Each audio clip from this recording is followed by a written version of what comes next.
to get things off to a good start? I'd say it's fairly important, but this is a long season, Kevin. It's about sustaining a high level of play consistently. So the opening lineup for the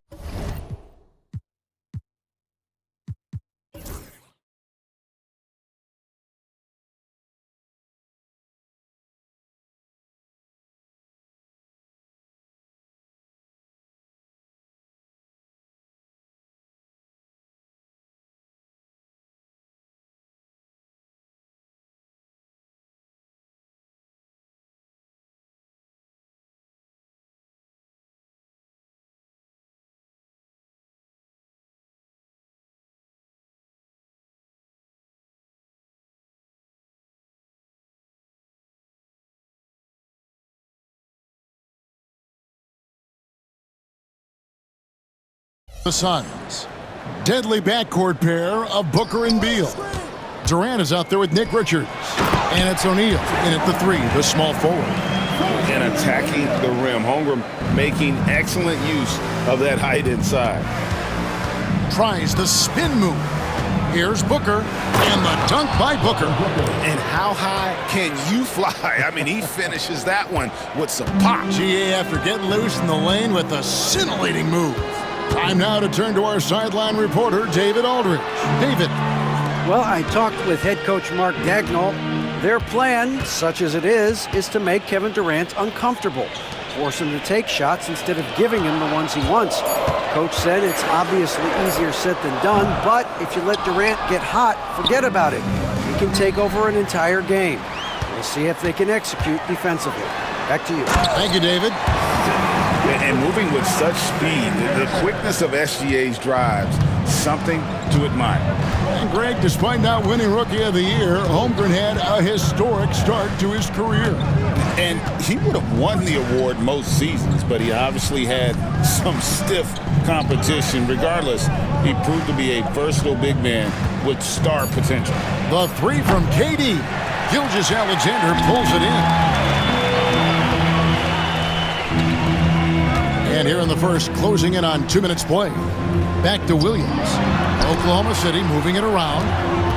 Caruso, the pass to Gilgeous-Alexander. Down to 5 on the shot clock.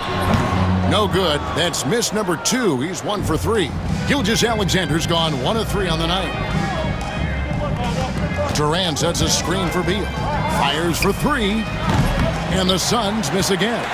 And they had some botched coverage that turned into no coverage. Outside, Gilgeous-Alexander. That doesn't go either for Gilgeous-Alexander. His consistency just hasn't been there this quarter in terms of his shooting. High post shot. Score the basket. Nice shot after missing his first attempt. In the mid-range, Durant is deadly as ever. Easy money sniper, putting up a little silky jumper. Gilgeous-Alexander with it. He's picked up by O'Neal. And the stroke definitely lacking confidence this quarter. Nothing on target. Shot on the wing. Again, Phoenix. Make no mistake, Devin Booker is a shooter. If he sees a chance, he is going to take it. Holmgren with a screen on Booker. Gilgeous-Alexander kicks to Caruso. And the dunk by Holmgren. Oh, Kevin, not a penny, not a Manny, but a facial. Oh, a bounce to the ounce, Greg? Yeah, showing off the bunny. Now here's Booker. Inside, Gilgeous-Alexander with the steal. And here's the fast break. Holmgren leading the way. And it's slammed in by Williams. Oh, nice job there from Holmgren. His guys appreciate when they're open, he gets them the ball. Here we are sizing up GA. Jalen Williams, and his shooting has got to be his biggest strength. Absolutely. He's great at spacing the floor for his teammates with his catch and shoot abilities, but he's equally gifted shooting off the dribble. And now, courtesy of the 2K leaderboard, here are the teams that led the NBA in block shots last year. Second, the Thunder. And that defensive reputation has value in and of itself. I mean, by the end of the season, teams were afraid to take the ball inside. One-on-one fast break. Booker with it. He's picked up by Gilgeous-Alexander. And it doesn't get any easier for Durant. With his size and length, dunking just comes pretty easy for him. Now, here's Gilgeous-Alexander. I saw him go on a scoring rampage last game. Nothing seems to be going his way this quarter. Yeah, straight up, guys. Like, he's ice cold, like freezing. What's colder than cold? But you don't have to shoot it, my guy. It's okay to pass the ball. Here's Gilgeous-Alexander. Devin Booker picking up that last basket. Wasted no time on that shot, but it's off the mark. And if they want to mount a comeback here, they need him to get going. It's just that simple. And Beal kicks to Durant. Another one falls for Phoenix. Thunder trailing by 4. Now, Gilgeous-Alexander. Williams, a screen on Booker. Pass to Holmgren. Outside, Gilgeous-Alexander. Williams, a screen. Shot from the wing. And the basket by Gilgeous-Alexander. Gilgeous-Alexander's got his second bucket of the game to go. A good close contest so far as we finish the first quarter. Suns lead by 2. And for 2K Sports, we'll be back here at Paycom Center right after this.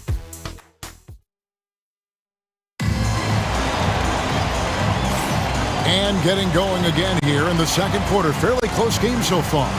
And from what we've seen, guys, from Phoenix, what do you guys see? Aggressive at running guys to the backboard. You could tell it was part of their game plan coming in. Yeah, it's clearly a focus for them in this one, and no question that all the second chance looks are paying off. Zhang is out there with Isaiah Hartenstein. Then there's Shea Gilgeous-Alexander. Then it's Lou Dort, and it's Wallace in at the 2-guard position. That's the lineup in the game for Oklahoma City. And done with the slam. Using the pick nicely, Durant able to find the open man. I'm told now by our producer, do we have them, guys? Okay, we do. We have a call coming in from Shams Charania. Shams, thanks for joining us. What do you have? Well, guys, after getting swept in the first round last season, everyone around the league had a sense that changes were coming in Phoenix, and now a new coaching staff led by Arizona native Mike Budenholzer, but also finally getting point guards in Tyus Jones and Monte Morris on value deals. They aim to do better this season, and guys, they have that talent with the big three of Kevin Durant, Devin Booker, and Brad Beal. Looking for a bit of redemption. All right, Shams, thanks a lot. A nice shot by Hartenstein. And they've done well at taking advantage of some late defensive rotations and getting the ball in the paint. Booker against Gilgeous-Alexander. Booker inside. Missed inside. And you don't see that every day. Usually he'll convert when he gets that close to the rim. Gilgeous-Alexander with it. He's picked up by KD. And the call on the shot that sends him to the line. Well, we've seen this a few times, Richard. Players getting booed at home. And that's got to be painful for a player. You get taken back a little bit. For some players, it's deserved. But it's always a surprise. But you have to be self-aware. Did you deserve to get booed? In most cases, it's true.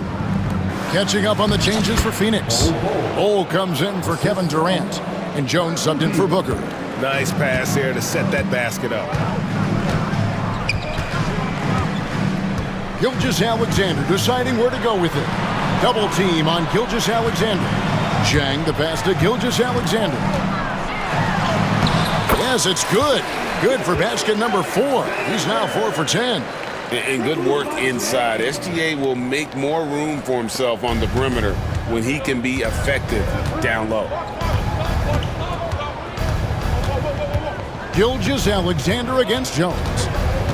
Nurkic setting the pick for Jones. Pulls up, high post. And the rebound goes to the Thunder. Surprising he didn't bury that, but hey, it happens sometimes. Gilgeous-Alexander passes to Hartenstein. Beal from long range. Rebound by Zhang. Oklahoma City trailing.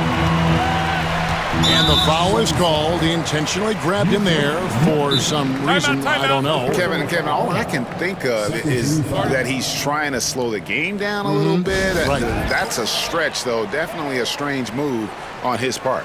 And Mark Daigneault calls timeout here. He wants to make some adjustments to the game plan, clearly.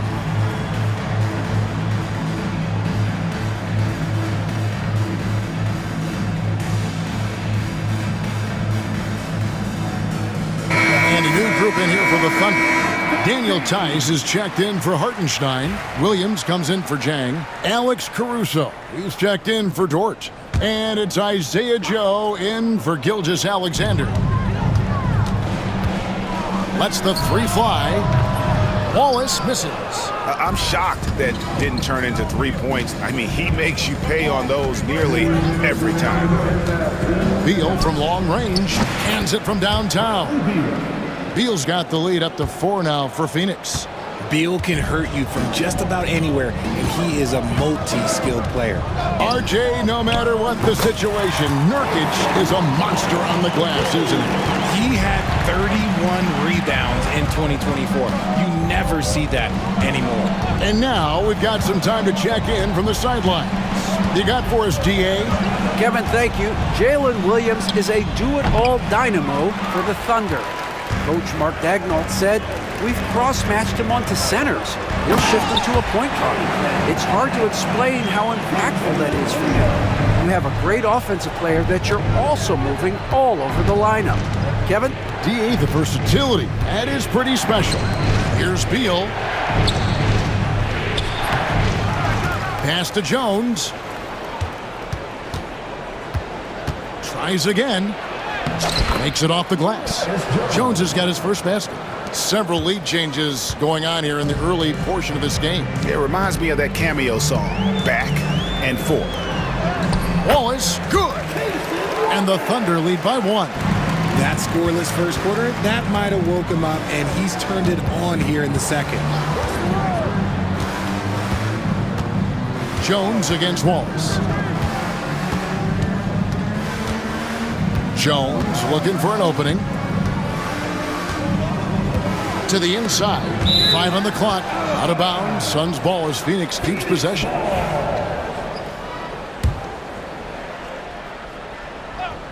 Clock at 4. Here's Beal. And the Suns tack on 2 more. Just focusing on the task at hand. That's all you can do.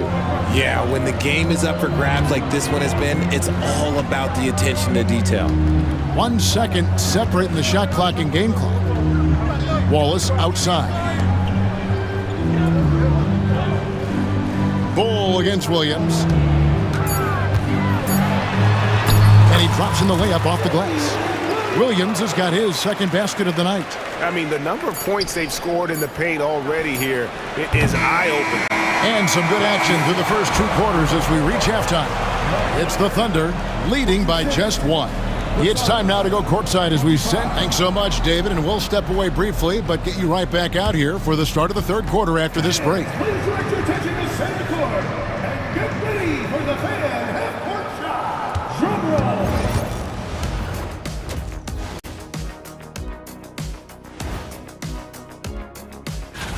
You know, I love sitting up here and doing this show with you guys. I learn something new every day. Man, you know what? It is pretty unreal they pay us to do this. Did I say that out loud? Wait, you guys get paid? Well, yeah. And time to switch gears. The Suns are in a close one after the first half of play. I like how they've been eating the glass, figuratively. And that's all for us.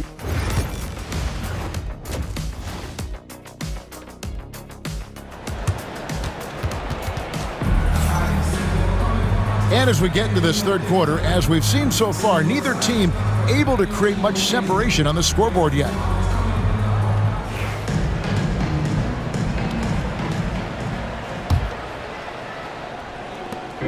And so Booker will bring it up for the Phoenix Suns.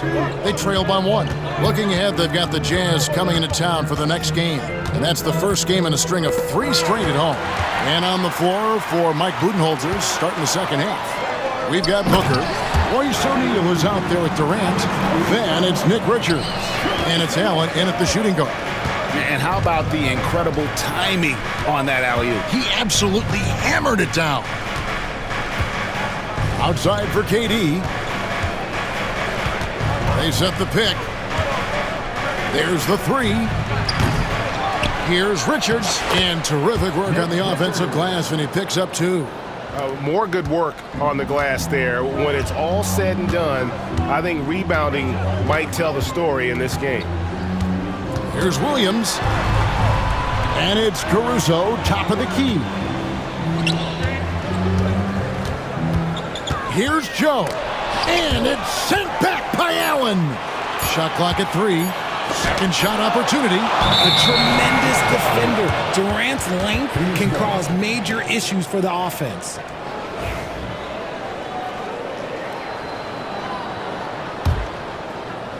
And here in the second half of play, we're just over a minute in. Booker against Wallace. Now here's Booker. Not a lot of room. Goes up and lays it nice and easy. Booker's got 10. I guess Booker wants to play with his food before he eats. On offense, Devin Booker really does it all for his teams. He scores well and assists others. Richard, he can do it all. You love to see that from a superstar. Booker just wants points on the board. And if he can't get a shot, he'll get a look for someone else. A nice start to the second half. They've made 3 out of their first 4 shots coming out of the break. Caruso looking for an opening. 2 free throws coming up, and they call the shooting foul.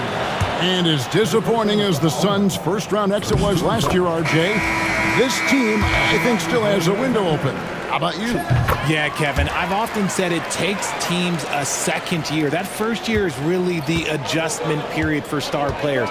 The Suns core group had some growing pains in that first season, but look, this year, I think this is the year we're going to see the best version of the Phoenix Suns.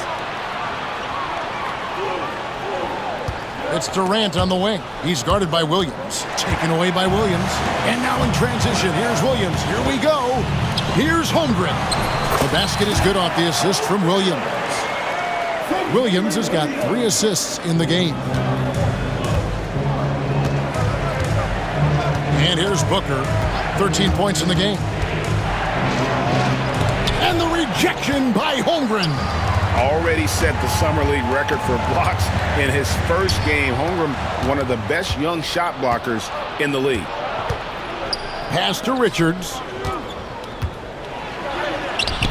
Caruso grabs the miss. And Mark Daigneault calls timeout here. He wants a minute here to get things straightened out with his team.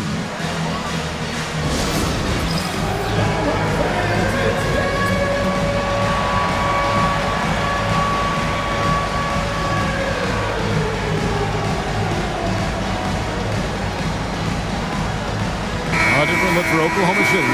Chang comes in for Williams. And Wiggins is subbed in for Alex Caruso. And then for Phoenix, Nurkic checked in for Nick Richards. And it's done in for Royce O'Neal. Up top, Gilgeous-Alexander. Defended by Booker. Gilgeous-Alexander kicks to Dort. On the wing, Gilgeous-Alexander. Defended by Booker. They get it again. Kicks it out to Wiggins. Clock at 6. Back to Jang. Durant with the steal. Done against Wiggins. Outside Durant.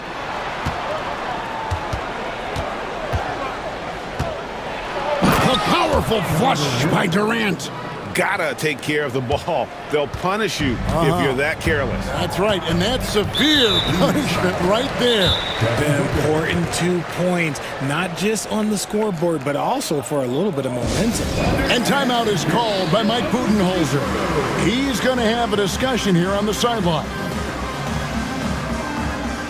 For the Thunder, Hartenstein's checked in for Holmgren. Isaiah Joe comes in for Dort. And Wallace subbed in for Gilgeous-Alexander. And for the Suns, Bull.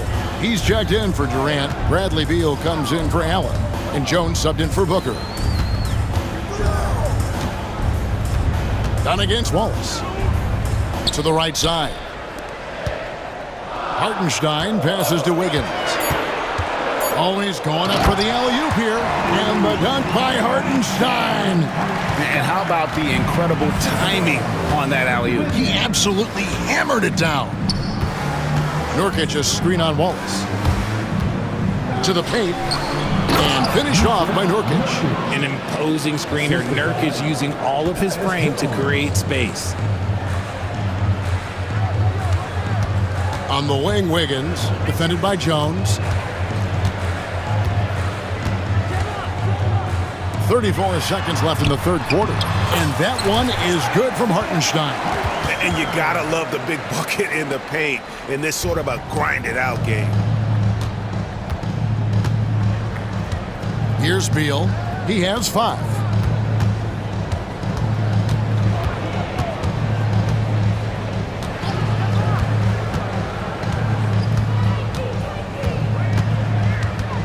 Screen by Bull. Beal dishes to Bull, and it's blocked. And now a fast break for the Thunder.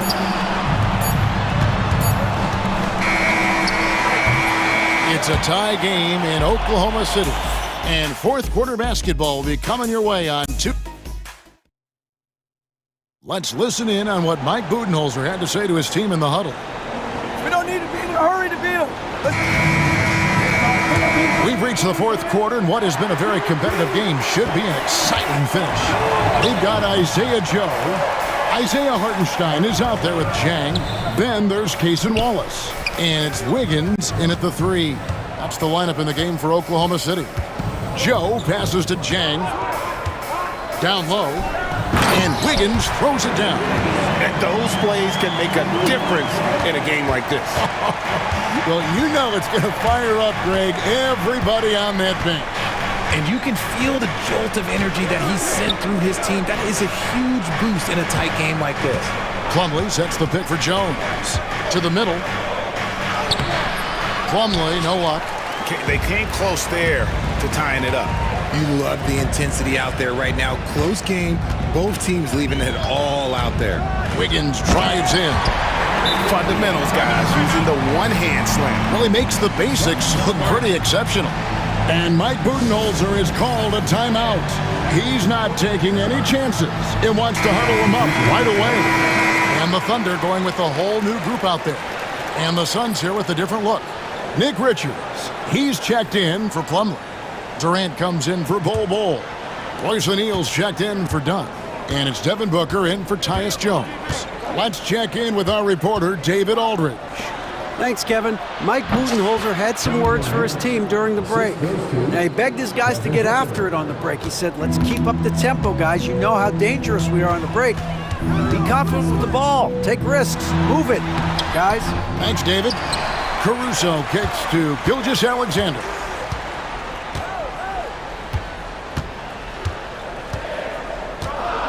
Oklahoma City needs to get off a shot. Outside, KD. Puts up a 3. Good! Durant from way past the arc. And a chance to catch up on some numbers here. The hustle stats for the Suns. They've been defending with excellent anticipation all game long. Just look at how many times they've managed to get their hands on the ball. And I'll tell you, the energy they've shown in the open floor, boy, it has been terrific. Doing a phenomenal job converting in those situations. Spins. And Booker kicks to Beal.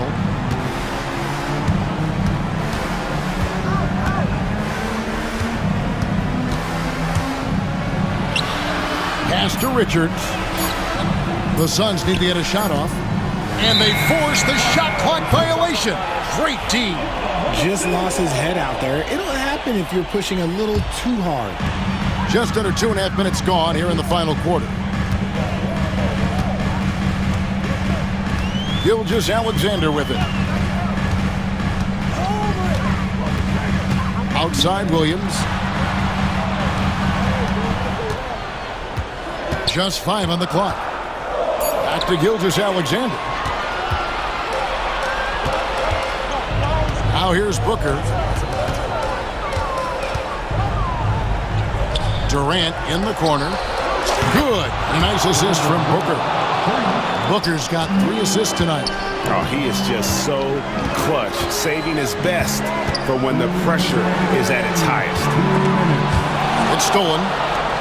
And Phoenix pushing it up now.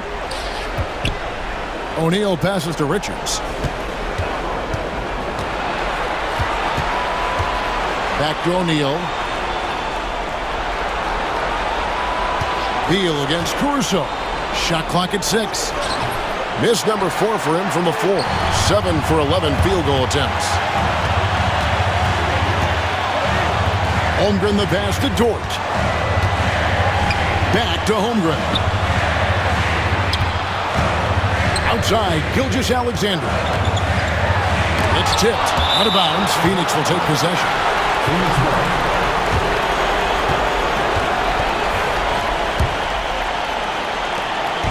We've got 1:18 left in the game.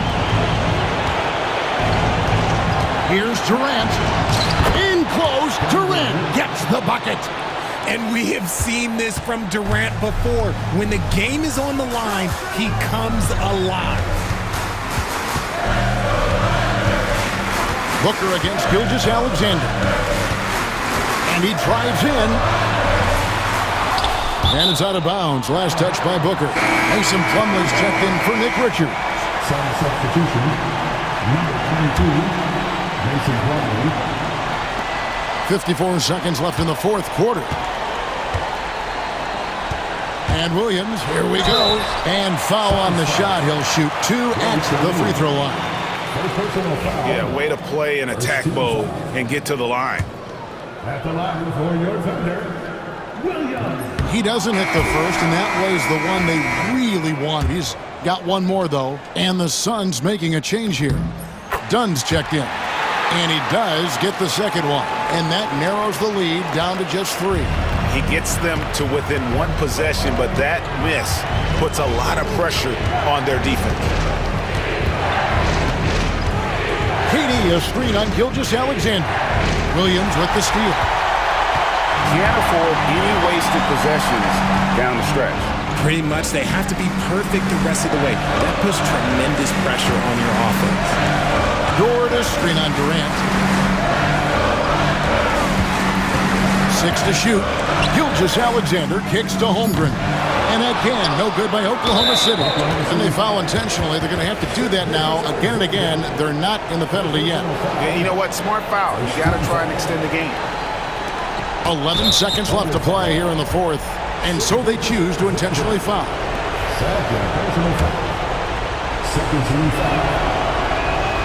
So the first one drops, and that gives them a 4-point cushion.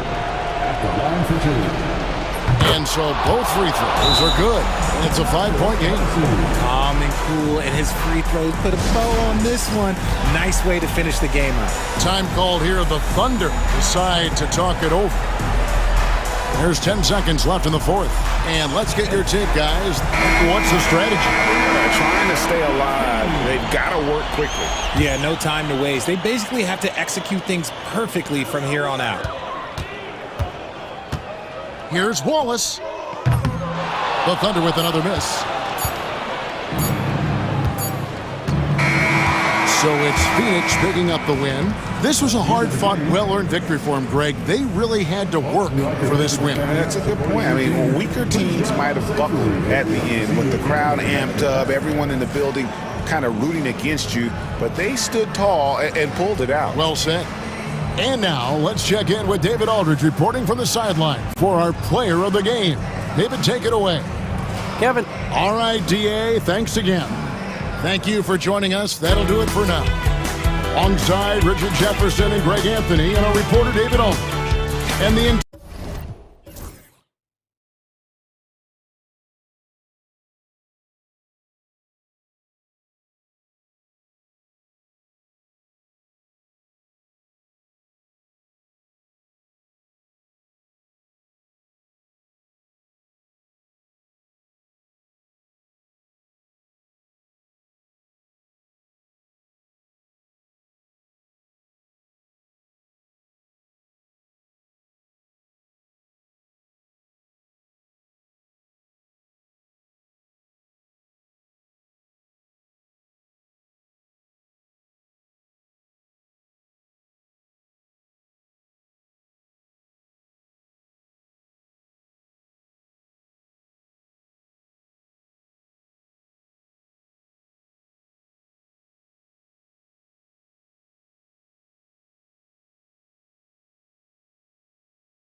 excitement still in the air, Grant. No question, BA. I mean, the fan base will usually carry it until their team is mathematically eliminated. Fans in this league are so passionate about their teams, and that's one of the things that makes the NBA so great. Let's check out Minnesota's starting lineup. We've got Julius Randle, McDaniels out there with Edwards.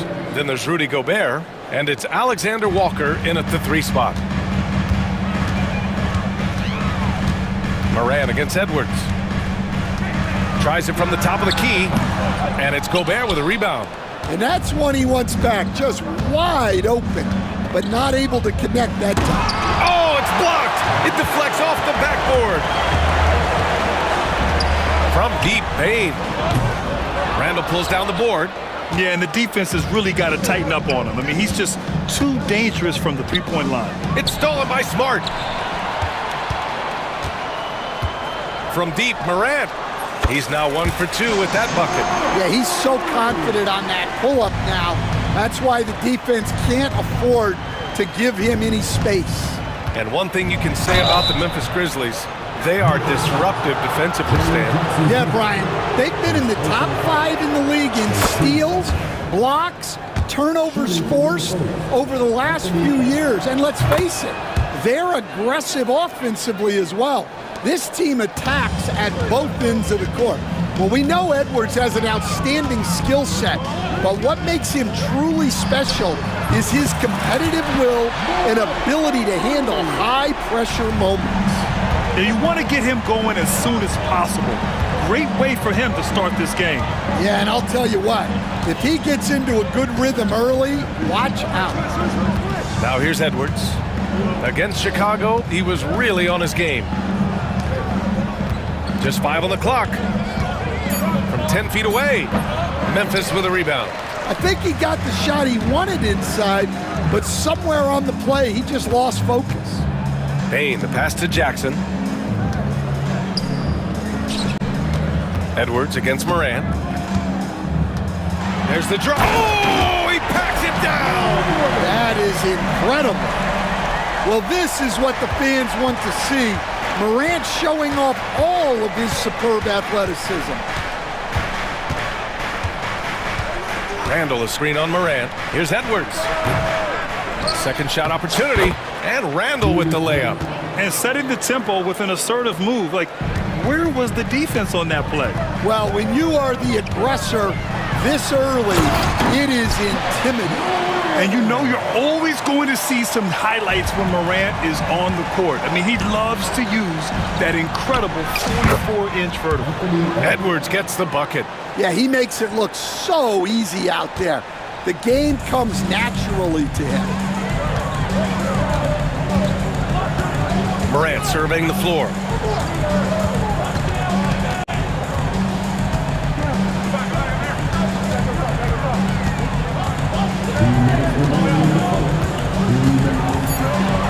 And Gobert with a block.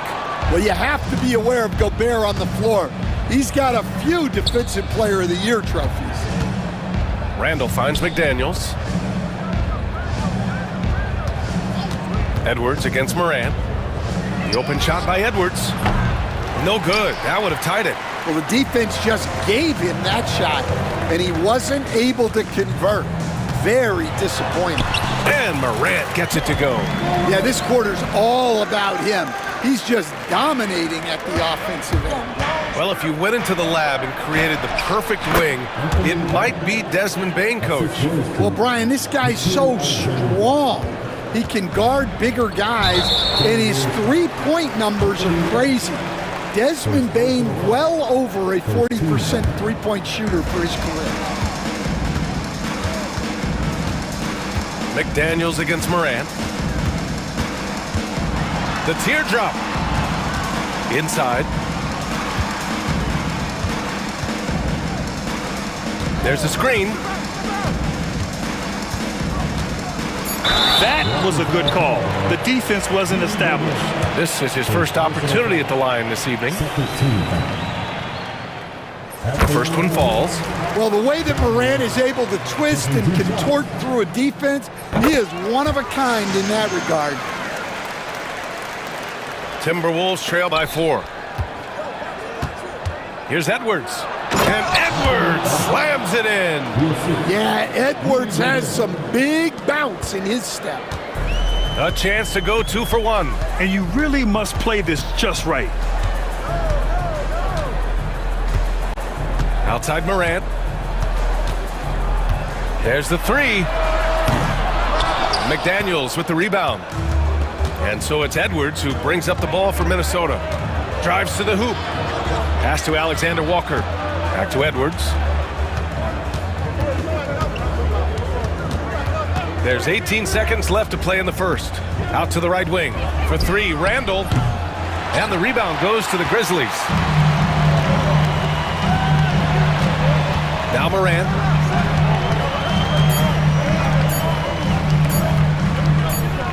Smart for 3. Oh, no good on the last second attempt there. Ja Morant, he's feeling it tonight.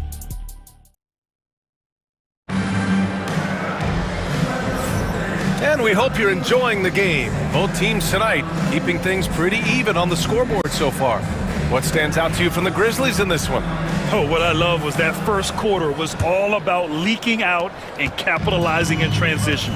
Yeah, they gave the other team no time to breathe. Every time they got the ball, they were off to the races. And you see how effective this aggressive mindset can be. On the court for the Timberwolves, second quarter underway. Nickeil Alexander-Walker out there with Dante DiVincenzo. Then there's Naz Reid, then it's Jaden McDaniels, and it's Garza in at the 5, roaming the paint. The game now all tied up. Where's the rim protection? That's just too easy for him. Outside Morant. Oh, a clear foul there on the missed shot. So he'll get a pair at the line. And we're joined now by Shams Charania. He's calling in with a story. Good to have you, Shams. What's going on? Thanks. Many consider this summer to be the most challenging field in the history of international basketball. Nevertheless, Team USA got it done in Paris. It's not getting any easier, but the star power of the U.S. men's team shined bright in the City of Lights. Guys, a classic ending for a stacked U.S. roster. What a performance. Shams Charania with the report. Thanks, Shams. Way to rise to the occasion and snatch back the momentum. Yeah, plenty of lead changes in this game. It's gone back and forth. Now here's Morant. He's got 16. McDaniels with some nice D. Oh, this is exactly the kind of opportunity you don't want to waste. Outside, DiVincenzo.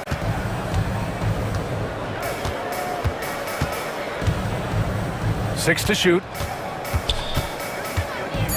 Pass to McDaniels. And again, it's Minnesota with a 3. And you'd think their lead would hold as long as they continue to shoot like this. Morant against McDaniels. Here's Huff. Three-pointer, no good. I can't believe he missed that 3. Regardless, that's not a shot the defense should be given. Garza's shot is good. A developing part of McDaniels' game that could elevate him to the next level. Outside Morant. Pass to Huff. A shot to stop the run. And a great assist by Morant as that one goes. Well, so many bigs excel from three-point range these days, and he's right up there with the best of them. Boy, that foul looked intentional. Not exactly what you'd expect here. Yeah, I know. It just doesn't make sense given the situation. And Chris Finch has called timeout. He's going to gather the troops and talk it over.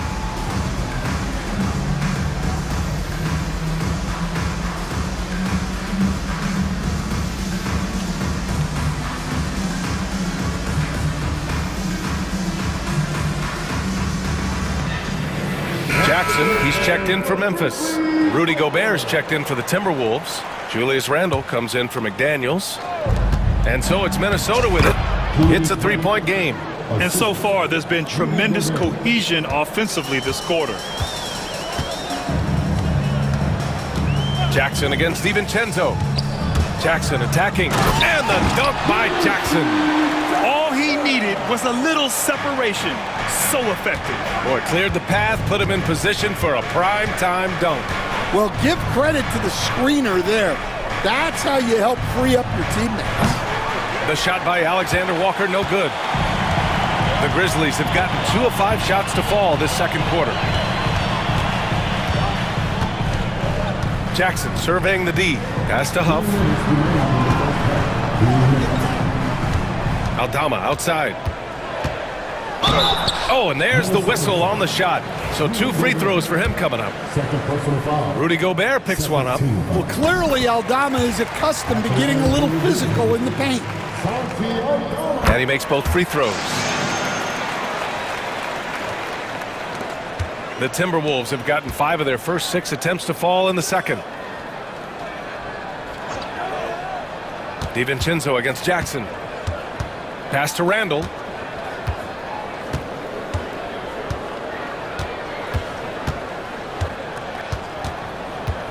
Lets it go. And there are the Timberwolves with another bucket.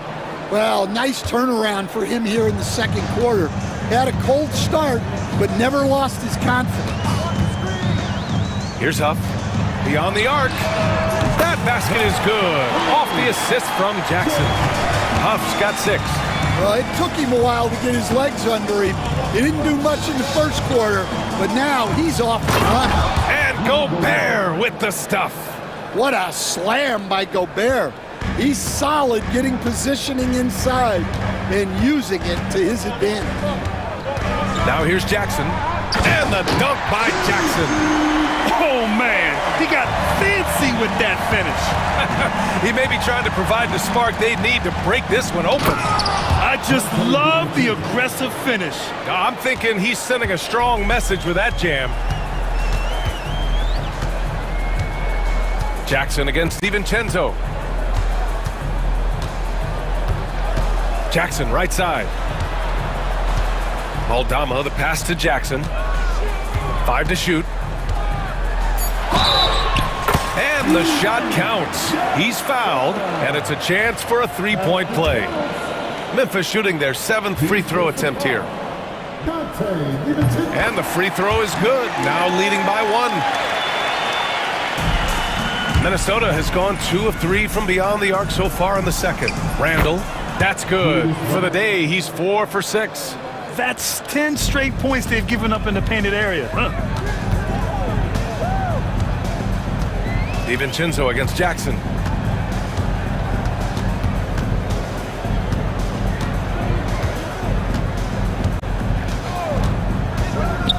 Pass to LaRavia. Back to Jackson. Randall with a steal. Up in time. No good on the shot. And the first half comes to an end. We've got a close game going here. The T-Wolves on top. They lead by 1. And we'll be back right after this.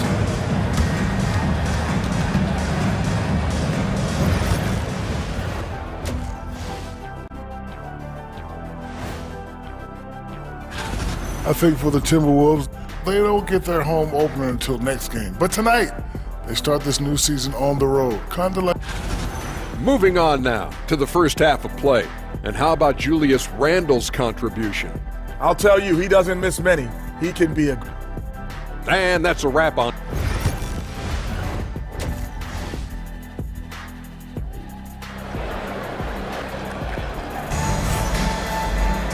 And we've got second half action for you. Thus far, a pretty evenly contested game. Oh, a fantastic game from Ja Morant in this one. Yeah, he's showing off how skilled he is at attacking the defense and converting at the line. Well, he's also a pretty good actor. He sells fouls really well. Manning the backcourt, we'll see Morant and Payne. Jackson out there with Edey, and it's Smart in at the 3. That's the 5 to begin the second half for Taylor Jenkins. Well, this is one of those nights where Morant just decided to take a... Wow! Incredible game. This lead has been exchanged 8 times. Tremendous show of will and resilience on both sides. Outside Morant, pass to Edey. The 3 from Payne. Knocks down the long J. Shooting off the catch is the core of Payne's game, but he can do so much more. Edwards and pass to Garza. Back to Edwards. About a minute played here in the second half. No good on that one. 5 for 9 in the game. And so Moran will bring it up for the Grizzlies. The lead is 2.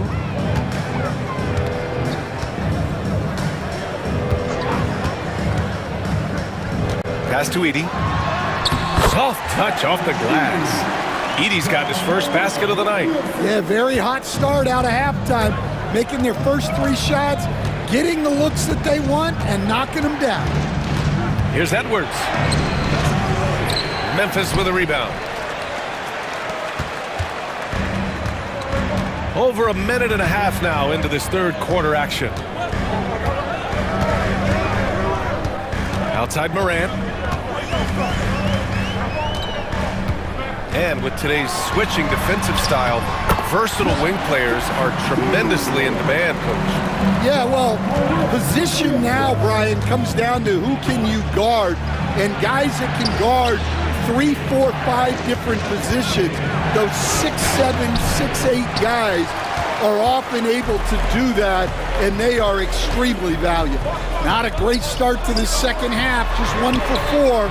Got to find ways to generate better looks here. And that's their first miss after hitting 4 in a row to start the half. Inside, Edwards lays it in. Well, when Edwards gets this hot, all an opponent can hope to do is limit the damage. I mean, I'm just not sure what he was thinking right there. I mean, he needs to get his head in the game. Ingles, he's checked in for Minnesota. Grizzlies lead by 4. Right side, Moran. Well, we're into the third quarter. Just over 2.5 minutes played. Pass to Edey. Outside Morant. 6 on the shot clock.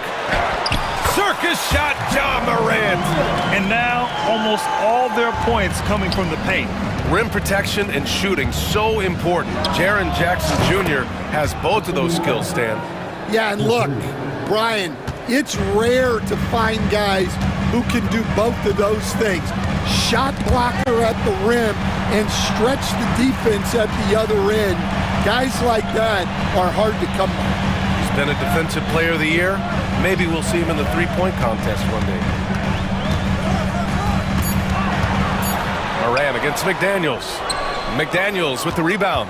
Timberwolves trail by 3. Edwards for 3. And another 3 for Minnesota. Well, what a quarter he's had. You can tell he's in the flow. They should be looking for him every possession. Ja steps on the gas, and the bucket counts, and he is on his way to the line. He'll try to make it a three-point play. This is his third trip to the free throw line in this game, and Chris Finch has called timeout. He'll take the opportunity to regroup.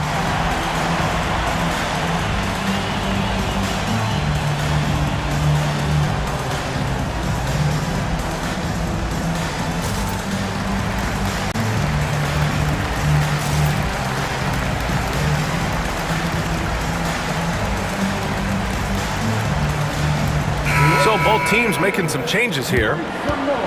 Let's look at the top rebounders from last season.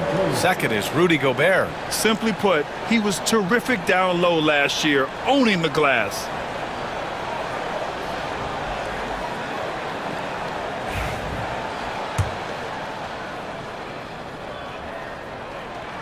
And that one misses. The boundless athleticism Morant has is really special. He's someone that is always in attack mode. And out of bounds, the Grizzlies will take it. And we've got a timeout from Taylor Jenkins. Coach wants to speak to his guys, maybe alter some of the game plan.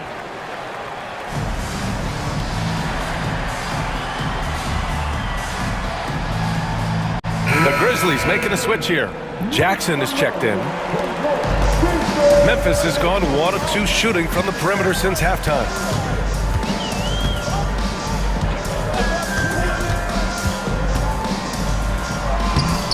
It's rebounded by Rudy Gobert. The battle of the boards has been something to watch. Knocked away and stolen by Williams.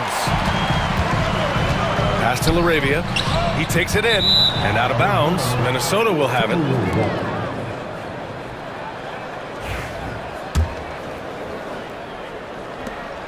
.43 seconds left in the third quarter here. picked by Gobert. DiVincenzo, pass to Gobert. Jackson with it. He has 7.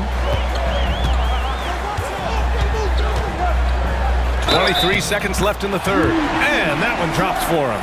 They've toned down their three-point attack in the second half, looking to protect the lead with higher percentage shots. That one misses for Jackson. Timberwolves trail by 4. To the wing, right side. For 3, Randall. And it's LaRavia with a rebound.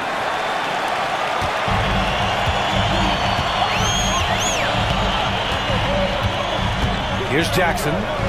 And the dunk by Jackson. Nice one-handed jam. Simple and effective, B.A. Hey, with the lead, I'm surprised he didn't come up with something a little more creative. And so it's the Memphis Grizzlies leading by 6 as we wrap up the quarter. And it's mostly due to their... All right, let's take a look at our assist of the game presented by State Farm. Yeah, just shredding the defense with that feed. Zero chance to stop that. Now that is an elite level dig. What a great pass. And with these teams locked in a very close contest, this fourth quarter promises to be a good one. And timeout called by Taylor Jenkins. He clearly wants to talk it over and make sure everyone is focused. And from the sideline, let's catch up with Allie. I was able to listen in on what Taylor Jenkins had to say to his team. Coach cautioned his team against feeling comfortable. He said the moment we take our foot off the gas, they're back in it. Let's push through the finish line. Brian? Allie, thank you. On the court for the Timberwolves. They've got Rudy Gobert, Anthony Edwards out there with McDaniels. Then there's Naz Reid, and it's Randall in at the small forward. Morant, the pass to Smart. Outside Morant. Down to 5 on the shot clock. Pass to Edey. And a great assist by Morant as that one goes. Morant's got 4 assists now tonight. And they're putting together another quality possession. They're taking control of this game. And if you're going to pull away, now is the time to do it. Time to finish the game strong. Reid sets a screen. Edwards. Oh, and he got fouled on his way up. He'll head to the line to shoot 2. Grant, when it comes to Anthony Edwards, fair to say he's meeting expectations so far.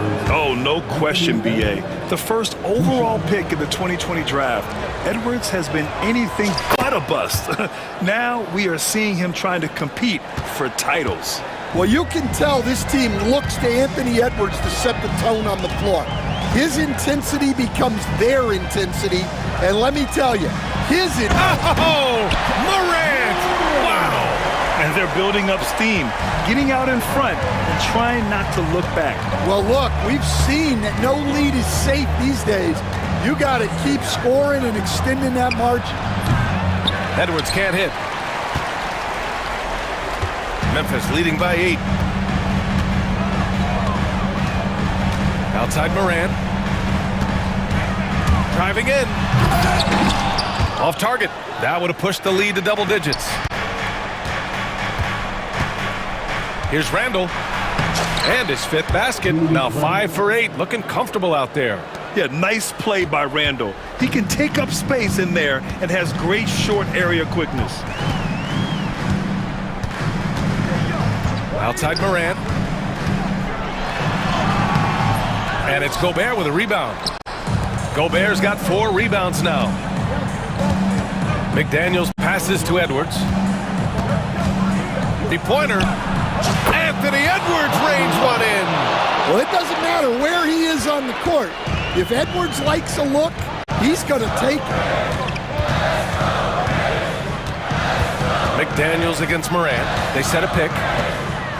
Pass to Edey. It's blocked by Gobert. Now here's Edwards. Defended by Smart. And Edwards slams it in. Talk about a guy who runs the floor. Edwards gets down there on the fast break so quickly. Morant with it. And it's Gobert picking him up to the paint. Oh, got a piece of it. Here's Edey. Over McDaniels. That one off the back iron and out. And here's Edwards. Seems like this offense is being executed the way it was designed. Yeah, I'm sure Coach couldn't be happier with the results. They now take the lead. Well, you need a bucket? Give it to Edwards. He's got that clutch gene. Free throw no good for Edwards. Memphis trailing here. There's a minute 59 left in the game. Oh, misses the dunk. Fires from the wing, and he gets it to go, hitting off the back of the rim.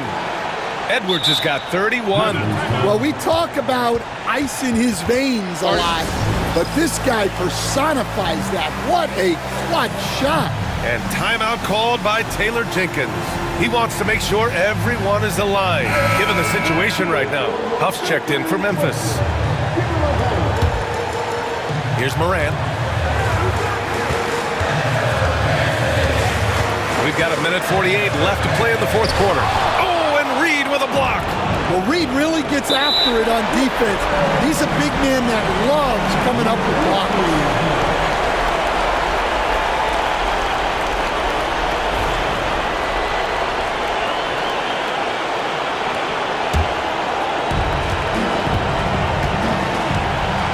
Top Morant, McDaniels covering from deep. Bain.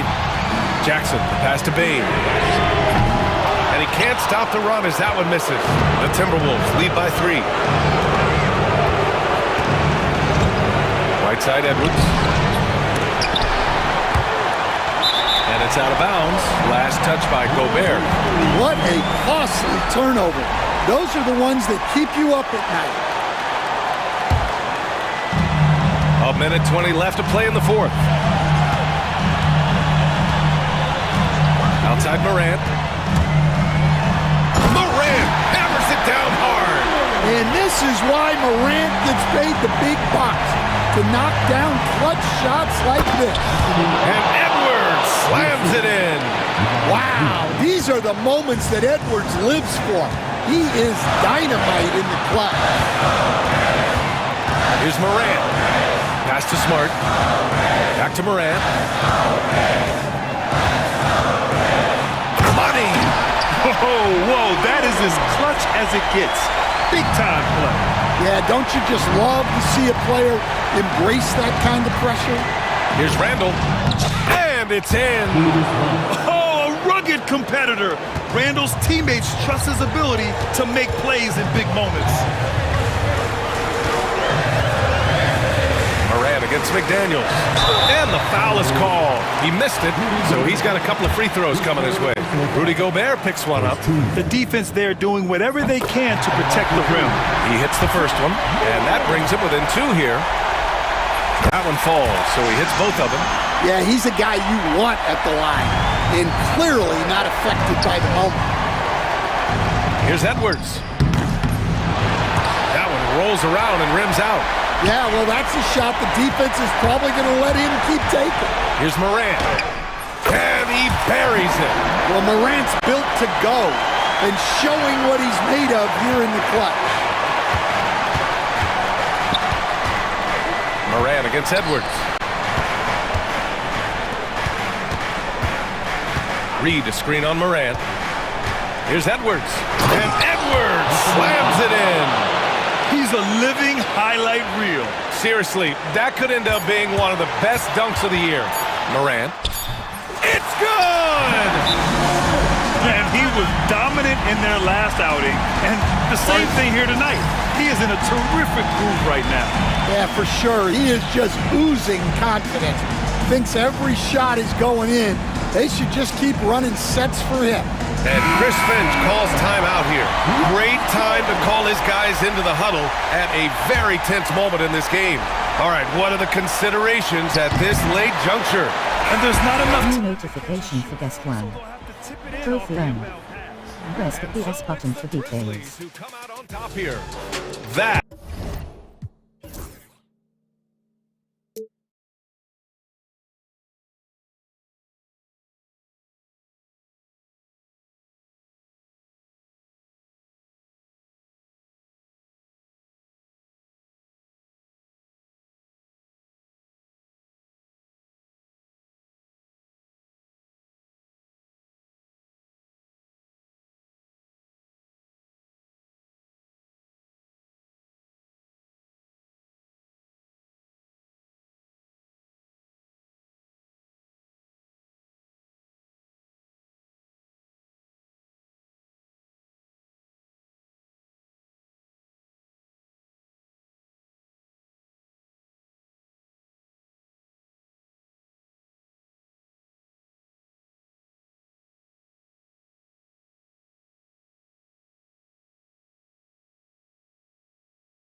this season, and teams focus on situational awareness. Doris, what have you noticed so far this season? Yeah, Kev, these situations are really all about execution, right? Are players poised in late clock situations? First of all, do they recognize where the shot clock is? Can they adeptly and quickly read defenses? So those are some of the things I'm watching for. Now a look at Philadelphia's starting lineup. Embiid is out there with George. Then there's Tyrese Maxey. And it's Grimes in at the small forward. It's good. Nice touch there from Maxey. And with how explosive Maxey is, he's not your average guard in the paint. KD sets the pick for Booker. Fade away. Rebound by Joel Embiid. So the 76ers, their last game, a loss to Miami. Here's Grimes.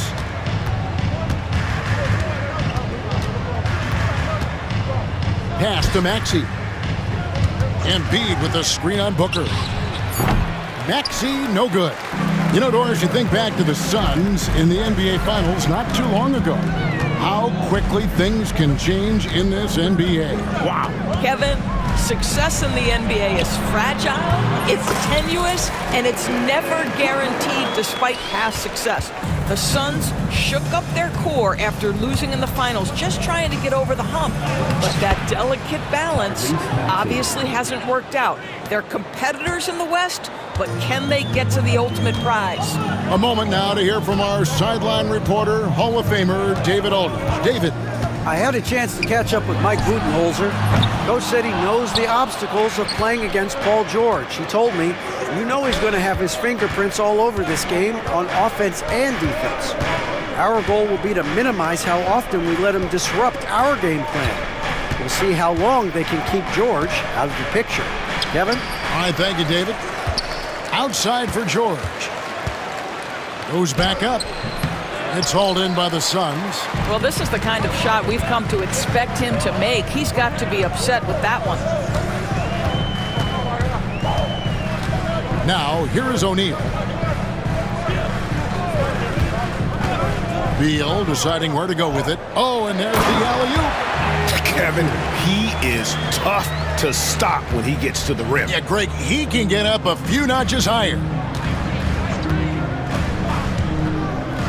Booker against Maxey.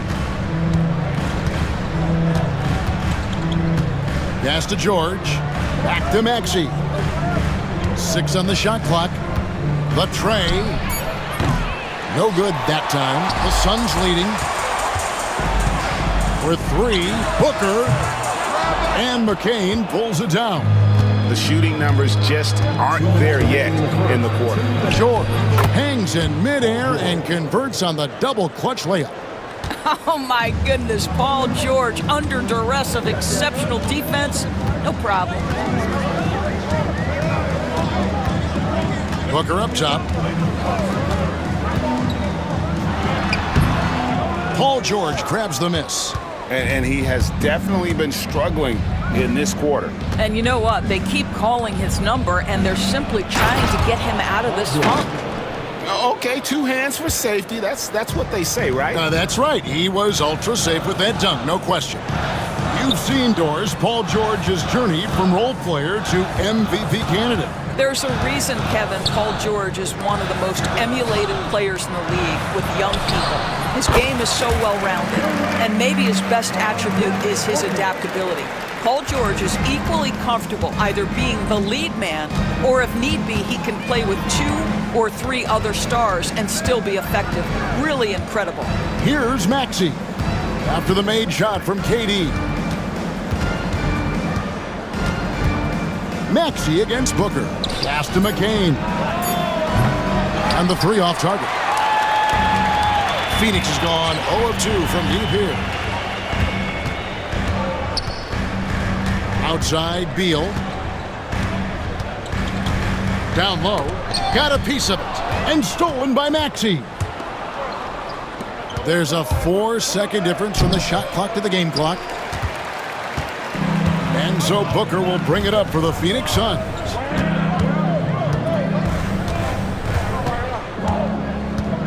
Driving it. Oh!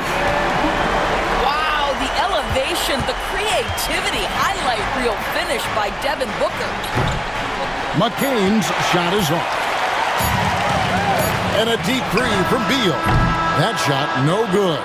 At the end of one, a closely contested game so far. Suns lead by 2. Stay with us as we get set to bring you the second quarter.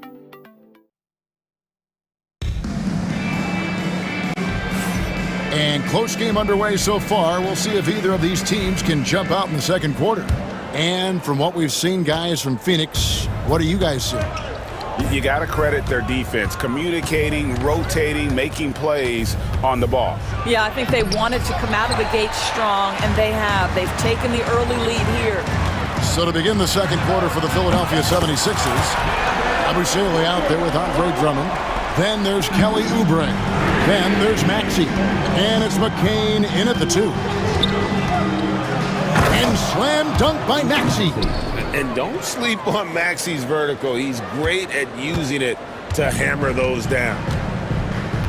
It's time now to hear from our Hall of Fame reporter, David Aldridge. What's the latest, David? Kevin, thank you. Kevin Durant is the human cheat code. Bradley Beal says of his new teammate, he's 7 feet tall, he can shoot the ball, he can do everything. It's a little unfair. I get a bit jealous sometimes. I wish I was 7 feet, but nothing he does really surprises me. When he's in attack mode and locked in, there's nothing you can do. Kevin?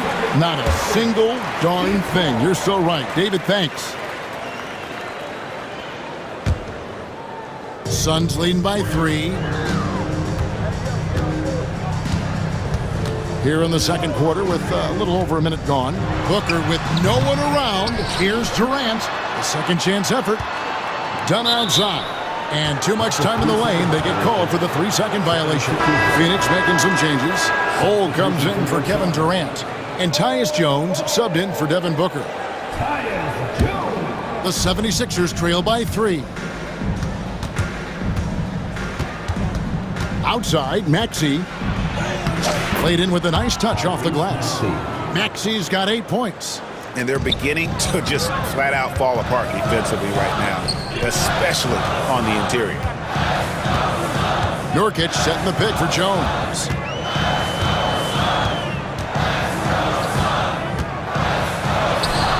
Buries the 20-footer. Jones has got his first bucket of the night. Tyus Jones, one of the smartest, most efficient players in the league, very rarely makes a mistake in pick and roll.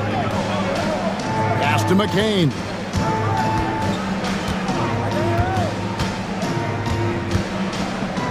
Now, here's Maxey, defended by Jones. Maxey kicks to Yabusele. Out of bounds, Phoenix will take possession. And a moment to check out Tyrese Maxey here, coming off a terrific season. And he also finished in the top 20 of the assist rankings, making plays for others and making his teammates better. Oh, yeah, one of the most dependable scorers in the league. He really saved him in several games a season ago. Now here's Jones. He's guarded closely. It's been a few years now, Doris, but it feels like point guard is the position in the NBA. Well, Kevin, we certainly have our share of great point guards. Luka Doncic, Shai Gilgeous-Alexander, they seem to be in the MVP conversation consistently. But the last couple MVPs, you look back, you've got a couple of centers. For a long time, the small forward spot dominated the game. It's really something that's in constant flux. Terrific handle right there by Beal. Comes off the pick with his head up, looking for his teammates. And let's quickly check out the scoring breakdown here for Phoenix. Oh, man, how about the mid-range jumper from these guys? It's on tonight, a huge part of their offense so far. Yeah, and their assertiveness in the paint so far tonight has been impactful. They're really making it hard for the interior defense. And Maxey's guys encourage him to attack whenever he can because his first step is so explosive. Here's Jones. Rebound Andre Drummond. And that's out of bounds. Phoenix will retain possession. Now we'd like to take this moment to show you the teams that a year ago made a trademark of scoring points off turnovers. The 76ers third, And this team, in terms of scoring off of turnovers, that became the identity. I mean, they really look to disrupt and cause problems defensively. And boy, do they take advantage on the other end. Maxey, no good. For Phoenix, they've gone 3 of 7 shooting the ball here in the second quarter. Buries the long-range jumper.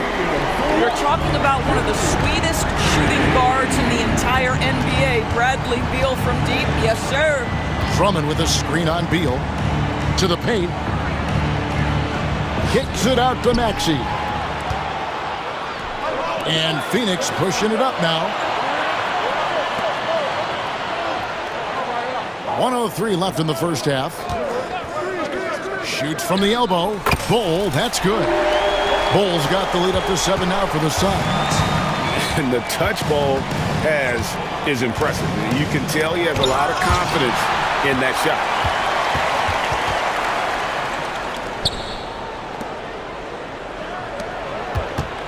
Oubre on the wing. Dunn covering. Just 4 to shoot. Shoots the 3. Phoenix grabs the miss. Their last encounter was in Philadelphia, where they were able to handle the 76ers. And the last time they were able to come away with that win because of their depth. Great production from the reserves. I think sometimes the bench can make or break you in a particular game, and that was a total team effort, no question. Here's McCain. Misses the 3. And here they come. And Nurkic, the bucket on the assist by Jones. And it's a 9-point Phoenix lead. You gotta love his hustle, leaving the defense no time to react. The finish in transition, nice and easy. And that concludes the first half. The Suns on top. They're up by 9. And now let's catch up with David Aldridge, who's standing by from the sideline. All right, David, thank you. And stay with us, folks. We'll be back just after halftime to get the third quarter started.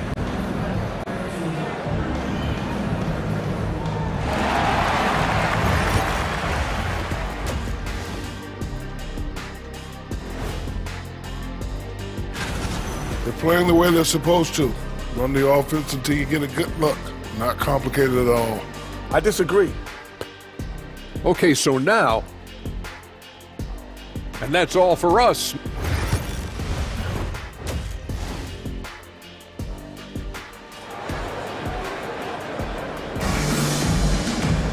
And happy you could join us. We've got 2 quarters left to go in regulation. You have to like what we're seeing from Tyrese Maxey. He had a fast pass to the lane that first half, got inside on demand. Now, this guy is such a good finisher on the move, and so far, the defense has not been able to counter it. They've got O'Neal, Booker out there with that one. Then it's Nick Richards, and it's KD in at the 4. They're the group for Mike Budenholzer starting the second half. Booker the pass to Durant. Tough 2 from Durant. You can always count on D-Book to make the right reads when he's in pick-and-roll action. He's so smart. GA, when we think about Devin Booker's scoring ability, he always has been ahead of the curve. The youngest player ever to score 70 in a game, amongst the youngest to get to 10,000 points. Booker is on a historic scoring pace. Tries the spin move. Here's Booker. Booker going to work inside. I love that Devin Booker isn't afraid to mix things up on the offensive end, trying to score inside and does just that. Gordon for 3. Gets the 3-pointer to fall. Gordon's got 5. You simply must play better defense than that. This guy is too good from distance. Allen outside.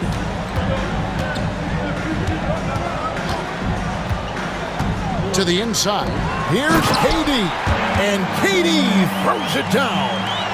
KD is showing a little bit of elevation. And George, here we go. Pass to Council. Here's Grimes. And they immediately answer back with the dunk at the other end. And that's a little lack of fight at the defensive end. Absolutely. At least on that slam, you're right. That's one way to let a team back in the game. Right. You could see on that possession, one side playing with a little desperation, the other side losing focus. That's the 10th straight point they've given up in the paint. George with the ball. The rebound by Richards. Richards got his 4th rebound in this one. Allen for 3. They get it back. Kicks it out to Booker. 3-pointer. And you know who? Devin Booker. Moving it around. 8 of their last 10 coming off assists. Outside Gordon. Pass to George. Embiid sets the pick for George. Fires from 14. Second chance shot. Here's Council. Here's Gordon. And it's blocked. George with the steal. 2 minutes remaining in the third. 2 minutes. Some nice ball movement here by the 76ers. Out to the right wing. It's deflected. I'll tell you, they're going to need more from this guy if they're going to cut into this deficit. There's a minute 40 left in the third quarter of the game. Wing shot on the way. He scores his 6th bucket from the floor with that one. He's shot the ball 11 times. I love his shot selection today. He set the bar for the rest of the team. Count it. And timeout is called by Mike Budenholzer. He wants to check in with his team and regroup.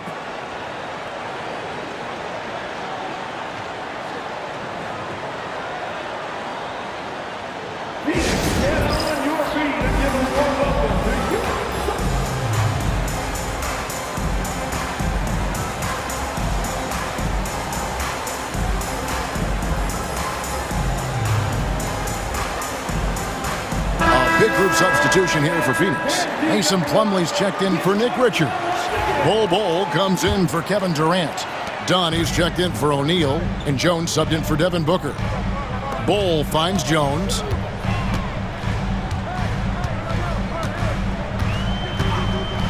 Puts up a deep 3. Here's Plumlee, and that's good. A nice job in the glass as they pick up 2 on the second effort. The edge on the glass is the difference. It's allowed them to build this lead. Here's Council. Here's Drummond. Uses the glass to finish the layup. Drummond's got his first points of the game. Andre Drummond understands if I can get to the offensive window, I can put points on the board. Here's Jones. And foul on the shot, so he'll get a chance at the line. Really, the right play defensively. If you can't block, force him to the line. Tyus Jones, such a quietly efficient and productive guard. What I like about this young man, he always plays to his strengths. Here's Council. Still yet to score. Pass to Drummond. Here's McCain. 6 to shoot. They set the pick. From deep. Hits it from 3-point range. This guy reads situations so well, and he knows how to execute. Now Jones.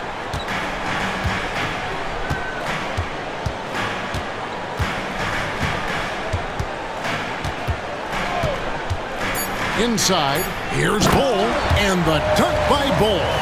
The D just kind of stepping aside and letting him get to the rim. There's a reason, GA, the lead is what it is right now. I tell you, you can't get stops if you're unwilling to put in the work. And so it's Phoenix looking at a 13-point lead heading into the next quarter. They've been putting on a clinic in the paint. Shots are falling with regularity. And a worthy candidate tonight as we take a look at our State Farm assist of the game. Yeah, an easy choice tonight. Look at the precision on this pass. Put it on a platter for me. And when you're the beneficiary of a pass that good, you better deliver, and he did just that. And as we head into the fourth, we'll see if there's a comeback in the works or if it's more of the same from the first 3 quarters. On the court for Philadelphia to start the fourth, we've got Yabusele. He's out there with Andre Drummond, and it's Gordon in at the 1. Drummond with a screen on Jones. For 3, Gordon. Rebound by the Suns. Not quite enough defense. That time around, just lucky he was off. Allen outside. Puts up a deep three. An absolute bomb from three-point range. And the Suns lead by 18. How about the percentage they're shooting from beyond the arc here in the second half? And Drummond throws it down. Andre Drummond showing you I am a vertical threat at the cup. Look out. Jones looking for an opening.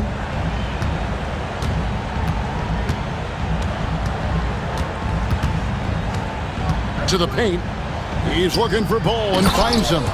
And it's Ball slamming it down. That's just too easy for Ball. Once he gets the right position, his focus there is on the finish. And timeout is called by Mike Budenholzer. Clearly, he's got something his players need to hear, and immediately.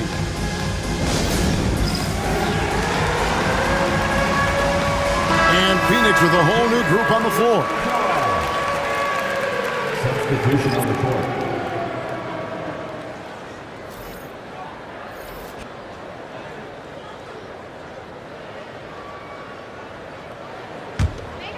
Phoenix leading by 18.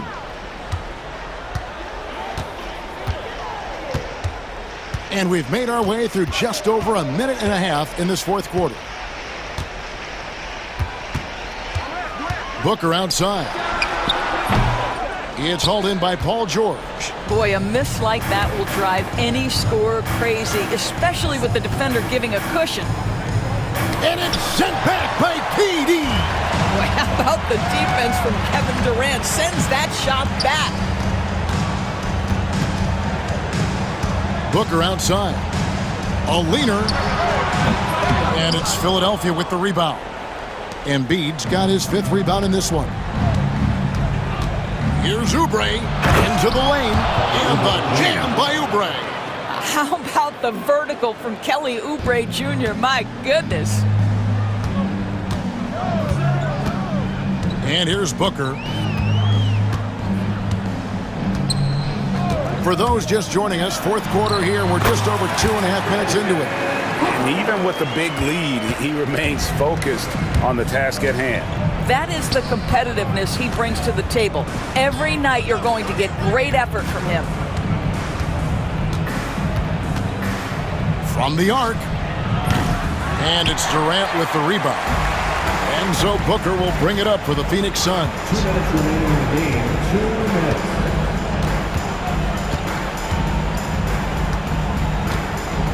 .153 left in the fourth quarter. Here's Richards over George.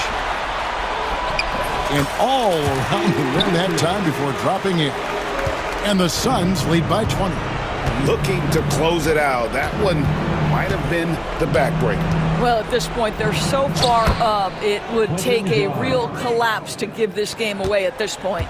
What an effective, efficient offensive possession. They'd love to get that shot every trip down the floor. And a little over 3.5 minutes in the books so far here in the fourth. High post try. Again, the miss by Booker. The 76ers trail by 18. And this is what they wanted. I mean, to announce their presence in this matchup with authority. Very decisive. It can definitely be considered a statement win for the Suns.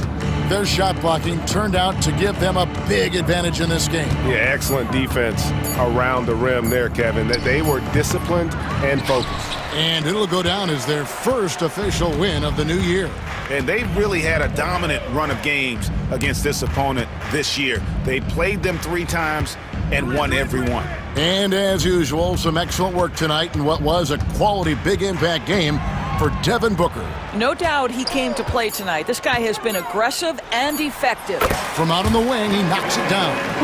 Convincing lead with very little time remaining, and the fans are pumped. Well, they're getting ready to celebrate, no doubt. They know it's theirs to lose at this point. Maxey, no good. Richards with it.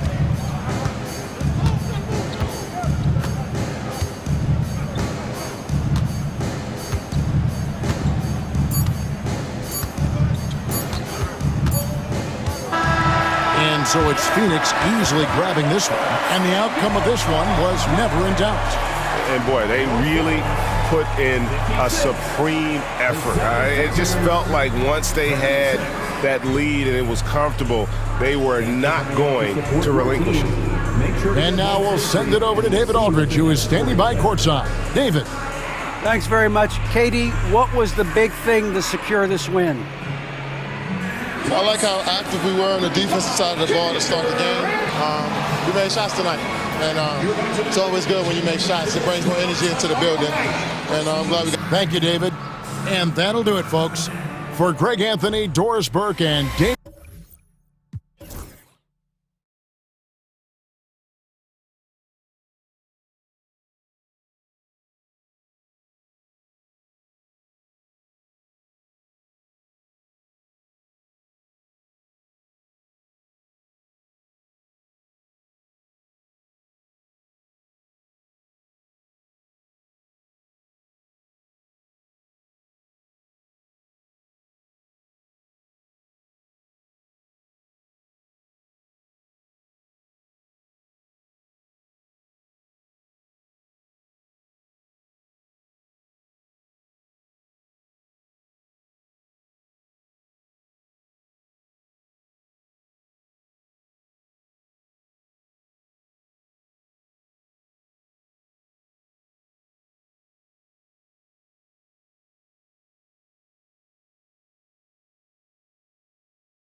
Yeah, these are two teams that dare you to bring the ball at them. They both feast on the defensive side, so don't expect any scoring records broken in this one. Here are the starters for Oklahoma City. Shea and Caruso are the backcourt pair. Inside, we got Williams and Holmgren, and it's Dort in at the 3. Shot clock at 5. Edwards, the pass to Randall. Great D that time from Holmgren. It's one thing to prevent the layup. It's another to do it without fouling. Just terrific defense. Yeah, the defense making it way too easy for Holmgren. Gotta push him farther out than this. Here's Edwards. Takes a big high bounce and goes in. He's a go-to guy for them because he's that consistent. Time and time again, he delivers. Here's Gilgeous-Alexander. Money from 17 feet out. Sweet-looking jumper from the mid-range. I mean, Gilgeous-Alexander just making it look easy. And Grant, the success of teams like the Timberwolves showing that size still matters. Yeah, in this pace and space era, that may have come into question just a bit, but size and skill combined has always been your best bet at winning. Here's Gilgeous-Alexander. After the Timberwolves picking up a basket a moment ago. Back to Williams. Outside for Dort. Here's Gilgeous-Alexander. Rudy Gobert with a rebound. Well, you've got to be there defensively. I mean, that's an easy mid-range jumper that he'll typically drain. They get it back. Outside McDaniels. Gets the 3 to fall. McDaniels got 5 points. If you want the title of 3-and-D player, you've got to make threes. McDaniels has really worked on that shot. Pass to Caruso. Dort with it. Right side, Gilgeous-Alexander. Dort outside. Williams with it. That one doesn't drop. Ooh, great D that time from Gobert.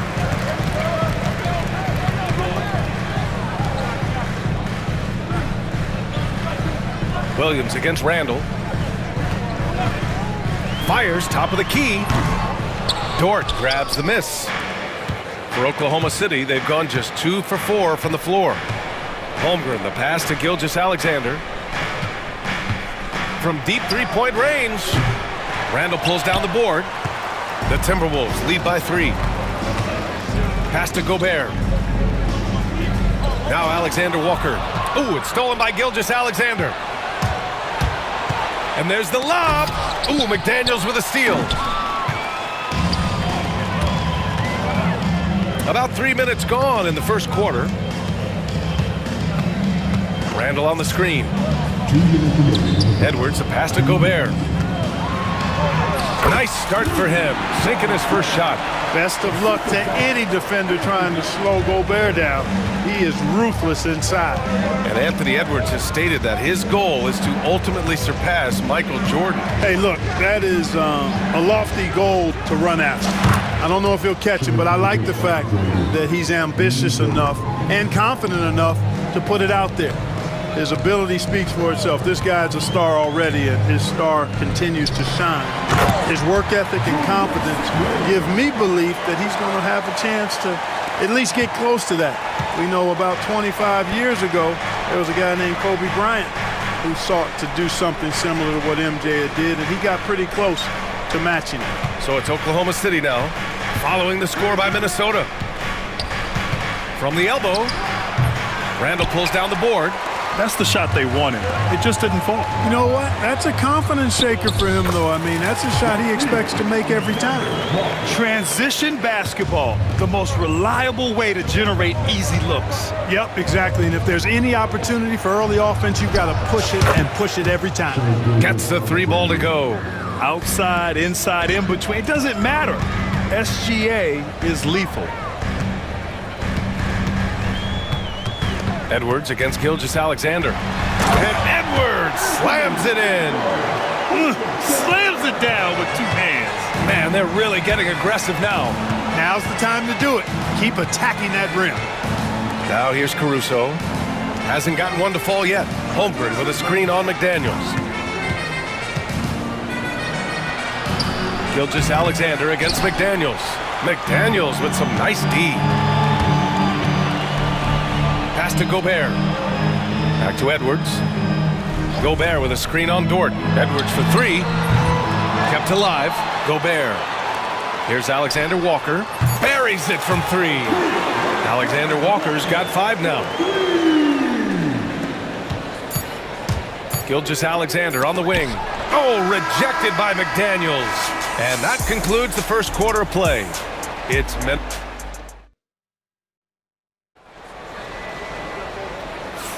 Hope you've enjoyed the broadcast so far. Halfway through the first half in this one. And when you consider how Minnesota is doing, guys, your thoughts? Well, it looks like hitting the boards hard was an emphasis of their attack. They knew how valuable it was to do so. Yeah, and you know, when a team establishes an edge on the glass early, it really sets things up for the rest of the game. Taking a look at the Thunder. They've got Cason Wallace. Jalen Williams is out there with Isaiah Hartenstein. And then it's Alex Caruso. And it's Wiggins in at the small forward position. And he was fouled while in the act of shooting, so he'll take 2 free throws. Clark, one topic that gets its share of attention, illegal screens. And with good reason, because guys are bigger, stronger, a lot of pick and roll action. So you've got to be more diligent in cracking down on those screens that are illegal. The game is extremely fluid. Guys are in constant motion. But I think it's a hard call to make consistently, but the officials have to keep working at it. A shot that Williams continues to work on. You love seeing these type of results. Here he goes. Out to DiVincenzo.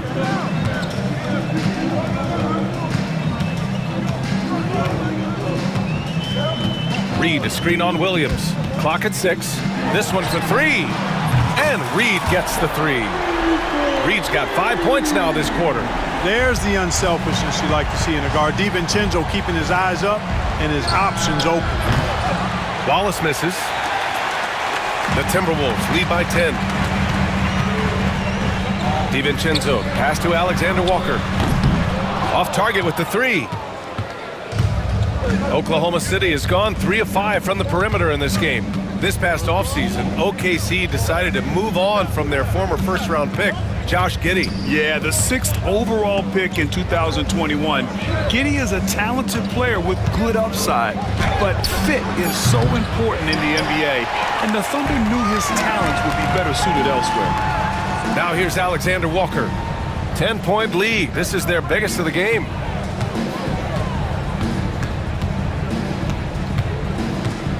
It's McDaniels on the wing. Reed sets a screen. DiVincenzo, pass to Reed. And they forced the shot clock violation. Great feed. Not sure what he was thinking about with that pass. Just sailed it right out of bounds.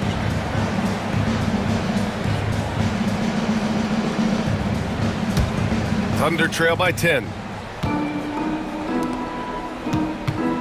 Wallace outside. Puts up a 3.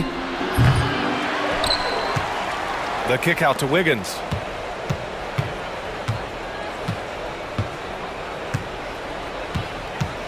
And he's going for the oop here. Hartenstein, no good. Looking for the spectacular and coming up empty.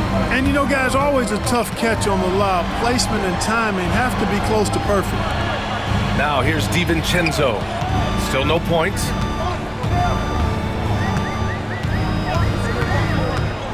Wide open look. Here's Garza. Left side Reed. Outside Alexander Walker. Ooh, and once again off the mark by Minnesota. Wiggins looking around. Now here's Wallace. DiVincenzo covering. Left side Williams. Back to Hartenstein. Up high and down it goes on the lob. The pass, the catch, the slam. What a clean play. Man, absolutely jaw-dropping. Tell you what, you wouldn't know they're the team trailing when they're able to pull off plays like that. And down it goes. Jam that one home. Major posterization right there, guys. The defender gave enough way too much height. All he could do was try to get out of the picture. I mean, I'm just not sure what he was thinking right there. I mean, he needs to get his head in the game. Yeah, yeah, completely a brain fade. I don't know where that came from. Just lost sense of time and the situation. And Chris Finch has called timeout. I think right now he must be looking at some adjustments. And Minnesota with some changes. Gobert comes in for Reed, and it's Randall in for McDaniels. And in the second quarter, a little under 3.5 minutes played already.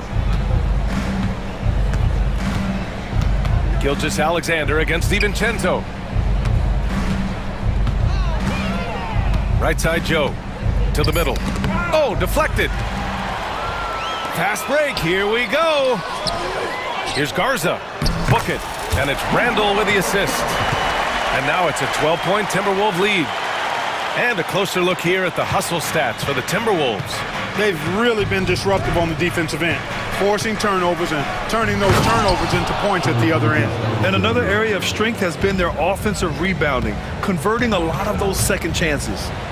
There's a move for you. Wow, just showed great creativity on his way to the bucket. Hey, bump the move. How about the finish? That's right, fella. Bang that thing. Here's Gilgeous-Alexander. The Timberwolves getting their last shot to go. Pass to Joe. There's a screen by Jang. To the inside. And they're on the break. Up again. It's good on the putback. Alexander Walker's got 9. They've been the more poised team tonight, and the score reflects that. Well, I like the way they're playing. A very smart first half. Quality shots, not wasting possessions. Offensive rebound. Left side, Gilgeous-Alexander. Pass to Dort. Back to Gilgeous-Alexander. 5 on the clock. Shea with a step. Goes back up. And it's Gobert with a rebound. Gobert's got 6 rebounds now in the game. Here's Garza. And he banks in the layup. He's got 6. And the defense has no one to blame but themselves. I mean, they just let him get right to the rim. You know, he should be getting extra attention from the defense, not less. And so it's Minnesota in control with a 16-point advantage heading into the break. They just can't miss right now. Every shot they're taking, you assume, is going in. Back to the game after this break.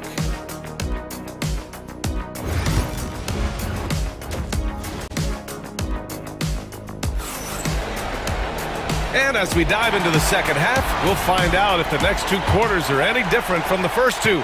So far, it's been a runaway. You have to like what we're seeing from Shea Gilgeous-Alexander. Through the first 2 quarters, he's been on fire. Explosive offensive performance. And you know what? I'll be interested to see just how much he's got left in the tank. That first half had to take a lot out of him. Naz Reid out there with Rudy Gobert. Then there's Edwards. Then it's Julius Randle. And it's McDaniels in at the 2-guard spot. And that's the group for Chris Finch as we begin the second half. Now here's Williams. And he's going for the lob. McDaniels with it. Caruso covers. The Timberwolves, another fast break opportunity here. Here's Randle. Pass to Gobert. Now here's Edwards. Shot clock at 6.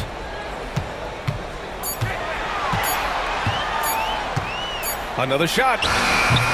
That's short off the rim. Well, it's a make-or-miss league. Sometimes the Jays just don't fall.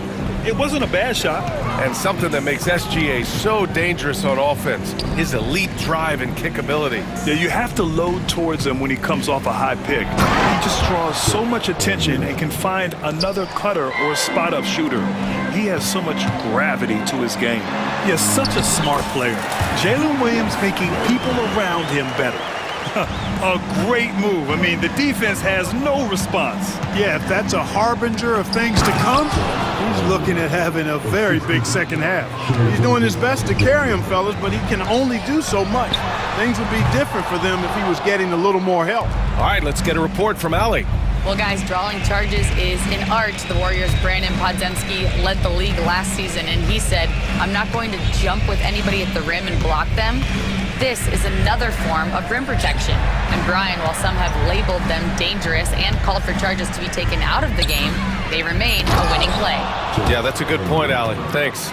This is why you put the ball in his hands. An accurate pass hitting a moving target. Here's Edwards. Driving inside. Edwards, so good inside.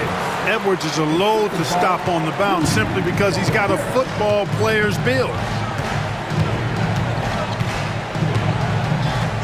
Second half of play here with just under 2.5 minutes passed. Here's Gilgeous-Alexander. Ooh, a little luck that time as it drops. Gilgeous-Alexander's got 12 points. Defenses nowadays try to protect the rim and the three-point line, so the mid-range is usually available. Here's Edwards. Williams grabs the board. That is a rarity. When he takes flight, he usually hammers it home. And we've got a timeout called by Mark Dagnall. He's going to talk it over with his guys.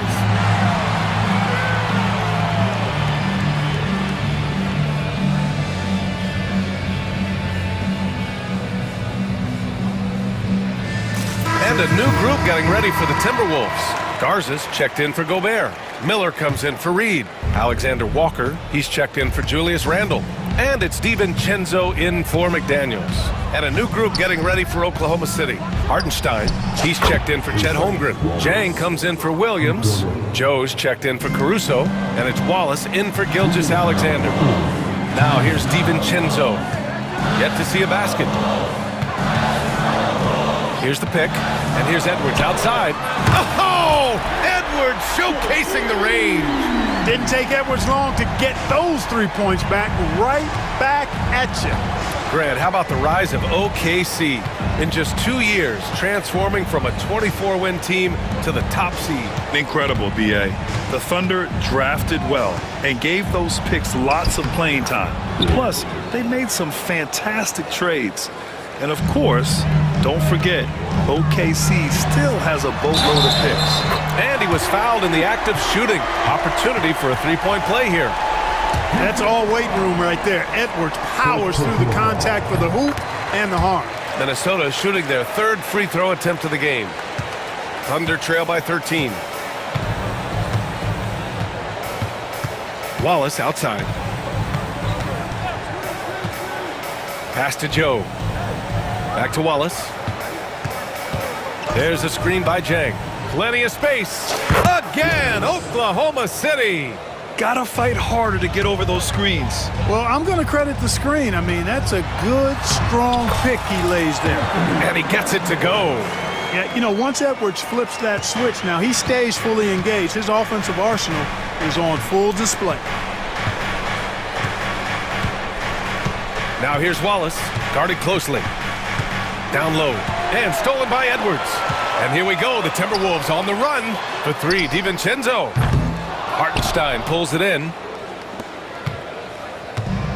The Thunder have gotten 7 of 8 shots to fall in the third quarter so far. Now here's Wallace, guarded by Edwards.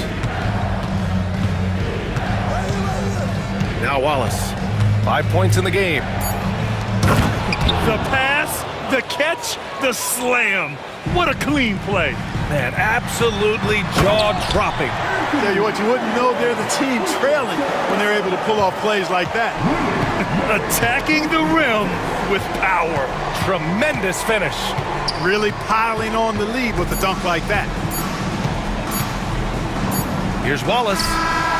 Oh, it would have counted had it fallen, but it is offline. Well, through 3 quarters of play, down double digits. It may be... And now we have a moment to reveal our State Farm assist of the game.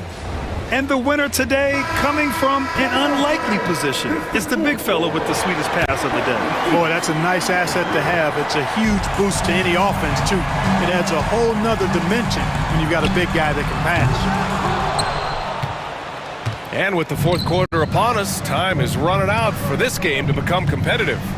And Oklahoma City looking at who they've got to start the fourth. Cason Wallace out there with Isaiah Joe. Then there's Isaiah Hartenstein. Then there's Lou Dort. And it's Jang in at the 4. Here's Hartenstein. Count it. Good. It's not easy to work the ball inside in this league, but they've done it all night. Here's Edwards.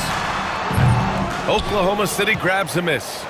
Hartenstein's got a rebound number 5 here tonight. And now we have an intentional foul I'm not sure why. Yeah, bizarre play, B.A. Not sure what got into him. And the Timberwolves will go for a different look here. Gobert's checked in for Garza. Reed comes in for Miller. Julius Randle's checked in for Alexander Walker. And McDaniels is subbed in for DiVincenzo. And a new group getting ready for Oklahoma City. Chet Holmgren, he's checked in for Hartenstein. Williams comes in for Jang. Caruso, he's checked in for Joe. And Shai Gilgeous-Alexander is subbed in for Wallace. Yeah, what's special about Gilgeous-Alexander is how shifty he is, which also makes it so tough on defenses. And that's good as he hits both shots. Making it look effortless. Send this guy to the stripe, he's going to cash in more than not. He's pouring it on at a nice clip, and the rest of the team is stepping up as well. Thunder trail by 11. We're just over a minute into this final quarter of play. McDaniels against Williams. Pass to Caruso. Gilgeous-Alexander against Randle. Pulls up on the wing. It's rebounded by Minnesota. At one point, they led by 16. Reed with it. Now guarded by Holmgren. Gobert against Gilgeous-Alexander. Gobert no good. Probably should have scored there. He usually does. Last quarter of play, about 2 minutes in now. And he lobs it up to the rim. Ooh, McDaniels with a steal. Here we go, one-on-one. Edwards for three. Oklahoma City grabs a miss. Gilgeous-Alexander's got 4 rebounds in the game. And an intentional foul right there. First personal foul. Third team foul.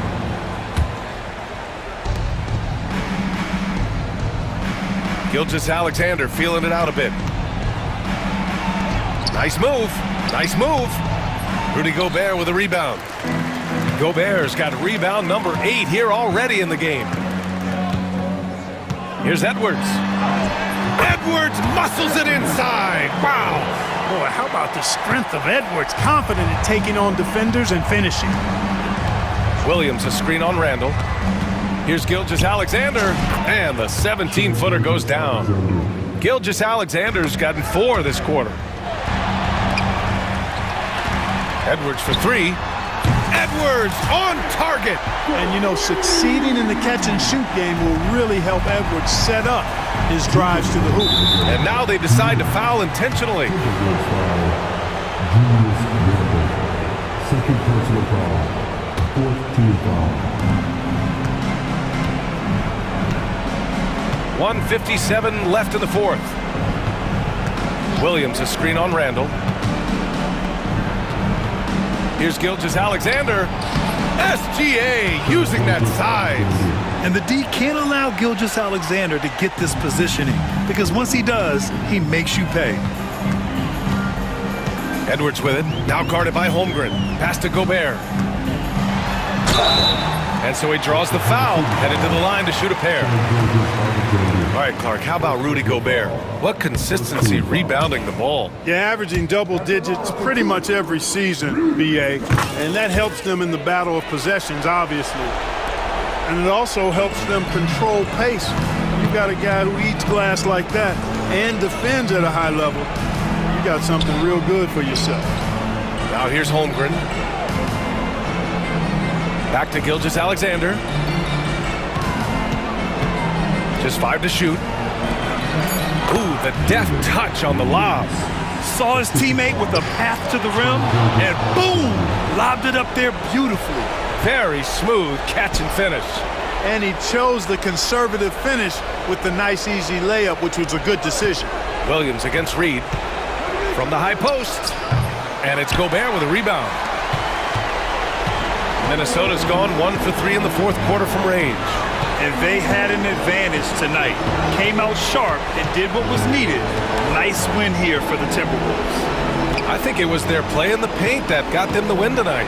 And the defense seemed powerless to stop them down low, resulting in... What you say? Oh, my goodness. Come on now. And guys, that's got to be the dagger. This is how you finish a game. Yeah, what a time to put the hammer down. Any hope of a comeback? Diminished. It's tipped. Back to Gilgeous-Alexander.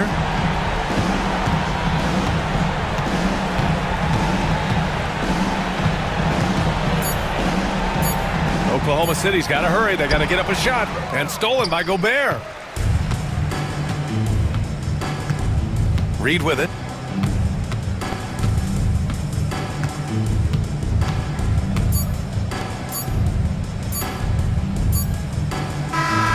And so it's Minnesota easily grabbing this one. Even early on in this game, they appeared happy to be playing at home. And it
NBA season.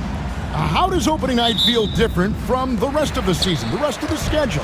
Well, Kevin, it's the excitement of the unknown. Everybody comes in with the highest of expectations, right? You got new teammates, some new wrinkles, still a lot to figure out and shake out over the course of a long season. And the starting group for the Grizzlies. Morant is the point, with Bane out on the wing. Jaren Jackson is out there with Marcus Smart. And it's Edey in at the 5, down low. And that one, good. Yeah, that's a good way to start the game. Nice inside bucket right there. Now the 76ers with it. Left side, Maxey. And slam dunk by Maxey. Oh, the electric Tyrese Maxey. And here's Morant. He'll bring it up for the Memphis Grizzlies. Getting the latest now from our sideline reporter, David Aldridge. David, it's all yours. Take it away. I caught up with Coach Nick Nurse. Of course, Ja Morant's named first and foremost, so I asked him about the strategy. He said try to plug every defensive hole we see. I know if we give Morant any space, he'll try and slice right through us, so we can't have any cracks in the armor. A tall order for the defense against the unstoppable Morant.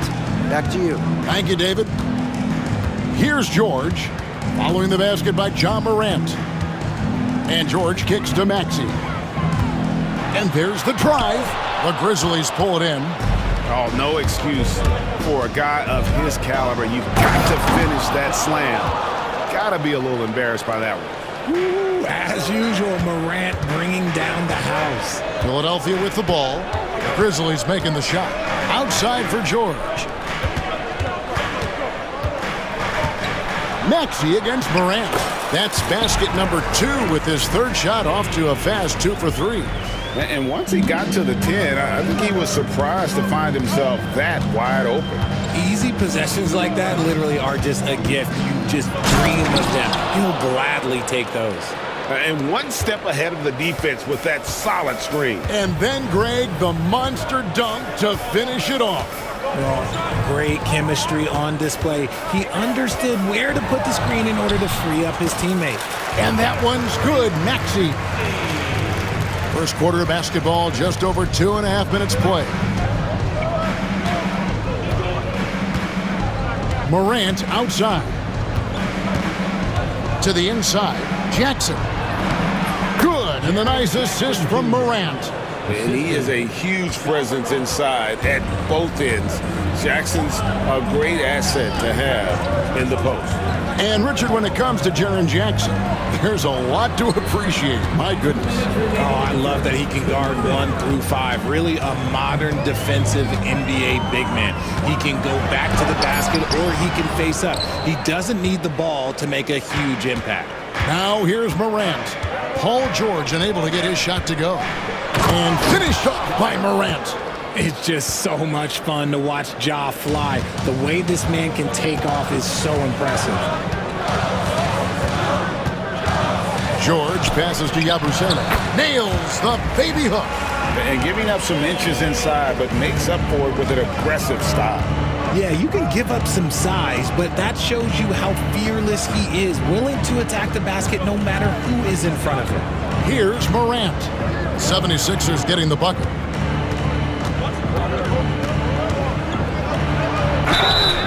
And that'll be 2 free throws coming up. Officials on the call with the foul. And we talk a lot about Morant's athleticism and skill, but what stands out for me is his effort and intensity that he plays with. 2 shots. He hits one and misses one, each at the line. The 76ers trail by 5. Here's George, and it's George finishing it off. When guys are moving the ball, sharing it, it makes the game so much more fun, both as a player and as a fan. Morant surveying the D. There's 45 seconds left in the first quarter of the game. 5 to shoot. Good for the 5th time in 5 shots. He remains perfect. As hot as he's been this quarter, the game plan is simple, folks. Get him the ball and get out of the way. Embiid with the screen on Morant. Offensive rebound. Here's Yabusele. That's good, and that's Embiid with the assist. Buscele's got 5 now. A great look provided by Embiid. The big man just dropping dimes. Just 1 second between the shot clock and game clock. George against Morant.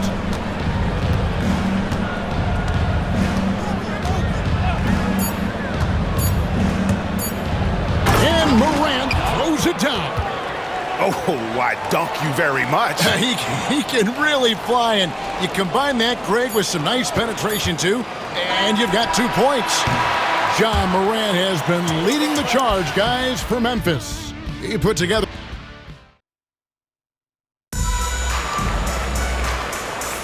And if you're just joining us, we've played through 1 quarter in this one. And, guys, what do you think about the offensive approach we've seen so far for the Grizzlies? Oh, boy, they've been driving deep into that defense early on, and it's paid off. Great penetration from the perimeter so far.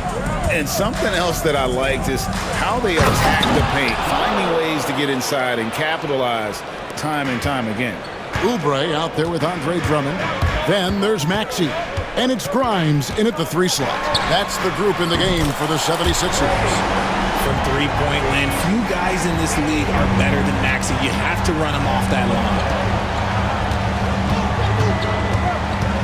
Drummond working against Morant. Up and in on the layup. Morant's got 4 this quarter. And they're beginning to just flat-out fall apart defensively right now, especially on the interior. And slam dunk by Maxey.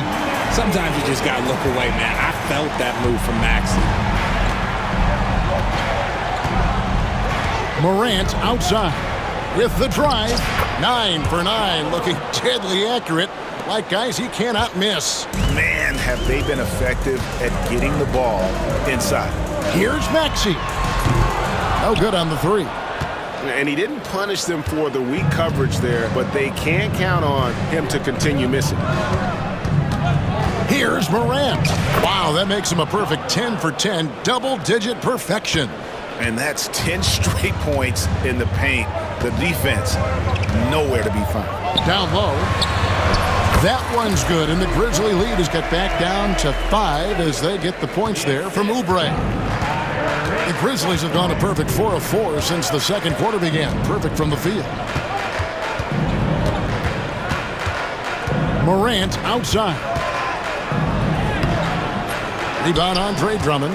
And you got to give credit to the D for never giving up on the play and doing just enough to bother him at the rim. To the left side wing. Here's McCain. Drops in the tray. And if you're the guy who has to guard him, it is never going to be an easy night for you. Morant outside. Pass to Huff. Outside, Smart. Lets it go with a 3. And it's Philadelphia with the rebound. They've got the Pistons ahead of them in their next game in Detroit, and that'll be the first of a 2-game road trip for them. Maxey against Morant. Here's Oubre. That doesn't go on the chance to tie. And here's Morant. He'll bring it up for the Grizzlies. And another miss by Memphis. You know what, though? Sometimes you can be too open. I think it may have surprised him, and that's why he missed. Even dating back to his high school days, Desmond Bane was overlooked as a prospect. Yeah, he wasn't even ranked by any major recruiting services. That just lets you know that the scouts don't always get it right. Then he fell to the 30th pick in the 2020 draft. He's made a lot of teams regret passing on him. Huff. Good, and a nice assist from Morant. Huff's got his first points in this one. Sometimes Morant just makes this look effortless. He's such a gifted passer. And now they decide to foul intentionally. Yeah, not sure what that was about. I mean, talk about a brain cramp. Catching up on the changes for Memphis. Arabia's checked in, and Vince Williams subbed in for Bane. Taking matters into his own hands. Yeah, we didn't expect to see that kind of finish. A point guard getting up like that? Boy, that is special. Now here's Morant. 21 points in the game. Huff passes to LaRavia. Drills it from outside. Laravia's got his first bucket of the game, and he's on the board for 3. The 76ers trail by 3. Drummond with a screen on Morant. The 17-footer. Maxey, no good. Something that's kept this game close is the fact that the rebound stats for both teams are almost identical. Here's Morant, and finished off by Morant. And if you're wondering what makes Ja so special, it's his ability to take over games all by himself. Here's Maxey, and it's Morant with the rebound. And you're just not going to see him do that very often. Usually when he rises up, there's a guarantee it's going down. Now here's Morant. He's got 23.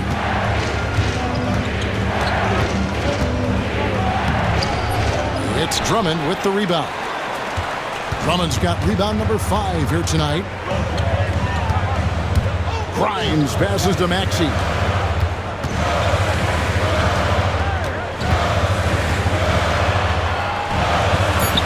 Lays it up off the glass. Maxey's got 11 here in this quarter alone.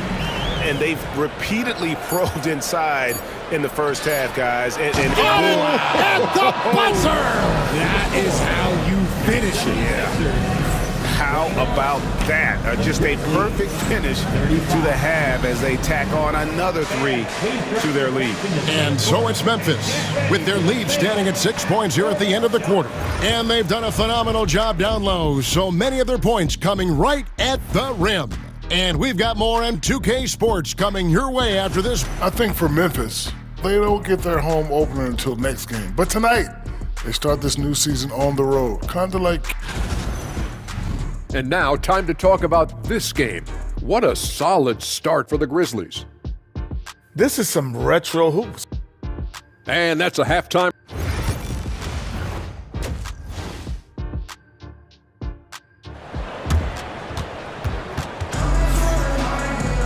And if you're just joining us, we've played through the first half in a game that's been fairly even so far. Guys, Ja Morant has been sensational. In that first half, he was a hot knife, and the defense was butter. Sliced right through them. And when you rip through the D like he did in that first half, you gotta stay aggressive. Keep getting to the rim. So on the floor for Memphis, we've got Santi Aldama. Ja Morant, he's out there with Williams, and it's Huff in at the 5. We've got a timeout called by Taylor Jenkins. He wants to regroup and go over the strategy. So Memphis ends up going with the new group. Now here's Jackson. Richard, you've talked a lot about how underrated longevity has been as a factor in measuring some of the all-time great players. Well, when you think about Jordan, LeBron, Kareem, the only way to achieve greatness in the statistical category is to have longevity. So obviously greatness and longevity coincide. And this is George at his best, taking it at the defense, playing downhill. Gordon against Jackson. Outside Jackson. Jackson setting the pick here for Jackson. And Jackson throws it down hard. Goodness, Jackson off the sweet pass. Throw it up to him. Jaren knows what to do. He lobs up the alley-oop pass. Hammers the alley-oop through. And you can see him give a little nod and then just burst to the rim for the alley-oop slam. A pair of teammates, Greg, with a terrific feel for each other. Now here's Jackson. Scoreless thus far.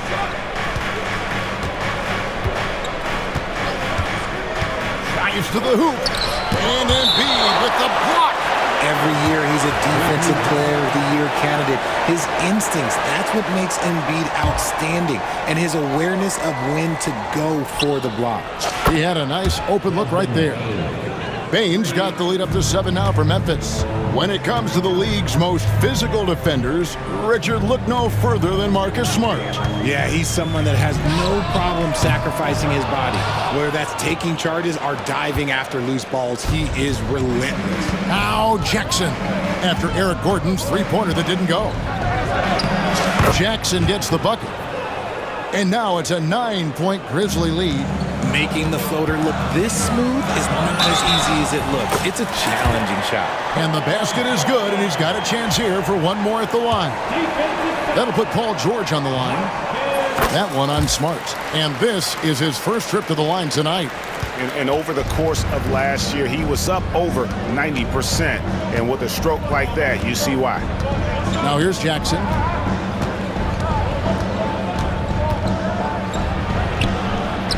Makes a fantastic move and nails the shot. Jackson's got his second basket. A defensive breakdown there, no doubt about it. I mean, he's a guy you have to be focused on defensively. George finds Gordon.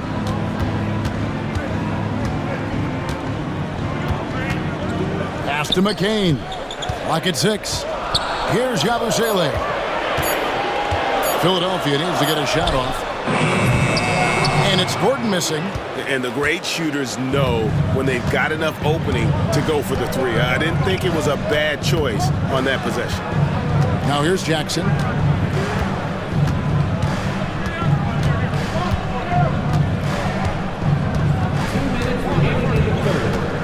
There's the lob to Jackson, and it's out of bounds. They say it was last touched by Jackson. There's one for the low light. Wow. I'm not sure who messed up the pass, but look, somebody did. Gordon against Jackson. Fires from deep. And it's Gordon missing. And the Grizzlies leading by 8. After earning the number 2 seed in the 2023 playoffs, Richard, last season was a lost year because of all those injuries and other things in Memphis. John Morant only played 9 games last year. Desmond Bane missed half the year. Marcus Smart out. The Grizzlies still have a lot of young talent and a very bright future. Now here's Smart. Paul George unable to get his shot to go. And it's Taylor Jenkins calling timeout here. He's made the decision. He wants to huddle up with his guys.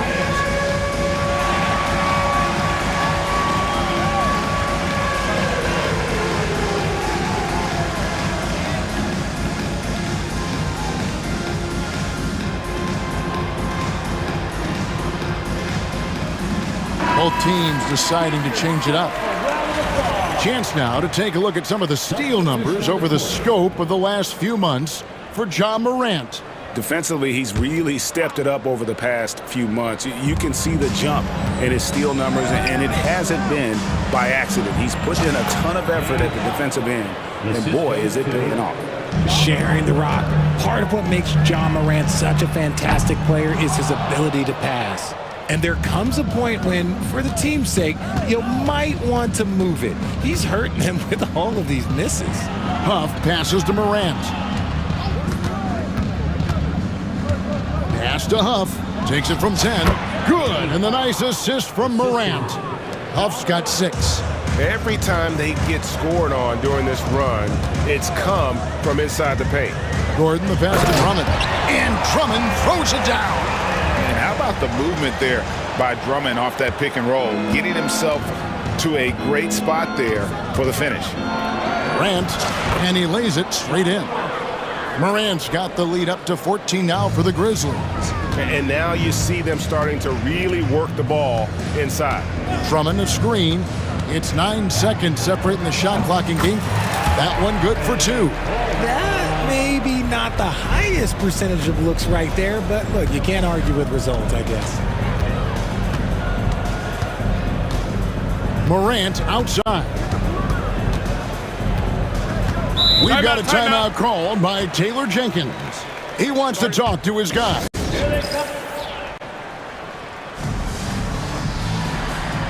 And Memphis making a change here. Picked his pocket.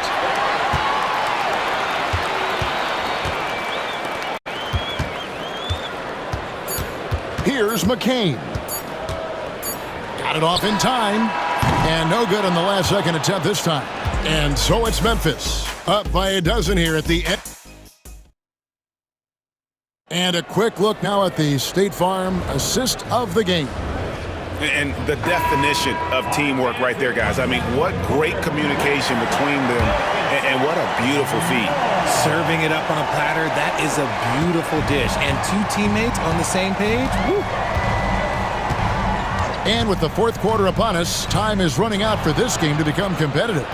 They've got Gordon, Abusele out there with Andre Drummond, and it's Council in at the 3. That's the group in the game for the 76ers. And the shot goes in. And the Grizzlies lead by 14. Oh, they own the interior right now. 10 straight points coming from inside. Gordon, the pass to Drummond.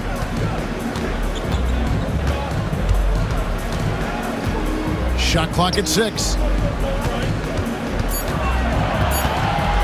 Here's Council. Aldama with the rebound. Aldama's got his 4th rebound in this one. Jackson dishes to Williams. Some nice passing there by Memphis. Moravia passes to Williams. Comes up empty from 19 feet out. The 76ers trail by 14. Here's Council. And it's Moravia with the rebound. There wasn't a lot of resistance there at that rim. He just tricked off a little bunny. To the middle. Here's Huff. It's good. The assist this time from Jackson. Jackson's got 3 assists tonight. Yeah, 3 consecutive field goals have come right at the rim. The D had better start buckling now. He gets it in there. And they're behind right now, but you can't pin the blame on this guy. No, he's got to get some more help from somebody on his team. Help him. Help that man. Now here's Jackson. Moravia passes to Williams. A 3-pointer off the mark. The defense just giving him the easy look there. He's not going to miss that. Now Gordon. He's looking for Drummond and finds him. And the layup is good after a nice lead pass. You can tell how comfortable Drummond is down there. Excels at using that size in close to the basket. They set the pick. And that's an intentional foul. And the 76ers with a completely new group now. Personal foul. First team foul. Substitution on the court. Just a little under 2.5 minutes have passed now here in the 4th. The 76ers trail by 12. Oubre outside. To the inside. And it's George missing. Look, the defense was locked in on him there. They know how dangerous he can be, and they guarded him perfectly. Fires the 3. Tips it up. And there's Oubre putting it right back in. He's so strong when he goes to work on the glass. One opening is all he'll need to finish the play, even if it's just a tip-in. Now here's Morant. And this is what John Morant does best. When he finds his rhythm on offense, he is almost impossible to guard. Maxey with it. A minute 50 left in the 4th quarter. And here's Morant. And Morant throws it down. Well, if you don't take care of the ball, fellas, that's what can happen. Absolutely, Greg. That makes the turnover even more painful. We know mistakes lead to breaks. That's just textbook right there. Oubre passes to Embiid from about 19 feet. Maxey, no good. That's a shot he's got to hit. You don't get many looks better from that range. Morant outside. Going inside. Greg, we know players are not shy about criticizing officiating. Anything you'd try to change or improve with the way the game is called? Well, I like when the players and the refs get together in the offseason to go over video examples. And I think one thing that's important is you got to have relationships between the players and the officials. And then I think the fans can also then kind of get on the same page. There are going to be missed calls out there. That will never change. And this is going to end in a lopsided victory. I love the tenacity and aggressiveness as well as the ability to close. You really got to give it up here for Memphis. They really lit it up in this one. Fantastic offensive performance. Definitely. Just simply shot the ball well. One of those games to be proud of. And it'll go down as their first official win of the new year. And they've really had a dominant run of games against this opponent this year. They played them 3 times and won every one. And you know, looking back at all the contributions tonight, it was a really phenomenal all-around game for Ja Morant. And he's been a well-oiled machine on offense, keeping things simple on this end, getting the looks that he wanted, knocking them down. And it's just competing, you know, giving your best when it matters most. And let me tell you, as a team, you love to hit your stride right at the crucial moments. They put this game away in style. Here's Maxey. And he can't stop the run as he misses. Now here's Morant.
Opening night for these two teams in this new NBA season. And we've been waiting all summer, BA, to kick this thing off. So much excitement, so much hope, so much possibility. I'm sure both of these teams are going to come out with a lot of jitters and nervous energy, but we're going to settle in, and we're going to see the highest level of play right in front of us. It's time for the NBA to get it started.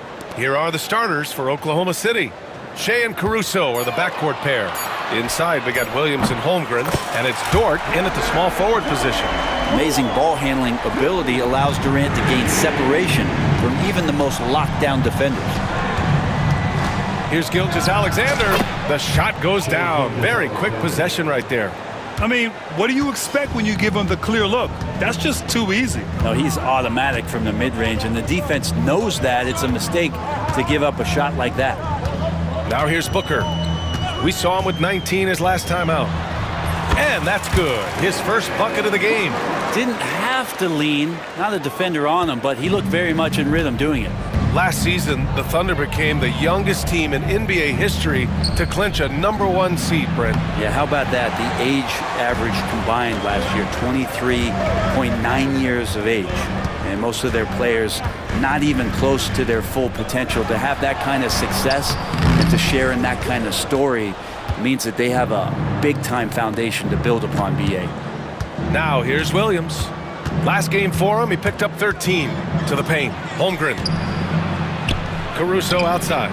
Pass to Williams. Clock at 4. And the shot is good. Dropping it off the front of the rim. And the vision is far past his years. Williams with great decision making. Here's Richards. And Devin Booker is already one of the greatest players in Suns history, Greg. Well, you could argue that Steve Nash still ranks ahead of him. He did win 2 MVPs with the Suns. But when it's all said and done, I think Booker will be regarded as the best.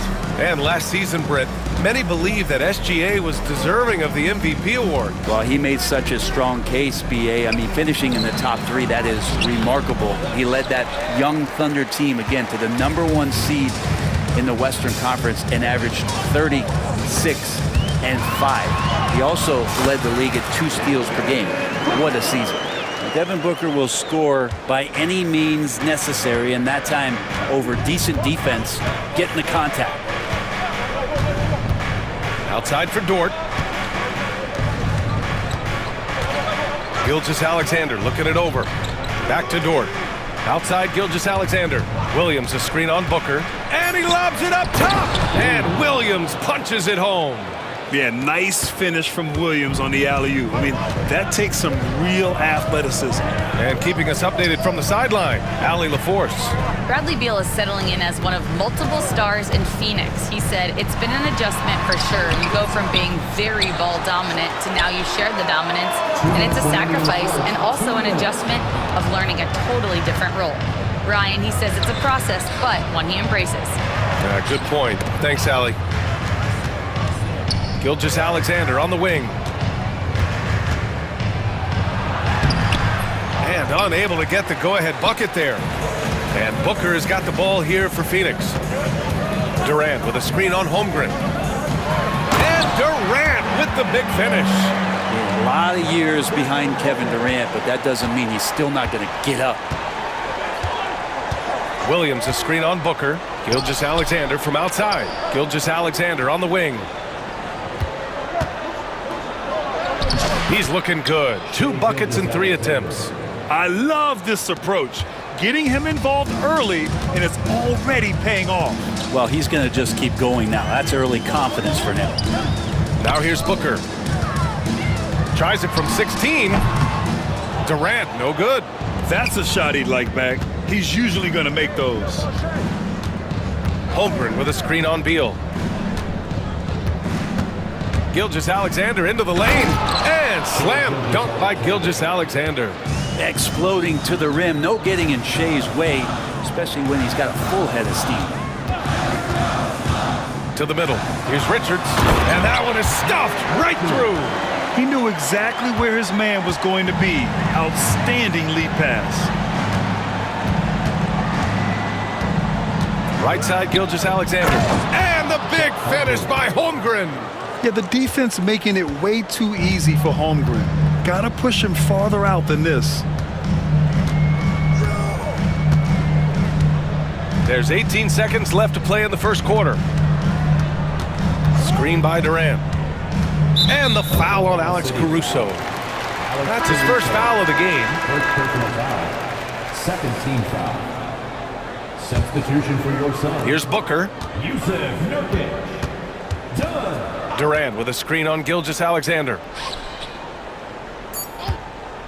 Fades away. And good as it takes a nice bounce off the right iron and down. Booker's got 6 points. He was wide open, but just to make sure, he put a little fade on that jump.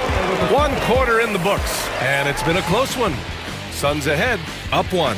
And we'll bring you the start of quarter number 2 when we return.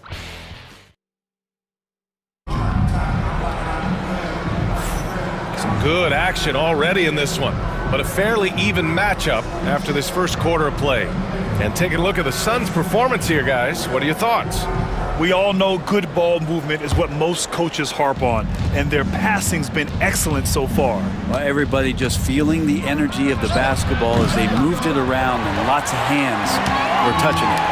Booker and Beal are the talented backcourt. KD and Nurkic are the big man for them, and it's done in a small forward. That's the Suns' 5 as we get into the second quarter. For 3, Durant. The Thunder with the rebound. Last time they met was in Oklahoma City. And in the last meeting, they were the better defensive team. They were the disruptors, causing turnovers all over the place. It was definitely that defense that carried them to that huge win that night. You have to figure they'll be primed to wreak even more havoc here in this one. From undrafted to a key rotational player, Lou Dort's story is definitely inspirational, Brent. This guy has worked so hard to make himself into an NBA player. But I will tell you this, B.A., he's never not believed that he wasn't one. And Luguentz Dort continues to make improvements, and the guys on the team love the way he approaches it. Drains the triple. 9 points in the game. This game has been like a seesaw. Both teams going back and forth at one another. Yeah, everybody trying to get away from one another, and the threads are keeping them close. This has been highly competitive. Bull, a screen on Caruso. Here's Beal. So it'll be 2 free throws. He was fouled in the act of shooting. It's going to be on Alex Caruso. Bradley Beal has been one of the most consistent scorers in the game year after year. He is an offensive machine. And the Suns making a change here. Jones is checked in.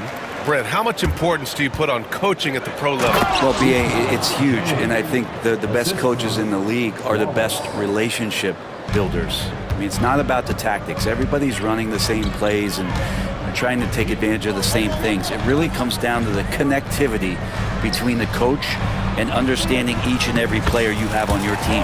And that one's good. Oh. I looked through the book, textbook, pick and roll. That's it. Jones just burning the D with that pass. Throws it up high. Rejected by Bull. And that's out of bounds. Oklahoma City will keep it.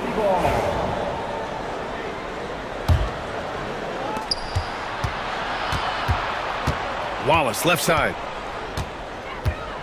Pass to Jang. Over Bull. Shot clock at 3. Dort for 3. Jones grabs the board. And just executing your offense earlier in the clock helps you avoid shots like that.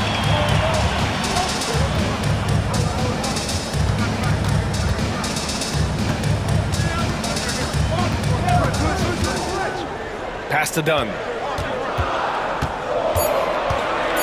The Suns need to get off a shot. That's good from Jones. And the assist by Nurkic. And now a 7-point Phoenix lead. Oklahoma City has gone 0 for 2 from outside in the second quarter. Fires from deep. Caruso misses. And the Suns with possession. They're on a 10-2 run here. Now here's Jones. Tight defense on him.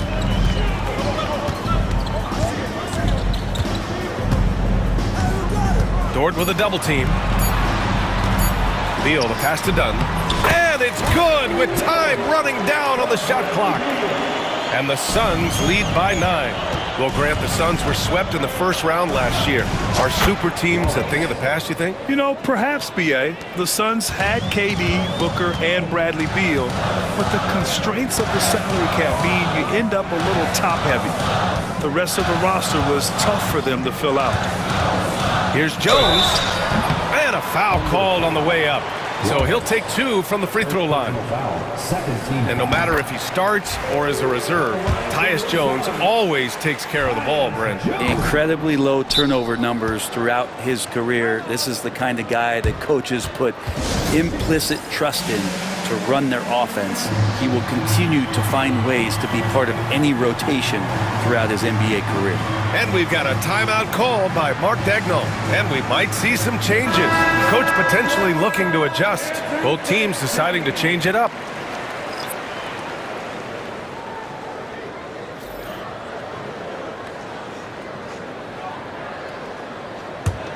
Thunder trail by 8. Here's Gilgeous-Alexander. Ooh, good D by Plumlee. Yeah, better than giving up the layup. You want to go in there and use the hard foul. They did it there. That's aggressive attitude defensively. Beal. And once again, off the mark by Phoenix. The defense better tighten up on the mid-range. They're much, much tighter. You expect him to make every single one of those. The kick out to Wiggins. Outside, Williams. Gilgeous-Alexander from outside. The Thunder with another miss. And it's Phoenix's ball. They're on a 13-4 run. Plumlee a screen. To the inside. Slam dunk by Plumlee. I tell you, Plumlee rolls so hard to the basket, no one really wants to get in his way. Now Gilgeous-Alexander. Last game, an incredible scoring display for him. And the defense got away with one there. I mean, that's a shot he typically makes. 32 seconds left in the second. Oh, there's the alley. On the break, Williams from long range. And it's Phoenix with the rebound. The smart play. Wait and take the final shot. Every second right now is valuable to you. That should be their strategy. From the high post. The rebound by Shai Gilgeous-Alexander. Holmgren finds Williams. And Williams punches it home. Playing from behind, it's amazing he chose a dunk with that high a difficulty rating. Yeah, no question. That was a stellar move with plenty of swagger. And so it's the Phoenix Suns up by a healthy 8 points at the end of the period. Getting lots of great looks, shooting it well. That's why they're up. All right, Allie's ready to go. She's courtside. Hey, Allie. Brad, you limited their effectiveness early. What did you guys do defensively? Appreciate it, Allie. And we'll be coming right back after this break. Ready for the third quarter.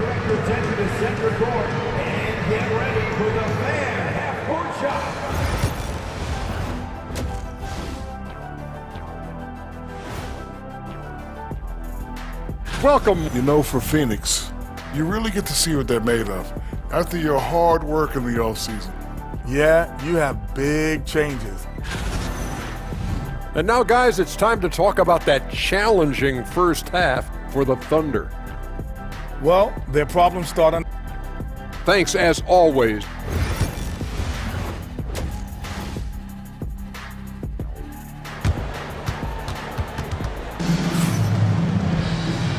And we've got third quarter basketball here. 2 quarters in the books.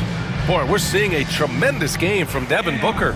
Yeah, he played such a smart first half, maximizing his opportunities offensively. Yeah, I'm thinking back to the first half. I'm wondering, did he take a low percentage shot? Everything efficient. And on the floor for Mark Daigneault starting the second half. Inside, we got Williams and Holmgren. Isaiah Joe is out there with Shai Gilgeous-Alexander. And it's Wiggins in at the 3. Pass to Booker. Back to Allen. Outside Durant. Crafty move. And a big bounce off the rim, but it sinks right in. Durant's got 7 points. And that's the shot that makes Kevin Durant. He's so special from the mid-range. Gilgeous-Alexander passes to Holmgren. That one's good. And so Gilgeous-Alexander with the assist.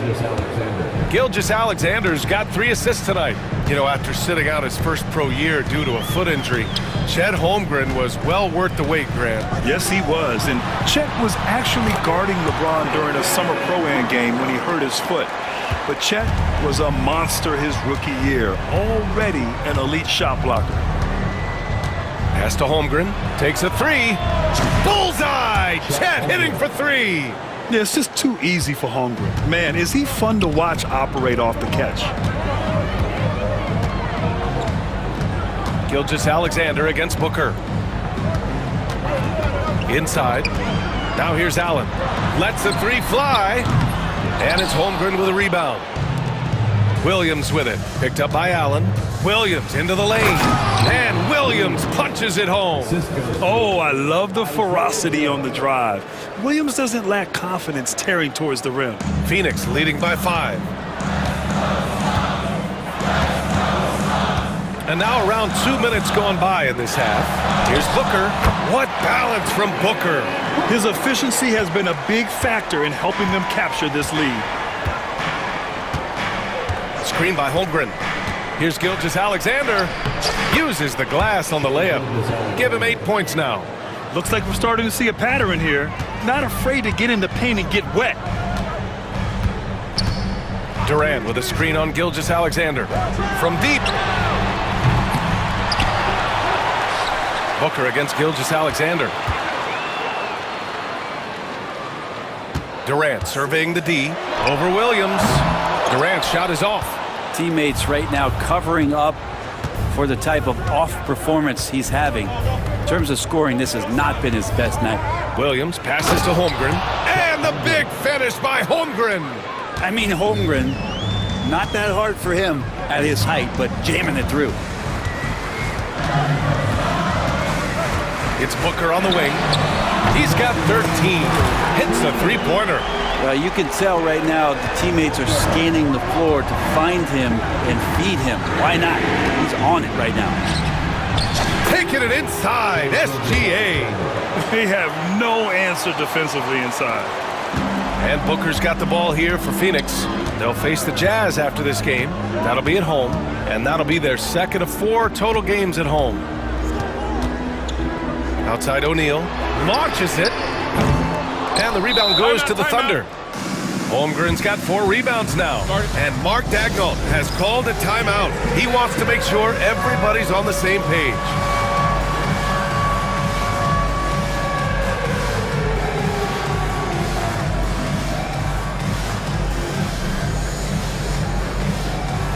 And the Suns will go for a different look here. Yusuf Nurkic, he's checked in for Richards. Bol comes in for Durant. Dunn, he's checked in for O'Neal. And it's Jones in for Devin Booker. Thunder trail by 4.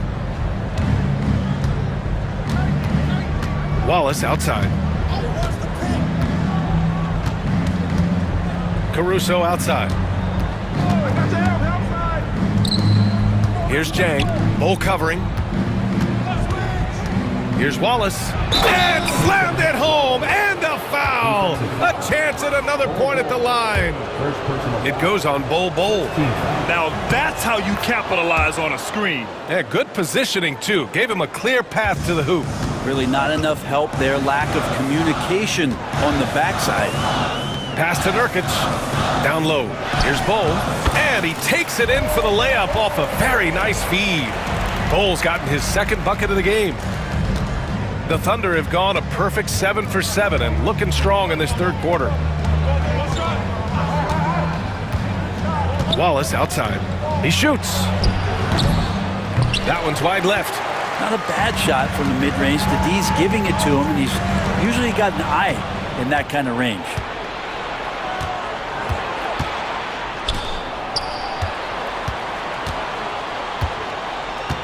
There's 31 seconds left in the third quarter. Back to Caruso. Hartenstein a screen. 5 on the clock. And it's Caruso on the take. Here's Jang. And again, Oklahoma City, no good. Yeah, that miss might stick with him for a little while. That's kind of a shoot-around jumper if I've ever seen one. Allen outside. Pass to Jones. The three. And he can't get that one.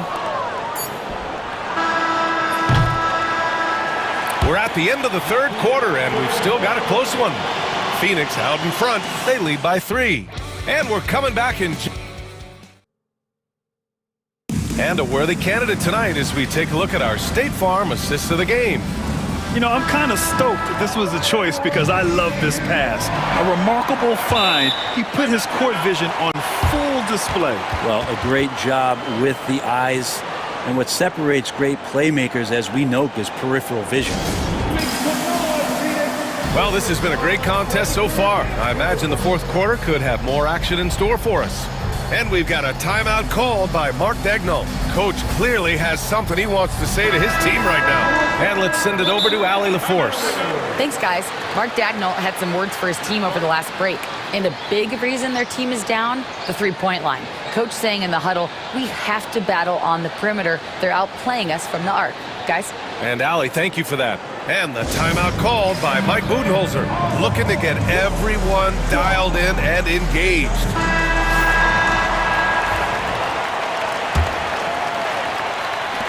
Phoenix leading by 3.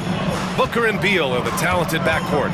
Royce O'Neal is out there with Kevin Durant, and it's Richards in at the center position. So that's the lineup on the floor for the Suns.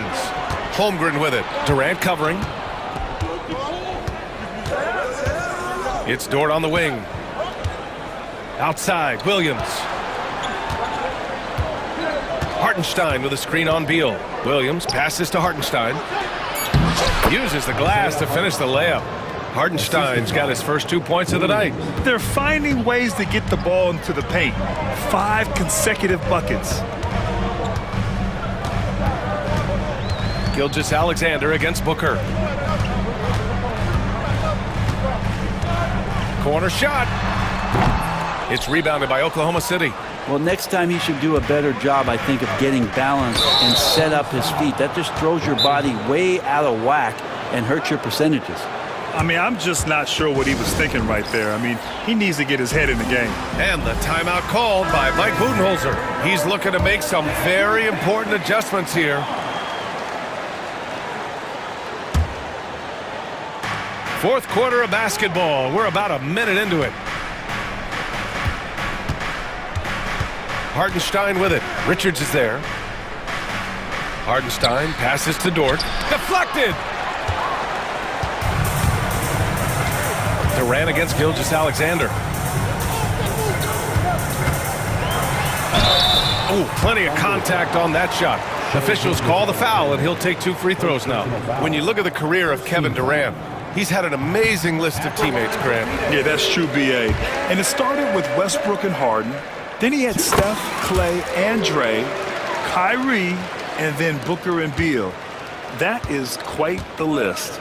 Well, a big fellow with the ability and confidence at the free throw line is something that every team wants. You don't have to make those late substitutions. Keep your big guys on the floor. And he was dominant in their last outing. And the same thing here tonight. He is in a terrific groove right now. Seems to be nobody standing in his way. No roadblocks for him to get to his spot, capitalize, and continue to be aggressive. Easy look when the defender isn't fighting over the screen. Yeah, coach over there just asking for one simple thing, and that's some effort. Got burned on that one. The kick out to Williams. To the middle. Here's Hartenstein.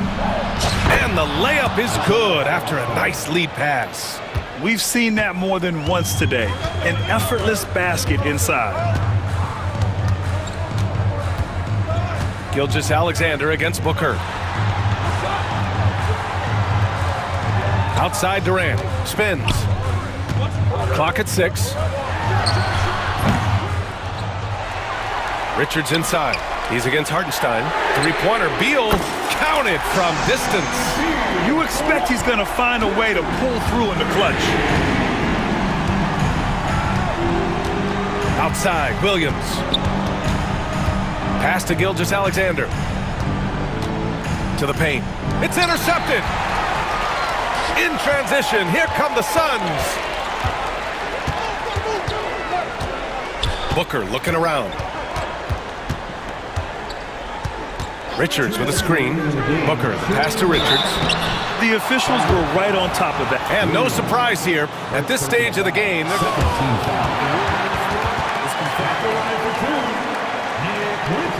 the action down.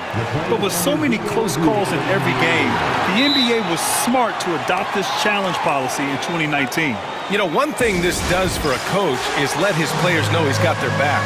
If they're adamant that the call was wrong, he'll back them up and make the refs take another look. And they've made their decision. The call will stand. And as much as it hurts to lose a challenge, I think Coach would challenge that call again if he could. He really disagreed with the foul, and he's still peeved. Wallace, he's checked in for Hartenstein.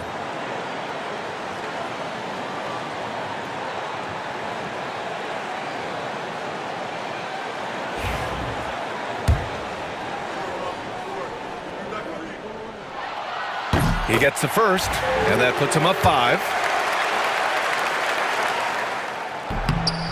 He's off on the free throw, unable to get the second one to drop. And Williams has got the ball here for the Thunder. 1:49 left in the fourth quarter of this one.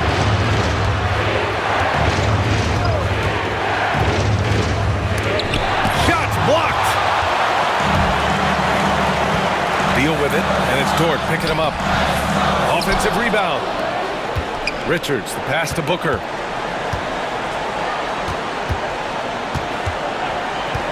Tries again, and perfection right through the net. Booker's got 11 points here in the second half. Booker firing on all cylinders, and this guy is one of the toughest in the NBA to slow down. Gilgeous-Alexander drills a 3. And SGA is used to bearing these kind of big-time shots. Just an outstanding leader for this team. Booker against Gilgeous-Alexander. Outside Booker. Pass to Durant.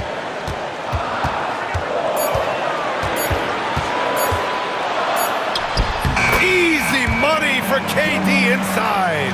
And how smart, just get the ball to KD and get out of the way. Holmgren with a screen on Booker to the inside. Holmgren powers it in off the lob. These moments are important for Holmgren's development. Needs to keep sinking those big-time shots. Durant with a screen on Gilgeous-Alexander. That's good from Durant on the assist from Booker. And the Suns lead by 6. And not a moment to lose on this possession. Time is not on their side right now. They're aware. Gilgeous-Alexander passes to Williams. Wallace outside. Takes the 3. Kevin Durant with a rebound.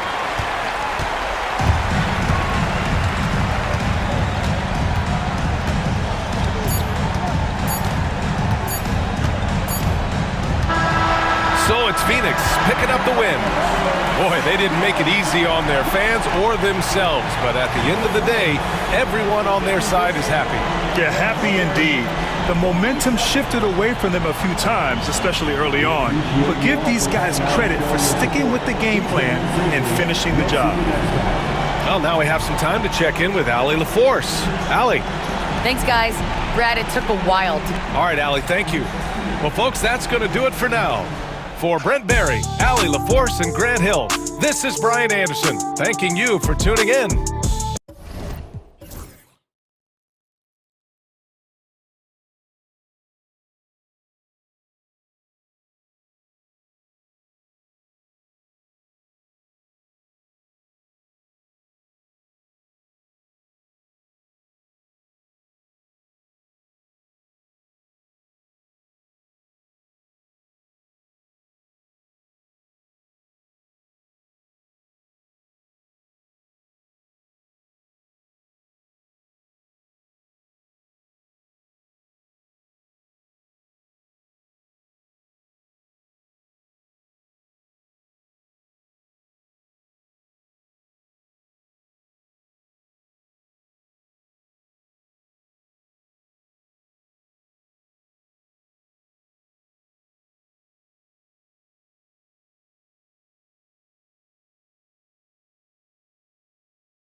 The starting group for the Grizzlies. Morant is the point with Bane out on the wing. Smart is out there with Jackson. And it's Edey in at the 5 down low. And for the Timberwolves, we've got Anthony Edwards. Julius Randle is out there with Nickeil Alexander-Walker. Then there's McDaniels, and it's Gobert in at the center filling out the middle. So stand the Grizzlies trio of Ja Morant, Desmond Bane, and Jaren Jackson Jr. From the outside looking in, what a great base going forward. I agree with that, Kevin. Look, not only are those 3 outstanding individual players, but they complement each other so well. There's such a great fit with those 3 guys. That's a great base for the future. Edwards puts the fadeaway right on the money. And look, Edwards has a lethal pull-up game. It's one of the things that makes him so difficult to guard. Now here's Morant. Outside, Smart. Some nice passing there by Memphis. Just 5 to shoot. And he buries that one, drilling the rim on the way down. You know what? Didn't find a very good shot on that possession, but still able to get 2 points. Oh, he blocked it and deflects off the backboard. And Gobert kicks to Edwards. Shoots over Morant. Edwards, that's good. Edwards got his 2nd bucket tonight. Effective use of the mid-range there by Edwards. He's a true 3-level scorer. Morant surveying the D. Pass to Jackson. Out to Morant. Jackson setting the pick here for Morant. Takes the 3. Rudy Gobert with the rebound. For Minnesota, they've gone 2 of 5 here, making 40% so far to start out the game. Well, what a quarter he's had. You can tell he's in the flow. They should be looking for him every possession. Here's Morant. Anthony Edwards making his last shot. And Ja Morant, good for the 3. Morant's got 5 here on opening day. And what a great day it is. Greg, what do these players feel? And it's a great finish! Oh, my. Wow, this is how explosive Edwards can be. He finishes with such force at the rim. Morant against Gobert. Morant drives in. The rebound by the Timberwolves. About 3 minutes gone here in the first quarter. Outside Edwards. Pass to Gobert. Edwards inside. Guarded by Morant. Morant with some nice D. And while we've got a moment, let's send it over to our terrific reporter, David Aldridge. David? Thank you, Kevin. Rudy Gobert continues to embrace the challenge of elite rim protection. He said competition is what it's about. Sometimes I'm going to get dunked out, and sometimes I'll get the block. But I'm not going to stop coming and doing what I do. I'll be there every time. Kevin? David, just like you. Thanks so much. And the basket by Edwards. Well, when you have a guy scoring like he is, you redraw every play to be about getting him the ball. Pass to Smart. McDaniels against Morant. Here's Edey. And he banks in the layup. Yeah, that's a great find by Morant. He draws so much attention, there's usually someone open. Edwards passes to Gobert. Edwards against Morant. That's good from Edwards on the assist by Gobert. 12 points for him. Well, he's been very reliable tonight. Not wasting any chances, really using his head. The 3 from Morant. Rebound by Alexander Walker. Minnesota leading by 3. Pass to Randle. Stolen by Smart. It's a 4-second differential between the shot clock and game clock.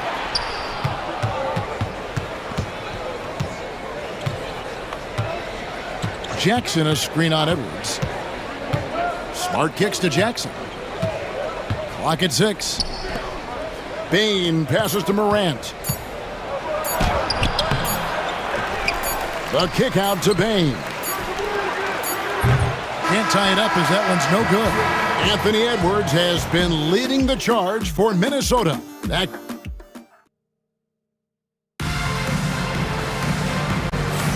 And if you're just tuning in, it's been a pretty even game through the first quarter.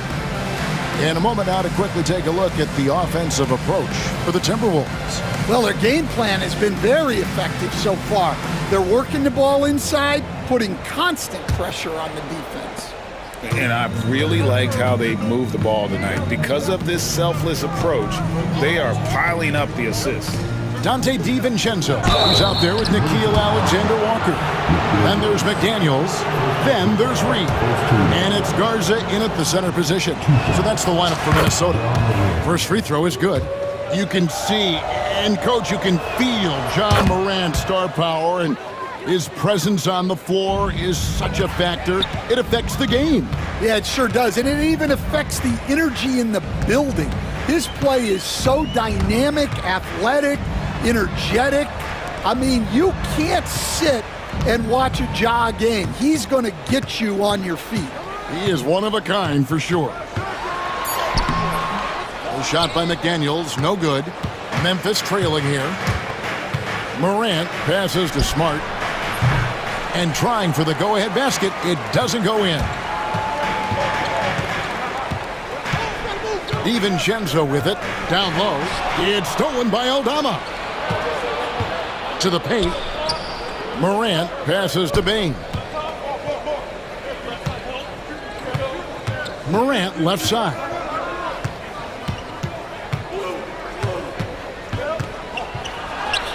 Yep, that one goes in there. Morant's got 4 points this quarter.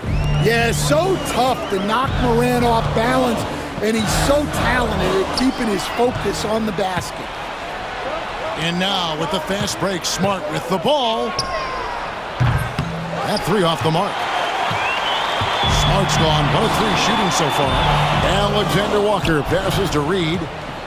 And here we go, the Grizzlies on a fast break. Morant with a wide open look. A three-pointer is right on target. Morant's got the lead up to 4 now for Memphis. And guys, let's get your take on the hustle stats for the Grizzlies. Well, so far they've done a great job of reading the offense and repeatedly putting themselves in the right place to interrupt the play and force turnovers. And they've also done... On the Raptors, he punched it in! Are you kidding me?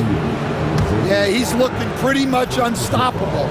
Morant making the defense regret that physicality. Hey, Stan, as a coach, what was the most difficult part when transitioning from college to the pros? That's a great question, Kevin, and I think 2 things. Number one, the length and the pace of the season. You just didn't have the time to prepare for the next game. Everything was sped up. And then, obviously, the talent of the players. So you're trying to game plan and come up with a way to stop guys who are essentially unstoppable. Rudy Gobert, he's checked in for the Timberwolves. Randall comes in for McDaniels. Here's Randall. Score the basket. Nice shot after missing his first attempt. And with that basket, he's able to end a 10-0 run by Memphis. And for those of you just joining us, we're almost 2.5 minutes into the second quarter. Jackson finds Aldama. That's good, and it's Jackson with the assist that time. Aldama's got the lead back up to 7 now for Memphis. Pass to Alexander Walker. Gobert down low. He's against Clark. Gobert, no good. And so it's Jackson who brings it up for the Memphis Grizzlies. 7-point game, the biggest lead in the game. Now Aldama, the 3. Gobert pulls it in. Gobert's got his 5th rebound right now in the game. Here's Randall. The Grizzlies pull it in. A minute 42 left here in the second. Outside Jackson.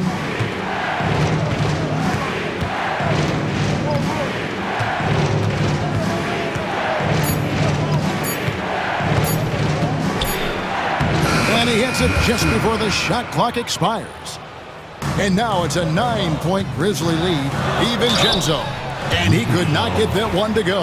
Out of contact, and he'll go to the line for 2. I tell you what, he earned his money on that foul. Minnesota shooting their first free throws of the evening. And just to mention, a season ago, they were very comfortable at the line, hitting about 78% of their free throws. Memphis leading by 7. Jackson up top, defended by DiVincenzo. Jackson misses. The Timberwolves have gotten off to a rough start here in the second quarter, going just 1 for 5. Basket good. Yeah, and there it is again. On a lot of their possessions this first half, they've established great inside position. Jackson against DiVincenzo. Outside Jackson.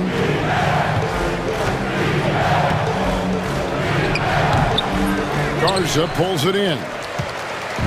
Looking at Minnesota, they took the win in their last game against Chicago. Jackson against DiVincenzo. Connects from three-point range. Now just a 2-point Grizzly lead. That's a high percentage look when the D doesn't fight over the screen. Yeah, it's certainly worth it to disrupt the offense. Coaches notice that extra effort. 12 seconds left in the second quarter. Jackson from long range.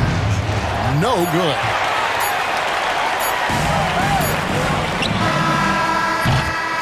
Ja Morant has been leading the charge, guys, for the Memphis Grizzlies. He got into double digits for the quarter with 10 points total. He'll get you back to the action after this break.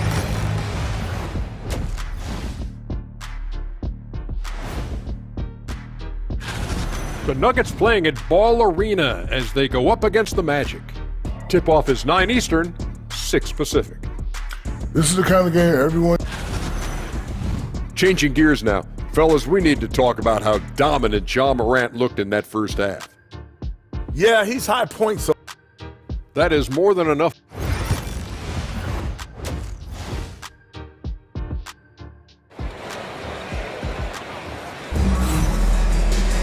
And in that first half, we saw a pretty tight battle. We'll soon find out what sort of adjustments were discussed during the half. Guys, Ja Morant has been sensational. Definitely been challenging the defense here early on, not settling for anything outside. Well, I just love his fearlessness so far. He's charging inside like no one can stop him. Kicking off the second half, here's Taylor Jenkins' 5. Morant is the point with Bane out on the wing. Jackson is out there with Edey. And it's Smart in at the small forward. The game has been very close in a lot of areas, but rebounding has been the one differentiator thus far. That evens the score. Randall's got his second bucket of the night. And how about the touch there inside? And that's where Randall likes to get the ball, and you can see why. You know, Coach, what more can you ask? The reigning 4-time Defensive Player of the Year, Rudy Gobert. Well, Kevin, since you asked, his impact in the playoffs hasn't always been the same as during the regular season. That's got to be the next step. Stan, isn't it terrific? We're seeing these great stars in the NBA extending their careers more than ever before. We certainly are, Kevin, and it's great for the league. The league keeps getting younger, though.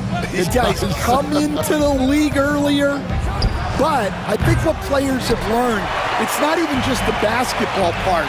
It's the strength and conditioning. It's the nutrition. They've taken care of themselves better, and that allows them to last longer. Memphis leading by 3.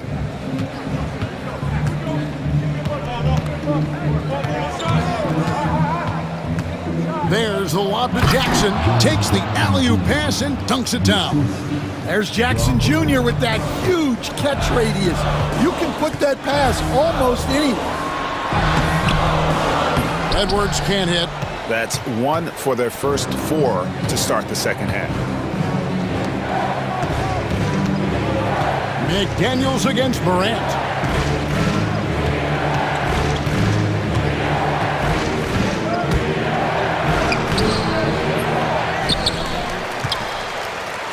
Here's Edey, defended by Gobert.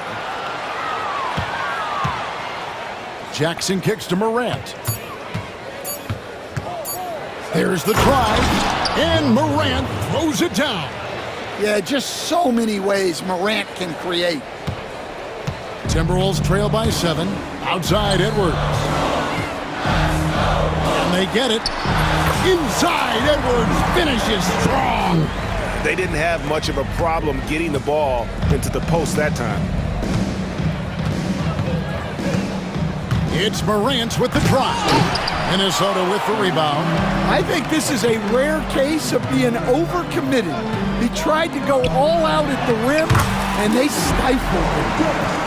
Right through the contact. Gobert's added so much strength since being drafted back in 2013. It's helped all facets of his game.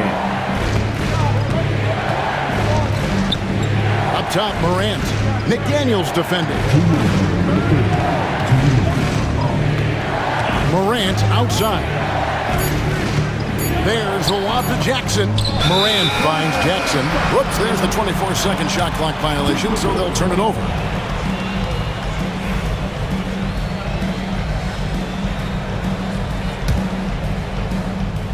Timberwolves have gone 3 of 6 in the third quarter, 50% from the field. Here's Edwards. Edwards making a statement. Well, we've seen this movie before. Edwards is rolling, and his energy right now is infectious. Morant against McDaniel. There's 1:26 left to play here in the third. Jackson, good, and a nice assist from Morant. At his height, Jackson Jr. just needs to be assertive to successfully attack. Oh, wow, what a great move inside. That is incredible. And talk about putting some extra on it. That dunk was way over the top. Close game or not, he's going to finish firm when he gets the space. And it's out of bounds. Last touch by Bane. And he jumped out to that ball immediately. Great reaction on that deflection. Yeah, and you know they're tracking the tips and deflections because that tells you who's affecting the game. And it's Taylor Jenkins calling timeout here. He's ready to talk things through with the team. And some changes here for the Timberwolves. Garza's checked in, and Nickeil Alexander-Walker in for McDaniels. High arcing shot. Grizzlies with the rebound. There's 48 seconds left to play in the third. Pass to Huff for the three. He can't hit that time.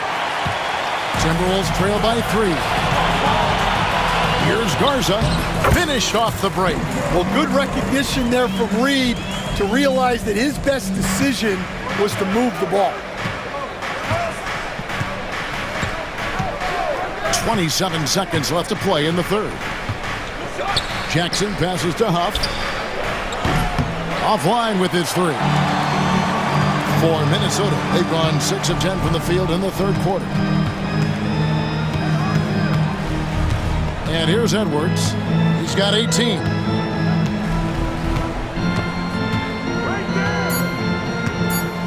For the lead. No good from three-point territory. It's still anybody's game as we've reached the end of 3. While we have the chance now, folks, let's go to our State Farm assist of the game. And just true artistry right there. I mean, great decision on where to go with the ball, and how about the perfect delivery? Wow, that was an absolute masterpiece of an assist. He knew exactly when to deliver the ball, and it made for a beautiful score. Well, what a terrific game it's been so far, with this fourth quarter sure to bring more pressure-packed basketball. They've got Reed, Nickeil Alexander-Walker out there with Anthony Edwards. Then it's Julius Randle, and it's Garza in at the 5. So that's the lineup for Minnesota. Here's Alexander-Walker. It's rebounded by Memphis. Outside Jackson. Pass to Huff from past the arc. Trains it from beyond the arc. And the Grizzlies lead by 2. There is just no way to tell who is going to pull this one out. When you've had this many lead changes, you're looking to see which one of those plays is going to be a momentum swing. Well, when Edwards gets this hot, all an opponent can hope to do is limit the damage. Here's LaRavia. He's defended by Randall. Edwards against Jackson. Driving the lane, and Jackson throws it down hard. Oh, and he went for the two-hander on the slam, using some muscle. Some urgency from him there, sure. Edwards against Jackson. Elbow shot. That shot misses. Well, when they're playing off you, you have to make them pay. And he couldn't. Pass to Huff. Back to Jackson. Reed with the rebound. Well, with his team leading, he might just want to put that one in his pocket next time. Alexander Walker with the ball. No good on the triple. Well, you can tell he thinks he should have had that one. Even harder on him when he's got a good look like that and it doesn't go down. Jackson down low. Pass to Aldama. It's stolen by Edwards. Edwards. Whoa, a little extra right there from Edwards. Yeah, doing it with speed and style. Edwards putting on a show at the rim. And again, Memphis no good. And on an open look like that, he's very gifted at making the weak coverage pay. And he's going to get whistled for that foul, G. That was intentional, but not exactly logical. How about pointless to foul there? I mean, I don't know where his head is, but it's not in the game. And it's Taylor Jenkins calling timeout here. He's very aware of the timing here and the significance of getting things squared away with his team. Gobert, he's checked in for Minnesota. McDaniels comes in for Julius Randle. The Grizzlies also changing it up. Jaren Jackson's checked in for Santi Aldama. Marcus Smart comes in for Vince Williams. And it's John Morant in for Jackson. And now the latest from our reporter, David Aldridge. Hey guys, I caught Taylor Jenkins' message to his team. Now, he was quite encouraging in the huddle. He said, look, you're fighting out there, fellas. I can see it. I need you to keep giving everything you have. Bring this one home. See if they can pull it off, guys. Thank you, David. Alexander Walker passes to McDaniels. Reed with a screen for Edwards. Hits the jumper in space. Edwards got it all tied up now for the Timberwolves. And such a clutch shooter. I mean, he lives with a big shot. And when he's rolling like this, watch out. Well, Morant's built to go and showing what he's made of here in the clutch. And Gobert kicks to Edwards. Back to Gobert. Pass to Edwards. Reed with a screen on Morant. Edwards. Rebounded by Jackson. Well, if you have the space, you have to take that shot. He missed it, but he's trying to keep the defense honest. Morant against Edwards. Morant pushes to Jackson. 6 to shoot. Morant outside. And they force the shot clock violation. Great team. Sometimes the action speeds up on you a little too much. Two teammates not on the same wavelength there. Minnesota's gotten off to an 0 for 2 start from downtown here in the fourth quarter. A huge shot to tie it up. That is world class. Yeah, and I can say from experience, his coach just breathed a huge sigh of relief. Jackson, a screen on McDaniels. Outside for Smart. McDaniels with the ball. He's picked up by Morant. Alexander Walker. That doesn't go in. Had a chance, though, to take the lead. Memphis with the ball. Now 8 seconds separating the two clocks. Morant against McDaniel. Morant, right side. Here's Jackson. Good! Well, Jackson Jr. showing his ability to be a leader in clutch time. Outside Edwards. Oh, wow, a huge basket to tie the game. Yeah, he's in such a great rhythm right now. Makes sense to get him the ball any way you can. Yeah, when you have a guy playing like he has been recently, he's got to be the first option on every possession. And it's Taylor Jenkins calling timeout here. And he knows there's no room for mistakes and wants everyone on the same page.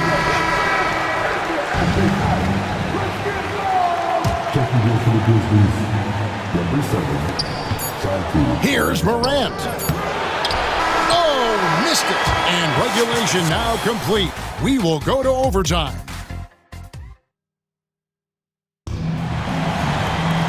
Well, 4 quarters weren't enough to decide this ballgame. Sit back and enjoy as we move on to overtime.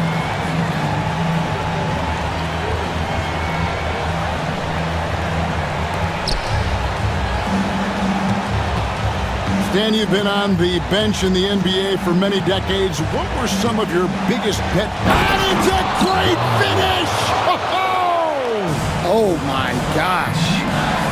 Yeah, Morant's got to get himself in that dunk contest. I mean, look at that. Edwards, good. In the mid-range. Rarely the hallmark of efficiency in today's NBA, but it is on point tonight. Jackson misses. Minnesota shooting at 52% from the field. They're clicking. Shot by McDaniels, no good. Well, the analytics don't like it, but if the defense is giving it up, I like that shot selection despite the miss. Morant outside. Uncovered, and right through it goes. Morant's got 4 points in the quarter. Well, the defense is going to give Morant that shot. They're trying as hard as they can to defend the rim. That opens up the mid-range jumper. And so it's Smart. He'll bring up the ball for the Grizzlies. The lead is 2. Pass to Morant.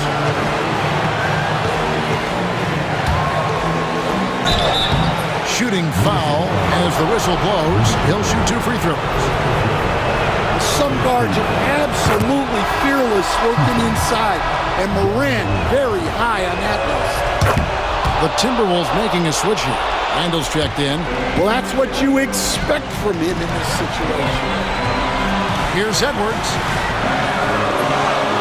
It's rebounded by Memphis. Here's Morant. And blocked. That one goes careening off the glass. Well, you have to be aware of Gobert on the floor. He's got a few Defensive Player of the Year trophies. Well, you need a bucket? Give it to Edwards. He's got that clutch cheese. Here's Morant. Smart finds Morant. 6 on the shot clock. Driving to the basket. Count it! A true leader. You can tell Morant takes pride in stepping up when it matters most. Edwards passes to McDaniels. Got it! And what a sensational bucket to bring them within 1. Well, that's a shot you don't mind him taking. Gets a good look and trusts his shot to knock down the 3. Here's Aldama. It counts!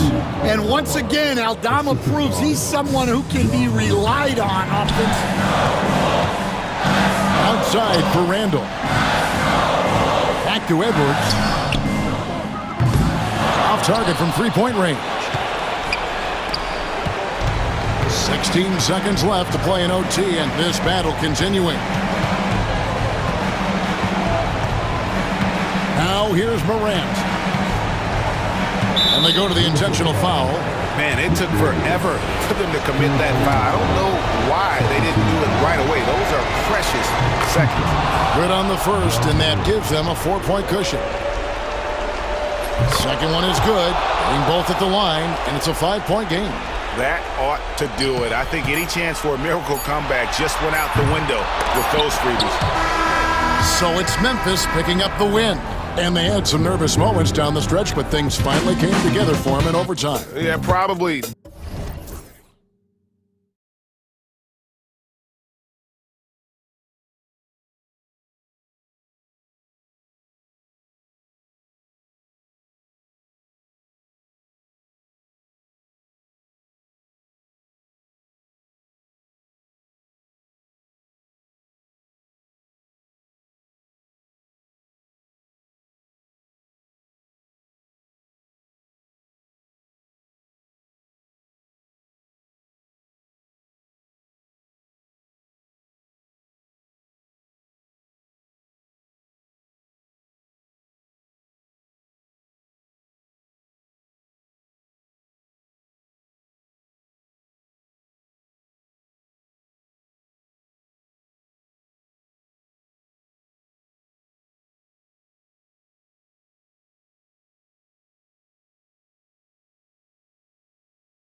Every team with an equal chance to do something special. Oh, B.A., that's the way these teams look at it. Regardless how your previous season went, you have a chance to do something special, something great. Time to start fresh and build on that optimism. Here are the 5 for the Suns. Booker and Beal are the talented backcourt. Kevin Durant is out there with Royce O'Neal, and it's Richards in at the 5, roaming the paint. What a slick look by Paul George. Defense expecting him to shoot, but he decides otherwise. And so here's Phoenix, following the score by Philadelphia. The shot's good.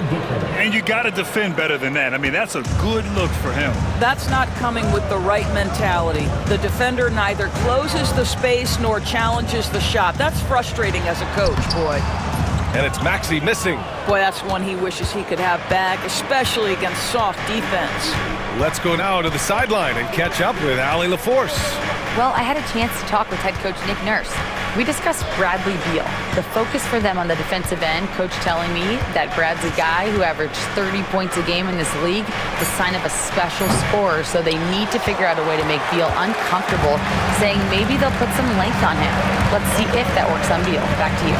Thanks for that, Allie. Offensive board, kicks it to George. Hits the trifecta. The countless hours Paul George has put into that three-point shooting, a huge part of his development. Screen by Durant. Booker for 3. Rebound by Philadelphia. Given his range, you'd expect him to capitalize on that opening. And Grant, I know you played a part in Embiid's decision to join Team USA. Yeah, B.A., I spent a lot of time talking to Joel Embiid and convincing him to play for us in the U.S. men's national team. He just brings a great feel for the game at the offensive end. Booker surveying the D to the middle. Here's Durant, and it's slammed in by Durant. You can always count on D-Book to make the right reads when he's in pick-and-roll action. He's so smart. Here's Maxey, and it's flushed down. A nice jam. And sends it home with some passion. I think he's rubbing it in a little bit here, hanging up there like that. Richards with a screen. Durant for 3, and McCain pulls it down. He is too good a shooter, guys, to be left open like that. The defense just dodged a bullet there. Here's Grimes. Booker defending. Now here's Embiid. 6 to shoot. Late clock. The Sixers need to put one up here. Shot from 16. And he's going to the line for 2. The official saw contact while he was going up. And it's going to go on Devin Booker. First trip to the free throw line for him in this one. Despite Joel Embiid missing more than half of their games, Grant, the Sixers still won 47 games last season. Yeah, B.A., and lots of credit goes to Tyrese Maxey, averaging over 26 points a game. Philadelphia also had some good depth, and that really helped. Basket's good. Boy, you see how confident Devin Booker is down low. Doesn't even think twice about looking to score in there. George with it. Oh, wow! Oh, Paul George, let him hear you with that finish. That is nicely done. Outside Booker. From downtown. The rebound by Embiid. Philadelphia leading by 7. We've got 1:23 left in the first. George feels it out a bit. And he lays it up and in. George has got 7 points. Getting out to a nice lead. Great flow and great execution. For 3, Booker sinks it from distance. All right, defensively now, you've got to find a way to slow this guy down because he's putting it to you. Here's Maxey, plenty of space. Again, the Sixers score. Well, you won't see that kind of shot fall very often. Thank your lucky stars. Beal against Maxey. Beal, the pass to Durant. No good on the triple. He's been off this whole period, unable to sustain any kind of consistency. Pass to Maxey.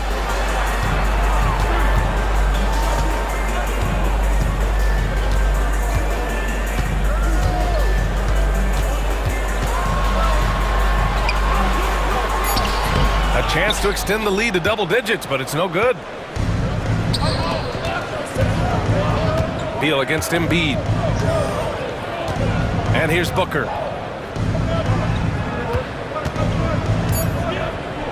Down low. Here's Durant. And so the first quarter is in the books. Philadelphia on top, up by 8. And we'll get things started in the second quarter when we return.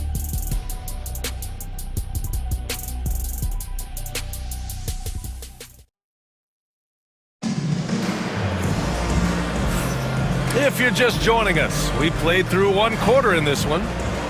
And let's get your take, guys, on the scoring breakdown for Philadelphia. Well, we've seen them take advantage of the lanes given to them so far. The defense isn't plugging it up, and it's being exploited.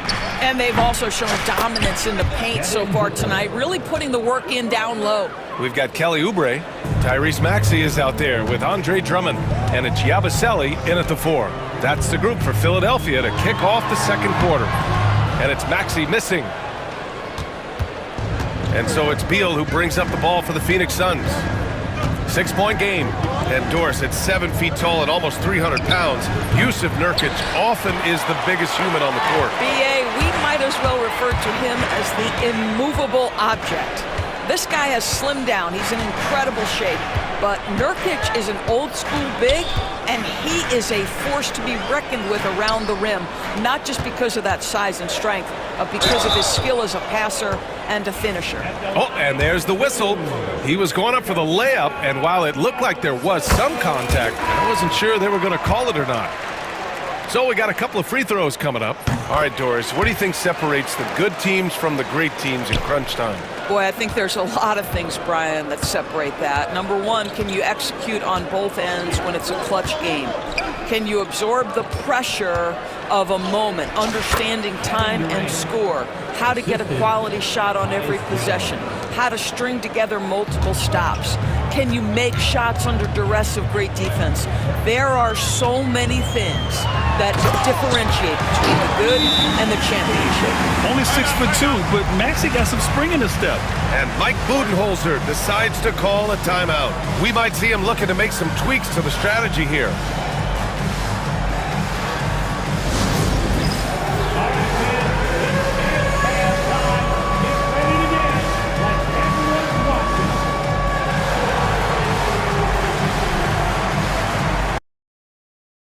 Alex, all audio and your microphone are unmuted. Squads that love to run. Last year's team leaders in fast break points. 5th on the list, the 76ers. You know, it really made for some exciting games the way this team ran the floor, always maintaining impressive energy in transition. Jones, the pass to Bol. And finished off by Bol.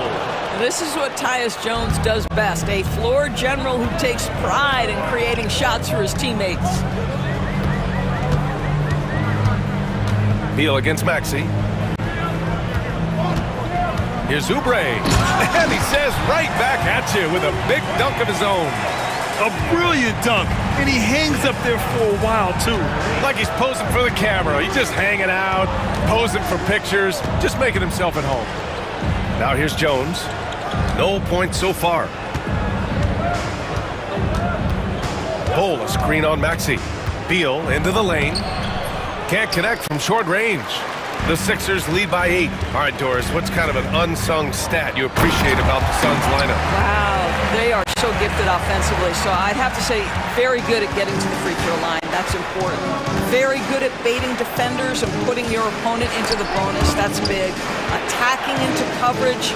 They get to spend plenty of time at the free throw line. It's an underrated advantage, BA. What a smart player Tyus Jones is. He knows when to seize his opportunities. Outside Oubre. Back to Maxey.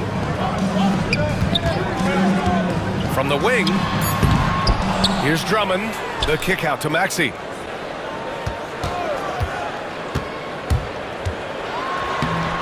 Now shooting 50% for the game. He's 4 for 8. They're not messing around. 5 of their last 6 buckets have come from the interior. Releases from 15. The putback. Great positioning on the putback. And they seem to have found a nice groove here in the second period. The Sixers lead by 7. Outside Maxey. Drummond with the screen. Fires the 3. Gets a hand on it. Controls the rebound and the putback. And guys, the way this defense is getting manhandled down low, you have to wonder if they're at 100% right now. There's a screen by Bull. Jones from outside. And it's Philadelphia with the rebound. After this game, they can look forward to Detroit, where they will match up against the Pistons. That'll be the first leg of just a 2-game trip for them. You don't want to stop the clock right there. I'm not quite sure what he was thinking. Here's McCain. 59 seconds left to play in the half. Oh, not the defensive effort they need to cut into the lead. Boy, good call. You have to at least try to protect the rim. They're just too slow to react. You can't afford to sleepwalk through possessions. What's going on out there? And that one's good. Bull. And he's really improved as a playmaker over the years. Beal's basketball IQ seems to just get higher and higher. Maxey against Beal. Pass to McCain. Now here's Maxey. Down to 5 on the shot clock. Over Beal. And it's Maxey missing. I'll tell you, it has not been this guy's best night, but the teammates have been there to pick up the slack. Love it. 2 seconds separating the shot clock and the game clock. Left side Bull. Back to Jones. There's a screen by Bull. Jones, the pass to Bull. Drummond grabs the miss. For 3, Maxey. Oh, he beats the buzzer just in time. Wow. Big time bucket, I'll tell you. Great. Thank you, Allie. Good stuff. We will be right back after this break for the beginning of the third quarter. Please direct your attention to center court and get ready for the...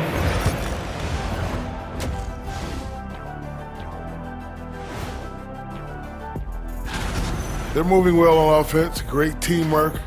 Maybe not as strong as our teamwork, but whose is? How about your old Lakers team? And changing it up. And that's it for halftime.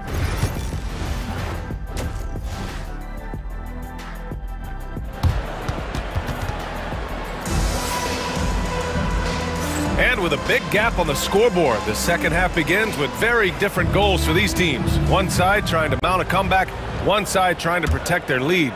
Without question, Tyrese Maxey displaying all his skills today. I love how effortlessly he scored.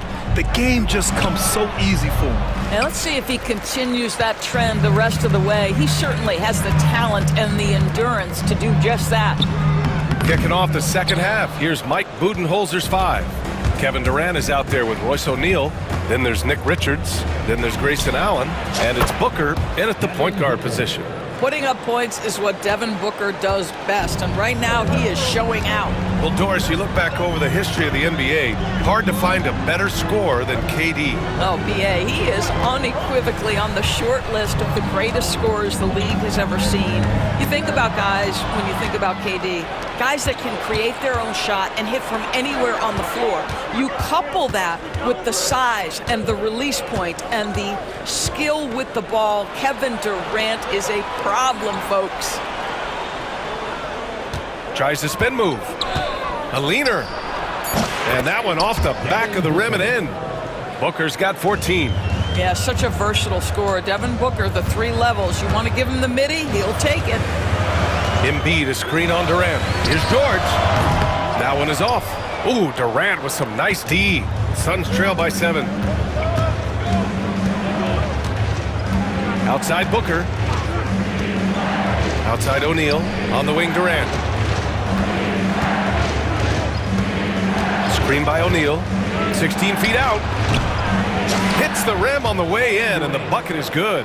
He has 6. Boy, everyone is getting to their spots and then capitalizing. 3 for 4 in the quarter. Beautiful. Gordon on the take. Pass to Grimes.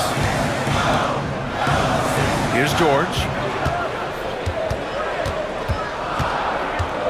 Here's Council. Allen defending. Into the lane.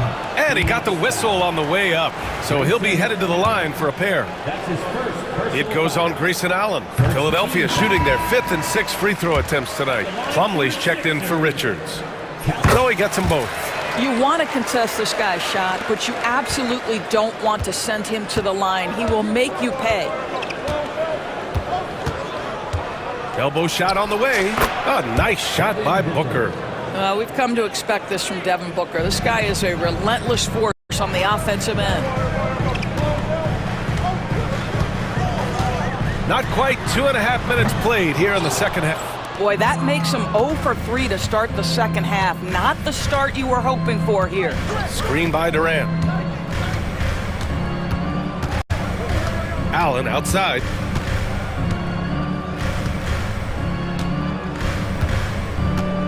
Three-pointer. Knocks down the triple. Allen's gotten himself on the board with a 3 there. Terrific energy at both ends to sustain this run. They found their composure on both ends of the floor, and that is what triggered this run. 2 minutes remaining in the third. 2 minutes. Plumlee a screen for the lead. Allen can't get it to go. You gotta love how they've been crashing the boards, fighting hard for every miss. And so it's Nick Nurse calling timeout here. He wants to review the game plan.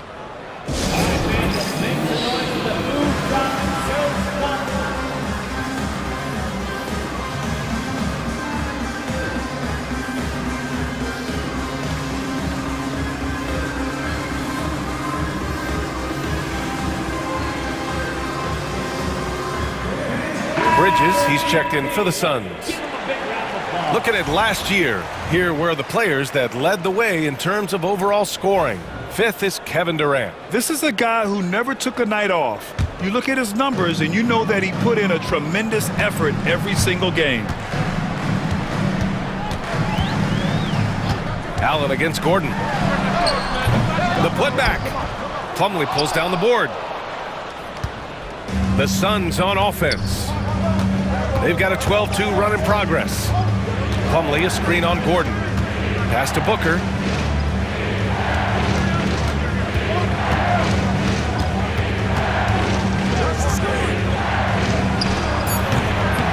And they're unable to get the tying bucket there.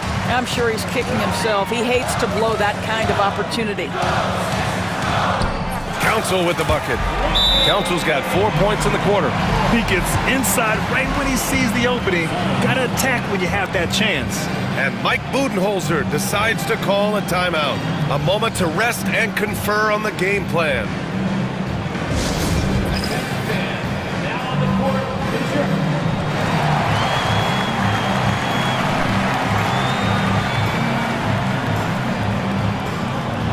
And it's a completely new group for the Suns.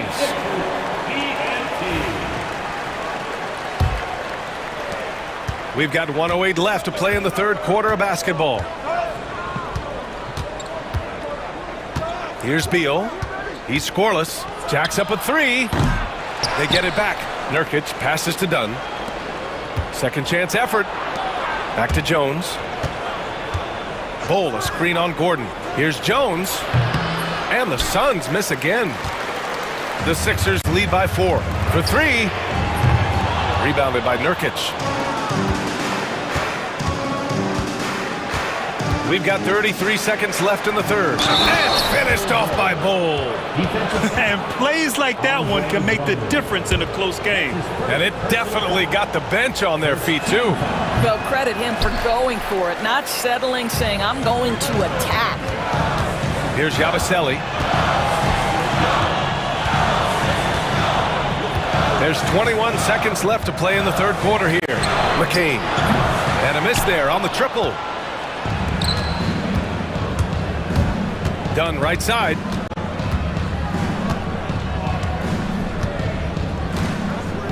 Outside Bull. Pass to Jones.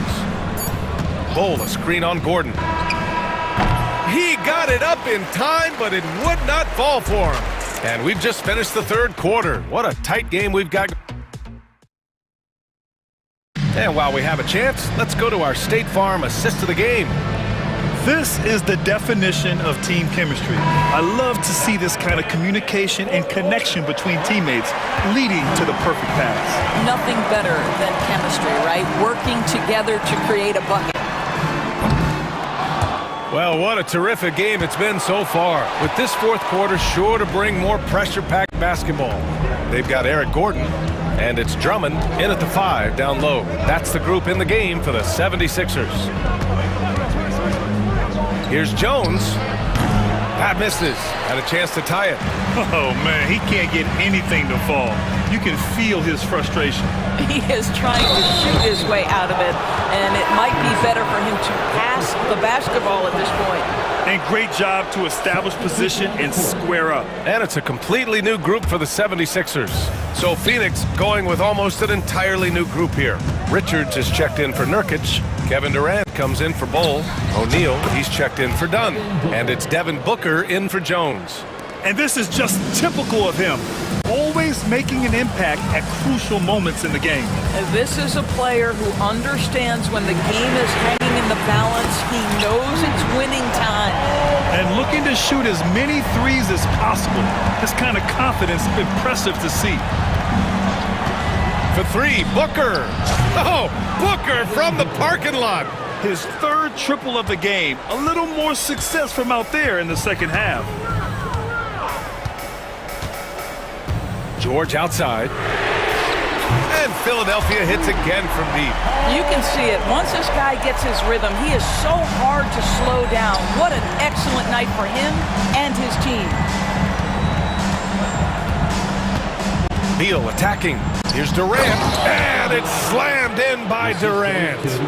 KD is showing a little bit of elevation. Maxey surveys. Pass to George.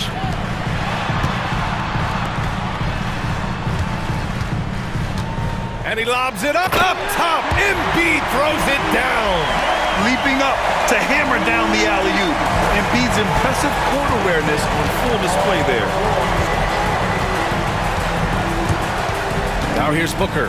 He's guarded closely. Up top, Beal. From outside the arc. And it's Philadelphia with the rebound. They've been dominating the boards tonight, yet it's still a close game. Not sure why he committed the intentional foul. No purpose. I think everyone's a little confused, but weird plays happen. A touch under 2.5 minutes have passed now here in the fourth. Here's Embiid. And out of bounds. The Suns will take it.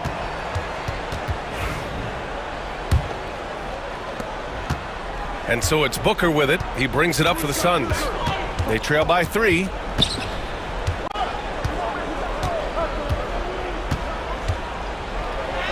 Ooh, some contact there.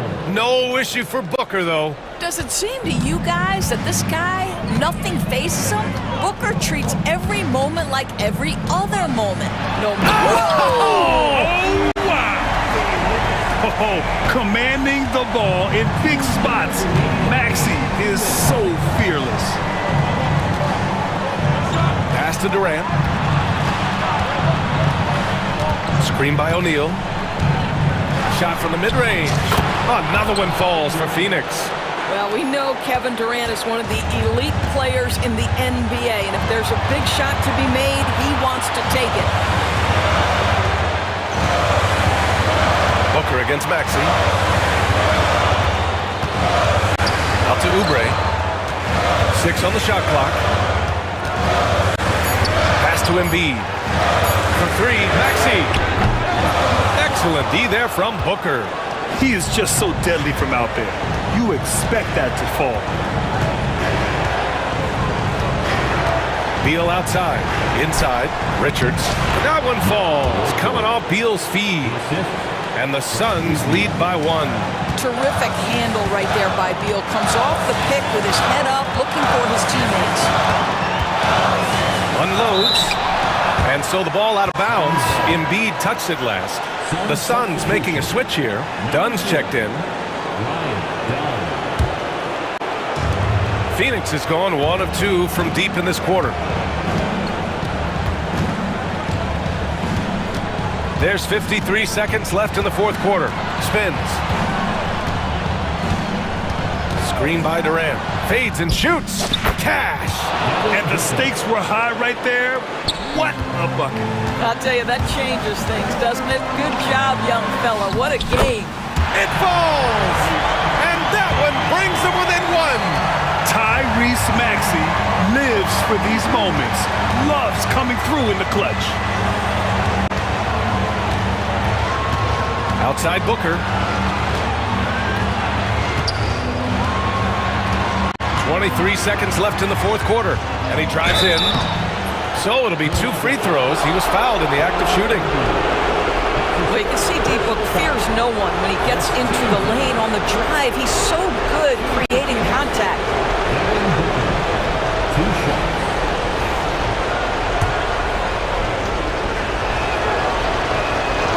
First free throw is good, and that'll put him up 2. And so both free throws good, and it's a 3-point game.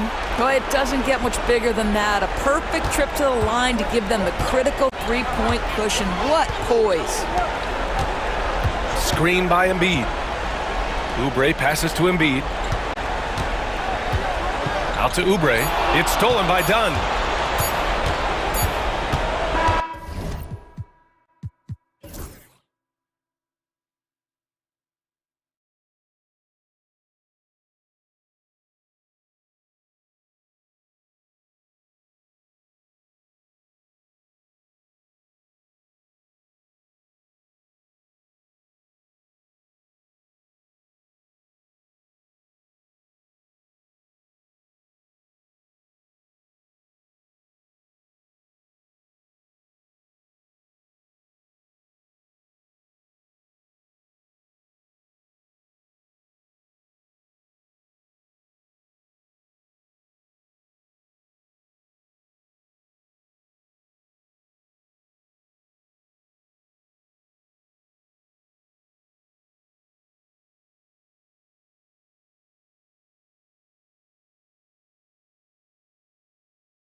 Still very young, Greg. What are you looking forward to this year?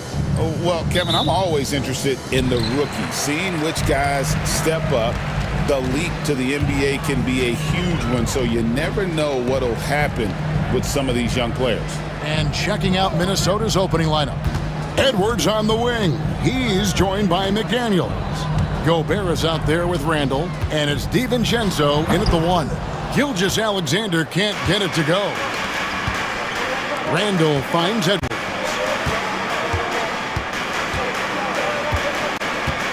Inside, deflects the pass.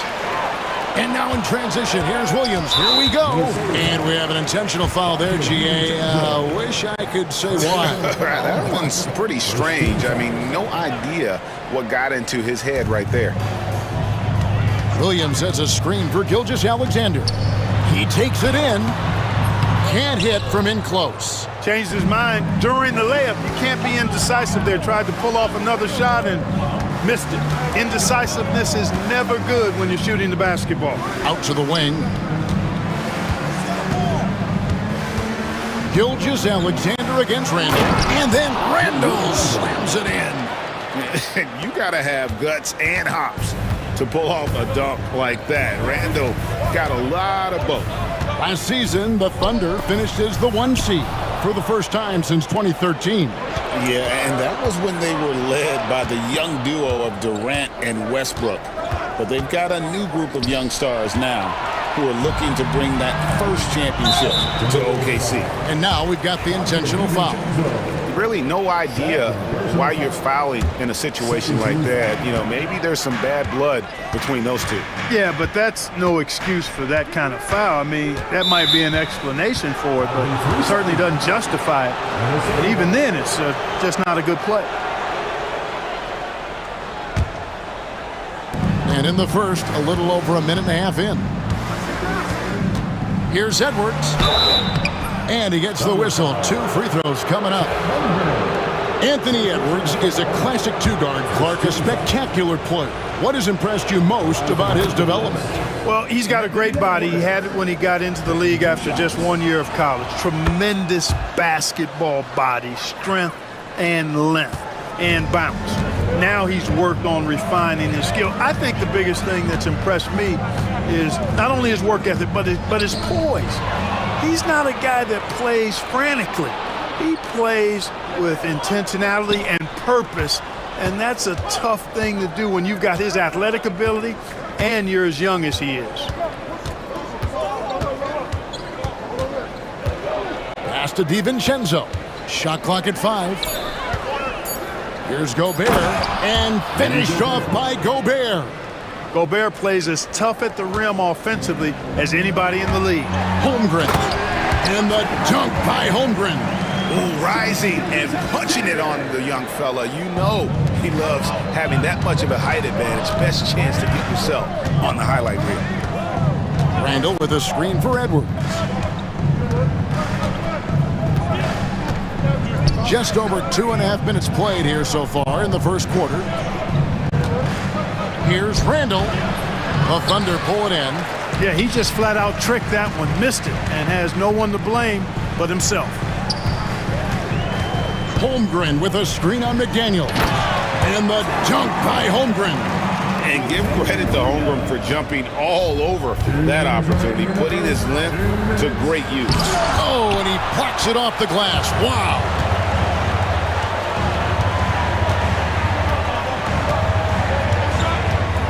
Outside, Dort. Caruso kicks to Gilgeous-Alexander. Holmgren sets the screen for Gilgeous-Alexander. No good. That would have tied it. Minnesota in the lead. On the wing, DiVincenzo.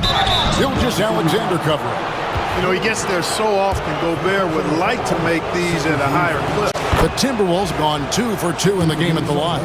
And at the line last season, about 78% as a team. Pretty solid numbers. There's always a surprise, isn't there, Clark, in the offseason? Let's go back to 2022. That offseason, the Timberwolves going all in on Rudy Gobert. Basically, Kevin, they traded 5 firsts plus a bunch of good players for Gobert. It was derided at the time, and I can understand why, but Rudy's defense has taken them to another level, and he's actually been a little better offensively than people thought he would be. Nearly automatic. Gilgeous-Alexander, no slouch from the line. Caruso against Edwards. From 16 feet away, he cans it. Well, that's one way he can finish, but far from the only way he gets it done. He's got all kinds of tricks up his sleeve. Dort passes to Gilgeous-Alexander. Floats it up for Holmgren. And the dunk by Holmgren. I like when Holmgren's teammates take advantage of his length. Perfect alley-oop. Here's McDaniels, and he uses the glass on the layup. Just a late reaction there from the defense, and he is always going to finish that one. Gilgeous-Alexander against McDaniel. It's Gilgeous-Alexander with the drive. Well, you can't go up weak against Randall, otherwise he's going to block it. DiVincenzo finds Edwards. Driving in and finished off by Edwards. Oh, doctor. Oh, my goodness. Anthony Edwards throwing it down with force. Get this guy in the dunk contest. And here's Gilgeous-Alexander outside. He gets it up. And that concludes the first quarter of play. Timberwolves lead by 4. And the second quarter about to get started. We'll be back in just a moment.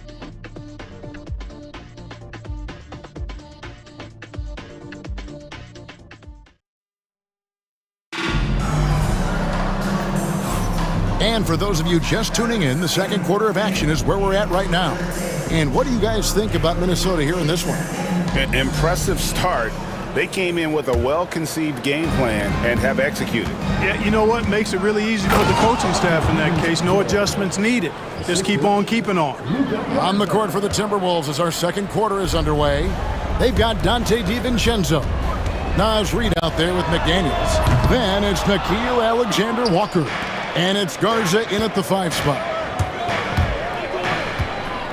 Here's Alexander Walker. And such a nice move to make the basket work. Alexander Walker's got the lead up to 8 now for Minnesota. Outside, Dort. Here's Caruso. He has yet to score. And Zhang kicks to Dort. Back to Zhang. And finished off by Zhang. And it's encouraging to see Dort drop dimes like that, wanting to round out this part of his game. Here's DiVincenzo. Over in the corner, McDaniels. Stolen by Dort. And now a fast break for the Thunder.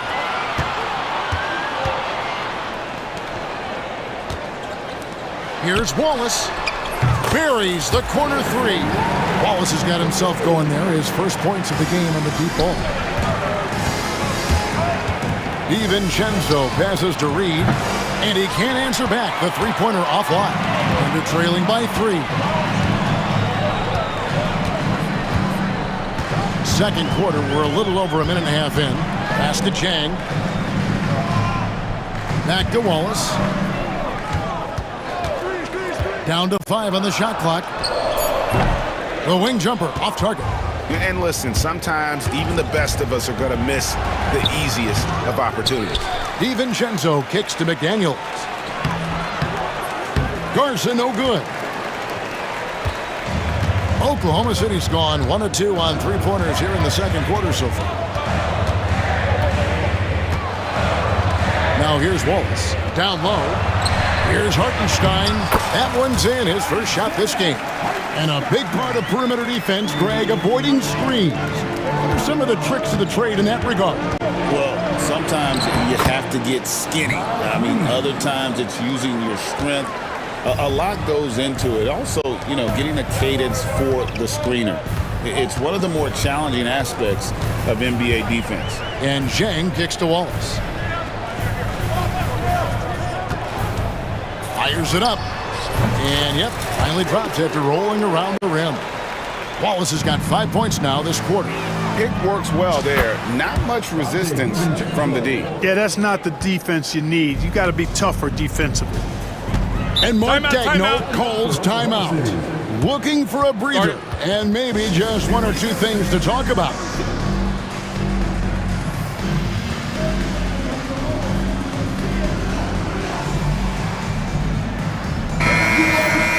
With a pause in the action, let's show you the teams that were best from the line last season. The Thunder in fourth. Collectively, I mean, they had an amazing year at the free throw line. Sometimes free throw shooting can be contagious, and it seemed like everyone on their team had the hot hand. And Mark Daigneault calls timeout here. And coach has decided they need a moment to talk things over. For the Thunder, Wiggins is checked in for George. Isaiah Joe comes in for Alex Caruso. And Gilgeous-Alexander is subbed in for Cason Wallace. Gilgeous-Alexander can't get it to go. Here's Dillingham. Yes, that goes in. And now a 6-point Timberwolves lead. And guys, they continue to put a lot of pressure on the interior defenders with their work down low. Here's Chang. The shot's good. Gilgeous-Alexander making the play. Gilgeous-Alexander's got 3 assists tonight. Greg, seems like we always talk about Shai Gilgeous-Alexander's offensive side, but when it comes to deflections and steals, his defense, he's one of the best. Yeah, his two-way ability is sometimes overlooked in the mainstream media, but people in the know how good of a defender he is. Joe. And it's going to be a goaltending call here, so they'll count the bucket. Yeah, he was just a skosh late on the contest. That's going to be a goaltend for sure. Wiggins against Randall. Banked in off the glass. And the defense cannot underestimate Randall's strength. Pushes right through the contact and gets the shot. Now, here's Gilgeous-Alexander, defended by Alexander Walker. Gilgeous-Alexander looking around. Misses the wing J. He is just really almost playing for the other team. The shooting has just been poor. Well, that looked like a failure to communicate. You hate unforced errors. And Gilgeous-Alexander's got the ball here for Oklahoma City. They trail by 3, and we got a timeout called from Chris Finch. This will give them a chance to discuss some potential alterations.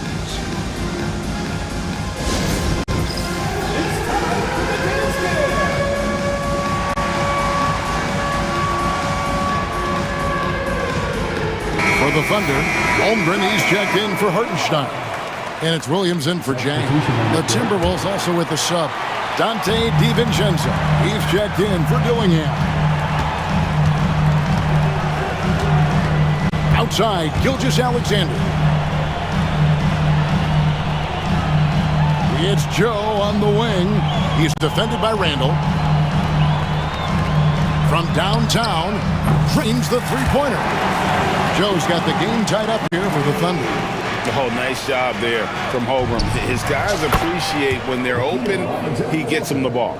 The real come at us, and we're coming right back at you.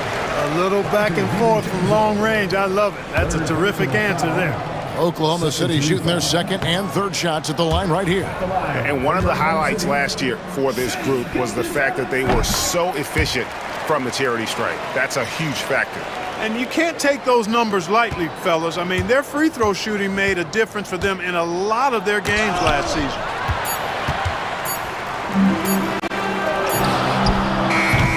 So that'll be it for the first half. Fairly even battle underway in this one. But Timberwolves on top. They lead by 2. They'll see you after halftime for the beginning of the third quarter.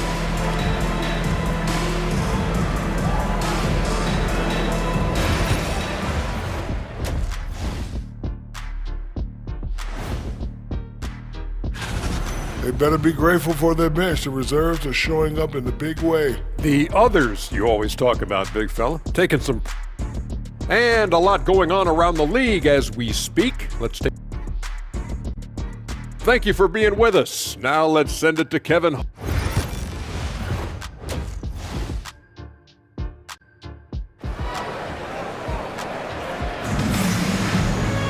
Second half of basketball upon us.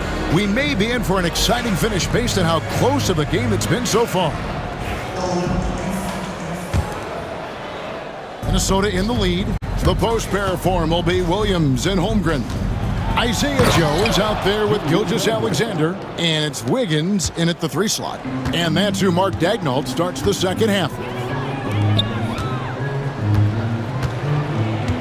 Joe with it. Outside, Gilgeous-Alexander. Williams, a screen on Edwards. Gilgeous-Alexander, that's a 2-pointer. And contact on the shot, so he'll be shooting free throws here. The Thunder shooting their 4th and 5th shots at the foul line in the game. And that one falls for Williams.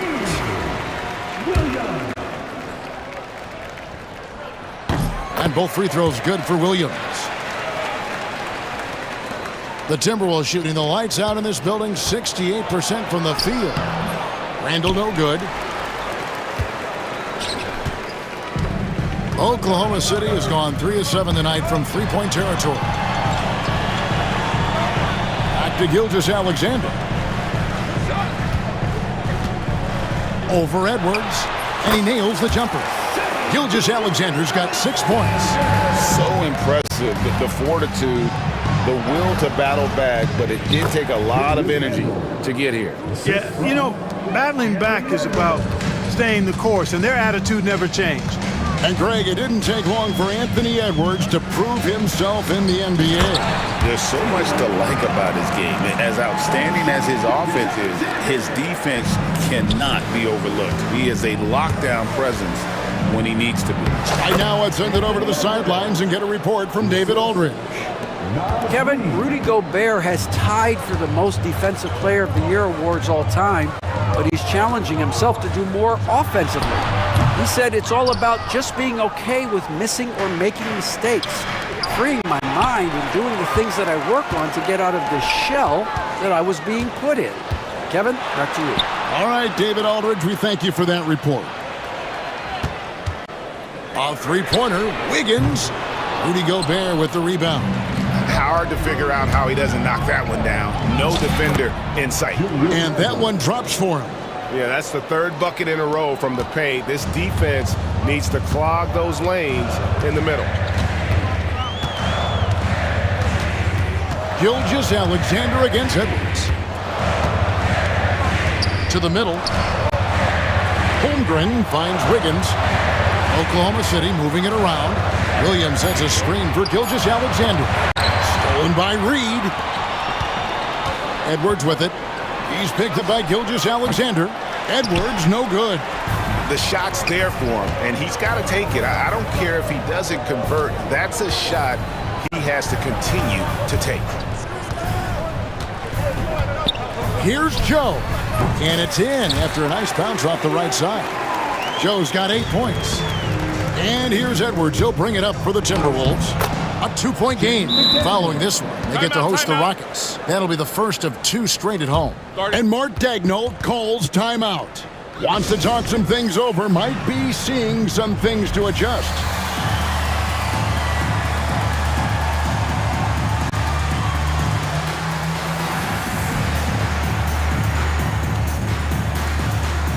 And Oklahoma City going with a whole new group out there. Timberwolves also changing it up. Garza's checked in, and Miller's subbed in for Reed. We've got 1:55 left here in the 3rd quarter. Bounce pass Wallace. 6 to shoot. Hartenstein passes to Wallace. Over Edwards. And again, no good by Oklahoma City. And a nice job of utilizing his body to get around the defender, but that's just a tough one to knock down consistently. Well, I tell you what, once Edwards accelerates, I mean, he looks like he's playing at a different speed than those around him. Caruso kicks to Wallace. 1:16 left in the 3rd. Caruso, a screen on Miller. Goes up the baseline. Misses off the left iron. Timberwolves leading by 6. Shot from the low block. Edwards against Wallace. Miller with a wide open look. From outside, off the mark. You can't miss those, but even the best do on occasion. And he's going up for the alley-oop. And the dunk by Hartenstein. Man, how about the incredible timing on that alley-oop? He absolutely hammered it down. Boy, I tell you what, that's the play we'll remember if they can put together a little surge to break this game open. 24 seconds left in the third quarter. Dort kicks to Wallace. The 17-footer. Good work there as it goes. Now just a 2-point Minnesota lead. Well, Dort makes the smart play there. He spots a wide open shooter and just gets him the ball. Edwards dishes to Miller. Over in the corner, Edwards. Edwards with the block. 3 quarters of play in a close game here. Timberwolves lead by 2. And let's go back to a terrific pass that we're calling tonight our State Farm assist of the game. And I'm glad this was the pick because I love this pass. Such a great dish. That's what I call court vision. Yeah, and with the accuracy to go along with that vision. I mean, he put the ball in the absolute perfect spot.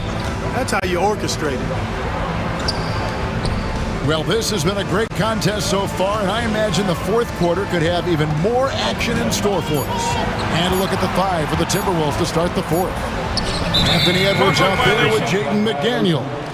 Then it's Randall, then it's Miller, and it's Garza in at the 5, roaming the paint. A different look for Oklahoma City. Chet Holmgren, he's checked in for Hartenstein. Jalen Williams comes in for Jang, and Shea Gilgeous-Alexander subbed in for Wallace. Up top, Edwards. Offline from the top of the key. And he rushed that one, no doubt about it. The D out of position, you could see the frustration on his face. Edwards against Gilgeous-Alexander. Pass to Holmgren. Now Dort. Here's Caruso. Good on the three-point shot. Caruso's got the lead up to 1 now for Oklahoma City. Edwards with it. Williams picks him up. The Thunder shooting an outstanding 53% for the game. Outside, Gilgeous-Alexander. Over Edwards. A rebound by the Timberwolves. You know what? They're winning, though, despite the fact that he has just been really off. McDaniels finds Miller. Releases.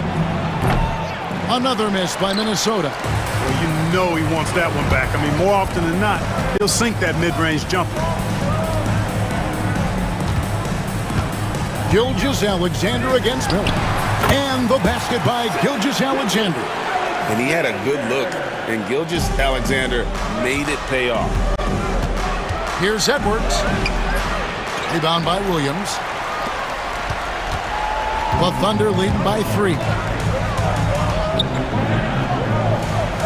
Now Holmgren, and the foul is called. He intentionally grabbed him there for some reason, I don't know. Kevin, all I can think of is that he's trying to slow the game down a little bit. Right. That's a stretch, though. Definitely a strange move on his part. Rudy Gobert, he's checked in for Minnesota. Reed comes in for Miller. Here's Caruso. And they'll turn it over. Could not get off a shot. 24-second violation. And you can tolerate gaffes like that sometimes, but in a close game, man, I tell you what, that really hurts. Timberwolves trail by 3. Outside, Edwards. Shoots over Caruso. Edwards, no good. The Thunder have gone 2 of 3 from the field to get the fourth quarter started. Gilgeous-Alexander passes to Holmgren. Back to Gilgeous-Alexander. Over Gobert. Gobert with the block. Love the way Gobert goes after shots. He blocks quite a few and alters many more. McDaniels passes to Edwards. They could use a bucket. Thunder with the rebound. And he has definitely been struggling in this quarter. You know, guys, it seems to me as though he's over anxious. He seems to be pressing, trying too hard, moving too fast. Just needs to calm himself down and wait for good shots. Williams finds Holmgren. Nifty move. Nice fake, but the layup off the mark. Timberwolves trail by 3. Over 3.5 minutes through the final quarter now. Reed with a screen for Edwards. Gets a very good look and converts. He's such a clutch shooter. He just lives for the big shot. Edwards against Gilgeous-Alexander.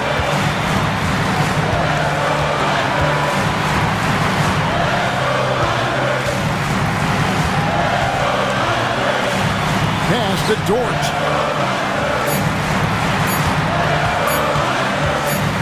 Fires the 3. A shot that time, not on target. What is on the line here? Crowd is so focused. Gobert. Money! And you can't get a bigger bucket than that. Well, that was 1-2. He wanted the ball. Nobody else was taking that shot. Gilgeous-Alexander against Edwards. Dort, left side. Over in the corner, Caruso. Here's Williams. And there's the shot clock violation. Couldn't get the shot off in time.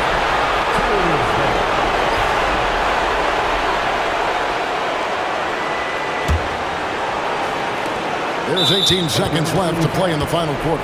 And they commit an intentional foul. See another one of those so they can get into the penalty. Yeah, you can't let them hold the ball and just milk those last seconds away. No, you got to foul. I mean, it's going to come down to free throws here. Foul right away. He hits the first one, and that will put them up by 2. And he hits both free throws here. So now it's a 3-point game. Absolutely massive free throws. That'll force them into a 3-point attempt. And Mark Daigneault calls timeout. No doubt he is feeling the importance of this moment right now. And what's their best move at this point? And if you can get a 3, shoot it. Otherwise, get the quick 2 and a foul. Either way, they got to score the ball.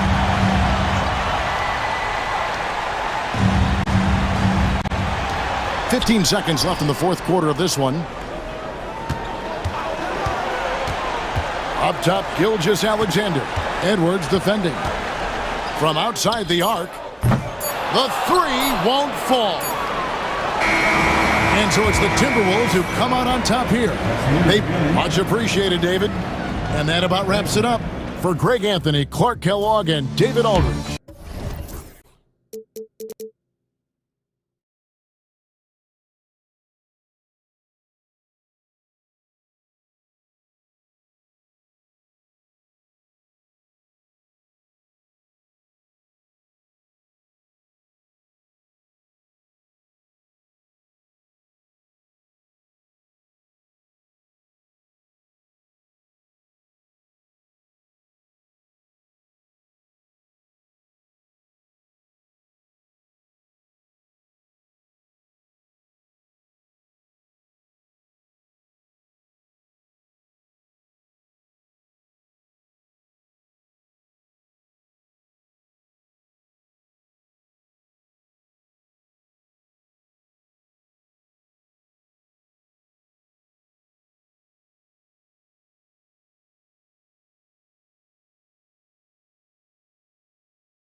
Game of a brand new season. So many possibilities. Well, you know, BA, for the players, you're excited and relieved at the same time. You get to see all the hard work you put in during the offseason pay off. Here are the 5 for Philadelphia. We've got Maxey. Joel Embiid is out there with Paul George. And it's Yabusele in at the power forward position. Working through the lane, Morant, he's got such a great change of speed to keep the defense off. Morant against Maxey.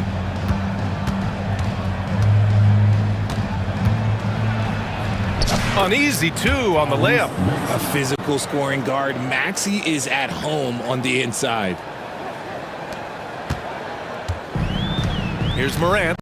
Last game, 26 points for him. Let's go with a 3. Rebound by Philadelphia. They just couldn't come out on top last time they took on the Grizzlies. That one was in Memphis. They had a tough time beyond the arc. A lot of their possessions ended in missed threes. They were bricking, they were missing, they were airballing, they were doing everything. Brutal night shooting for them when they couldn't even hit the broadside of a barn. They couldn't hit the ocean if they fell out of a boat. We know how great Joel Embiid is, but he simply hasn't been as effective in the postseason. Part of that is because of all the defensive attention he gets. We know things tighten up in the postseason and things become much more challenging. That's why he needs a better supporting cast. The electric Ja Morant. High-flying, fast, fearless. Where's that mentality come from, RJ? There is just a fearlessness like you mentioned. Most players, you just have that mindset. You don't care. You're going to attack the rim. Doesn't matter if you could potentially get hurt. You are going to take off. That mindset is a level of aggressiveness that only Ja Morant possesses. Now here's Maxey. Coming off a 31-point game against Miami. And defensively, he's been all over the place, wreaking havoc and pouncing on a number of steals. Morant against George, and it's Morant off the drive, and the basket is good. Morant's got 6. And when Morant takes off towards the basket, look, you're already done. You've already lost because that's how he makes his living. And the shot goes. Just taking it right to the rim, and no one was there to greet him. Easy possessions like that literally are just a gift. You just dream of them. You'll gladly take those. And man, does Morant put on a show. He's got such insane athleticism. And Maxey, here we go. And there's the slam dunk to finish it off. These teams have really gone back and forth. Yeah, 5 lead changes already. This one's going to be a battle for sure. Morant looking around. Kicks it out to Bane. Up top, Morant. Give him 8. Just 5 on the clock. Pass to Smart. Second chance shot. Rebound by Philadelphia. And the shooter had very little space on that attempt. I'm sure they'll think twice about shooting against him next time. And he almost made them regret defending him so loosely. Here's Morant. Misses from short range. And so George will bring it up for the 76ers. A moment to hear from Allie LaForce.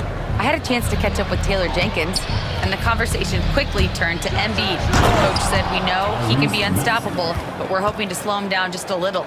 Double teams might be a part of that, but I don't want to give away all of our tricks, so it sounds like Joel can expect a lot of defensive pressure tonight. Great work, Allie, thanks. And it's Morant off the drive. And the officials call goaltending, so they'll award the basket. I mean, he had the right idea, but his timing was just a little off, and it resulted in a goaltend. First quarter of play, and just over 3.5 minutes in. Here's McCain. Shot is up. Again, the Sixers score. Starting to find his rhythm. He's cooking, and he knows it. Yeah, when he gets engaged this early in the game, it's bad news for the defense. He can roll this start throughout the rest of the game. Now here's Jackson. No points yet. Misses from close range. And stolen by Morant. 50 seconds left to play in the first quarter. He drops it from range. Oh, man, he's feeling it this quarter. They should be looking to get him going every trip down the floor. Left side, Maxey. Pass to George. There's the triple. And Maxey gets it to go on the assist by George. Maxey's got 9. He still hasn't missed. 4 for 4 to start the game. 8-second difference between the shot clock and game clock. Outside Morant. Jackson with it. To the paint. Outside for Morant. Parked it down low that time. Got hit with the 3-second call.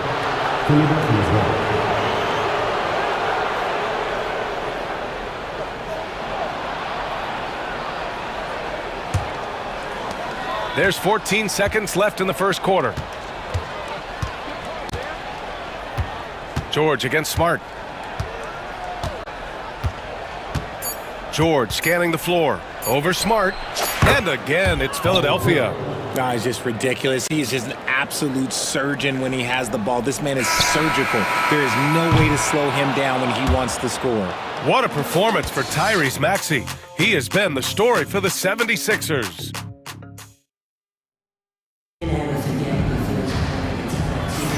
And for those of you just tuning in, second quarter action is where we are.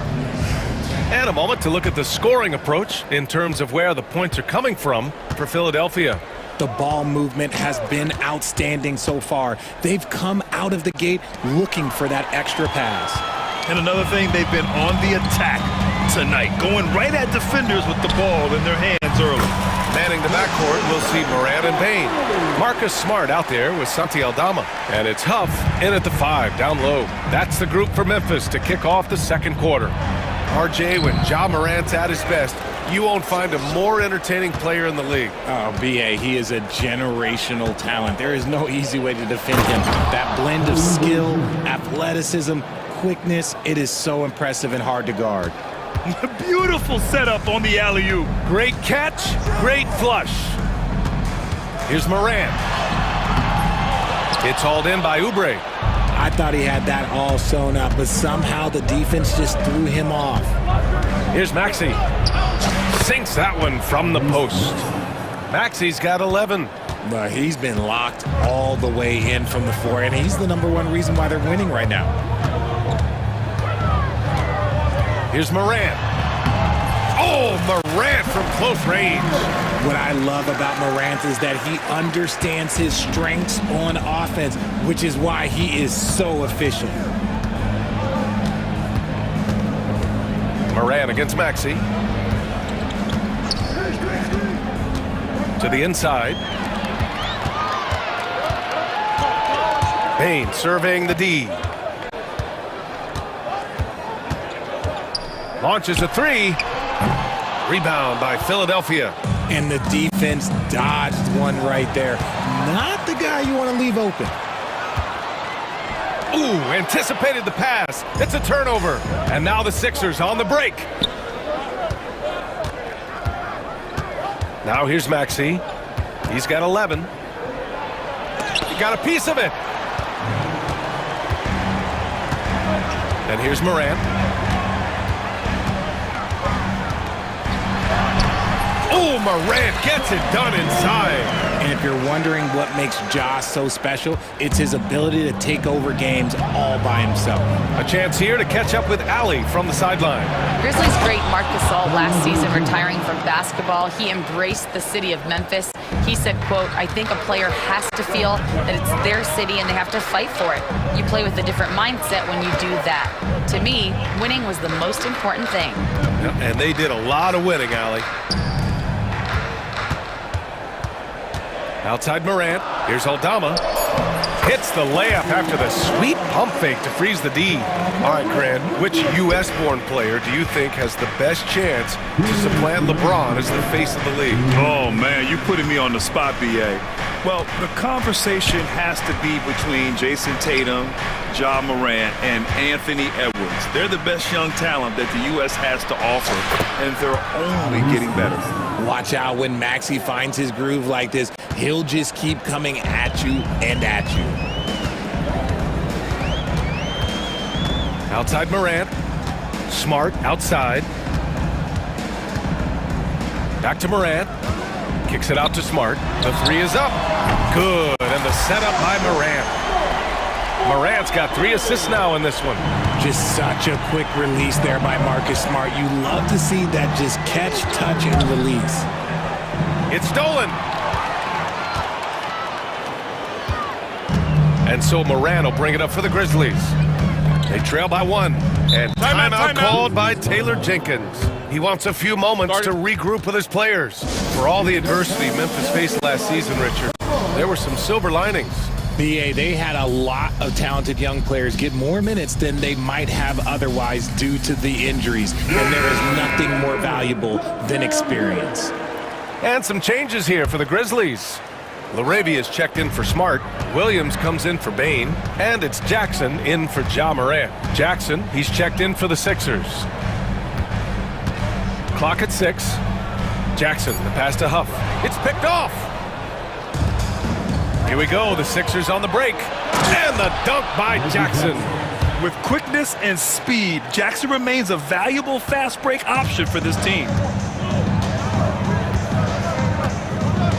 Now here's Jackson, tightly guarded, and it's in there. They're punishing those late defensive rotations, getting good looks inside throughout the half. Oubre, a screen on Williams. Down low. Outside Oubre. 6 to shoot. From behind the arc. Drummond passes to Jackson. And stolen by Jackson. Here's Laravia. Drummond defending. Jackson surveying the D. Here's Huff.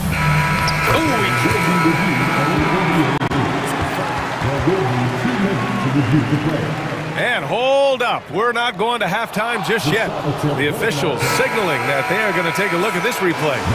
And there's really plenty of time remaining in this game, so you want to make sure the right call was made. And we're through the first half of play here in what's been a good one. Sixers ahead.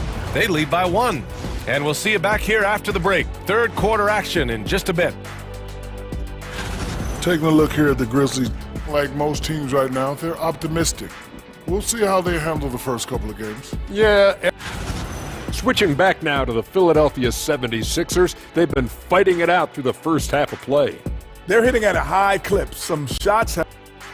Thanks for tuning in.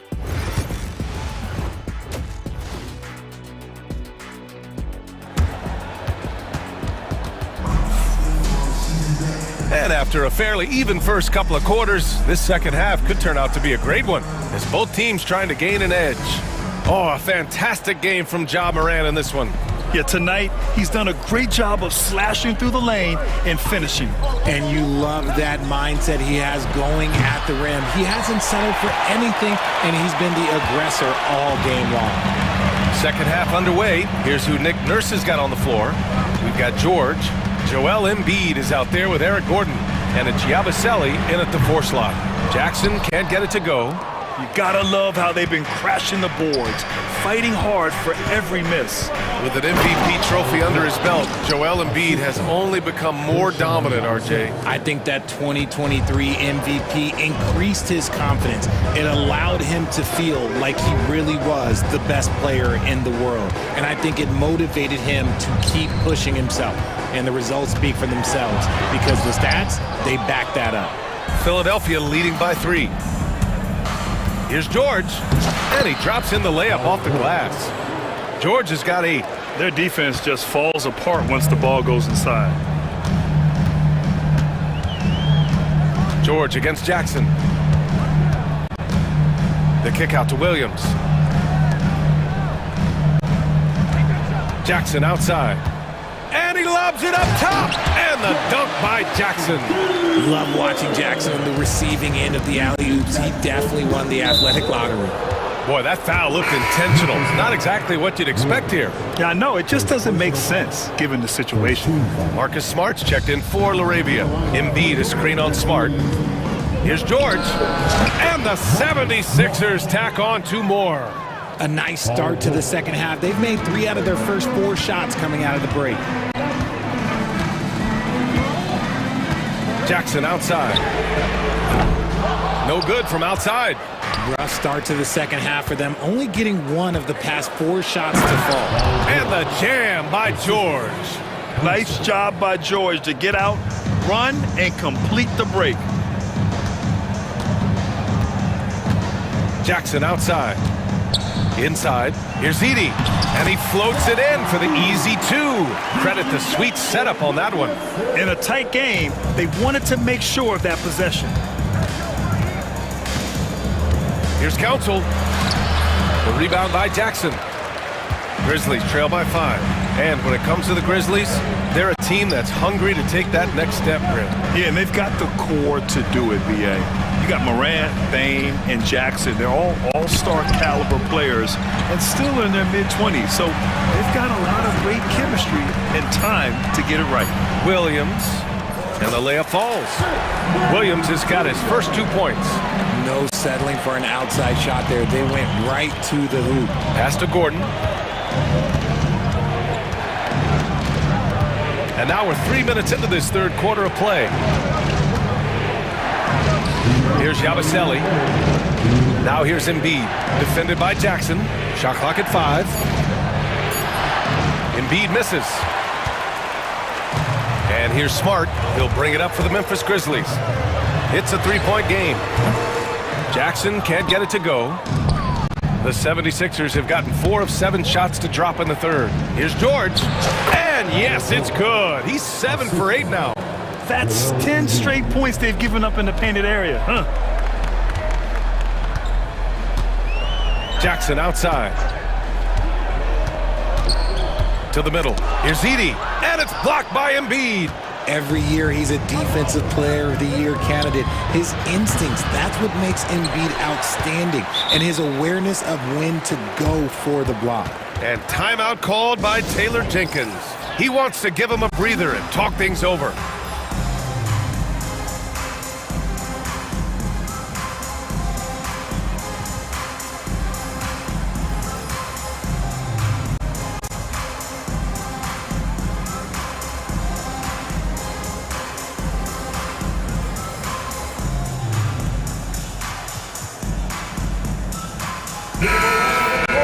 All right, a chance now to take a look at the steals over the last few months for Paul George. I get the feeling he hasn't been paying as much attention defensively as he should be. His steal numbers have dipped in the past few months. He needs to get back some of that intensity on defense. Yes! A Morant 3! If Morant knocks those down consistently, you got 0 chance on defense. Gordon down low, pounded by Morant. Here's Oubre. Oh, and that one, no question, powered it down. His hang time on the rim puts a sweet cherry on top, B.A. It's a close game, and those displays of explosiveness can jumpstart a team. Here's Morant. Cash. He's 9 for 14 in the game. And his fantastic performance from the last game has carried over to tonight. He's just riding the wave of momentum right now, getting to his spots and keeping things simple on the offensive side. And what kind of defense was that? You can't give up wide open threes like that. What are you doing? Outside Morant.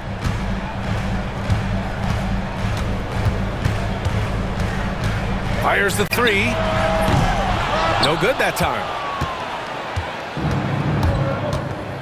Pass to McCain. Drummond to screen on Bane. The 3 ball. It's not going to go for him. And we've reached the end of the third. The Sixers on top, leading by 5. And a moment now as we take a look at our State Farm assist of the game. Woo, I'm fired up to see this dish one more time. It's always great to see your 2 guards share the wealth. Not just playing selflessly, but also making a smart decision with the ball. Man, I know I speak for all of us when I say I can't wait to see what kind of finish awaits us here in the fourth quarter. Manning the backcourt, we'll see Morant and Bane. Santi Aldama out there with Marcus Smart. And it's Huff in at the pivot spot, manning the middle. That's the lineup in the game for Memphis. Oubre against Morant. And he makes no mistake. Slam dunk. And despite the height disadvantage, oh my, he just attacks that interior. Really unfazed. Throw his height right out the window there. Tipped. Morant, the pass to Huff. Back to Morant.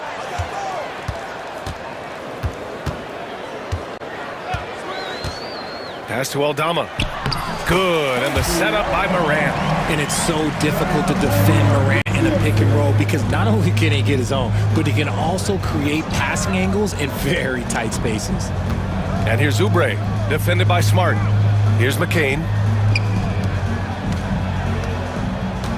Drummond inside. Oh, and makes it with the kiss. And the 76ers lead by 7. And now, almost all their points coming from the paint. Final quarter of play, about a minute and a half off the clock. Morant with the slam! This is what you pay to see. Morant doing what he does, exploding right to the rim off the drive. Wow. From deep three-point land. It's rebounded by Memphis. It's never easy from that distance, but we see him drill those and shoot around all the time. Even though he is capable of hitting that shot, I'd like to see him work for a better look in that situation. And the Grizzlies with some changes. Edey's checked in for Huff, and it's Jaren Jackson in for Aldama. Ja slithers his way in. We're about 2 minutes into the fourth here. Ooh, and he took a hard foul on the shot. So he'll head to the line to shoot a pair. Kelly Oubre picks one up. Tough move by Morant, taking the shot and absorbing the foul. That free throw misses. He hits the second from the line. Now George.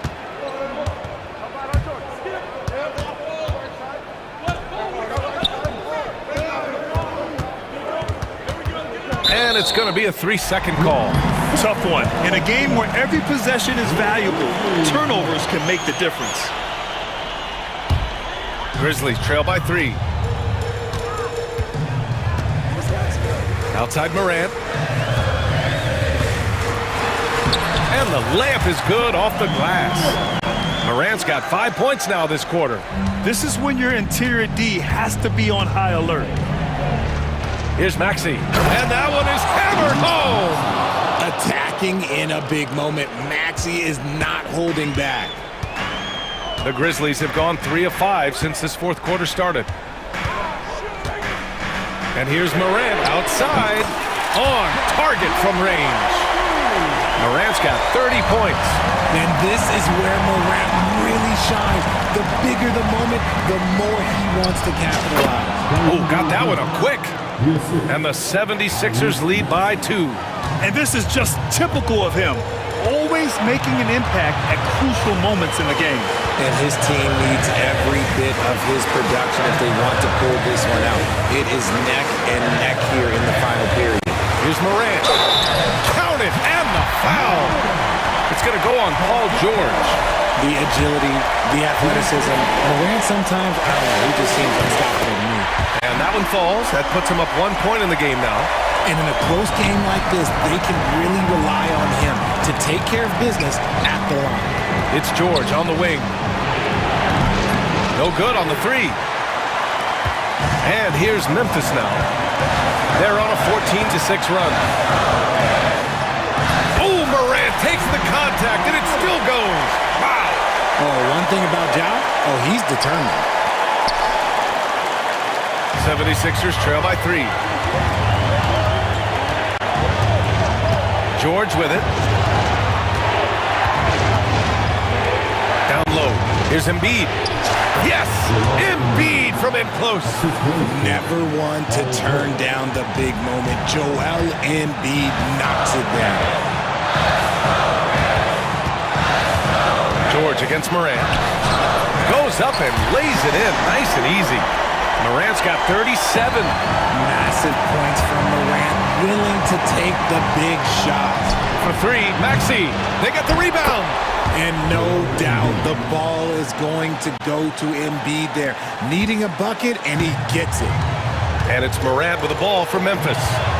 They lead by 1. 41 seconds left in the fourth quarter.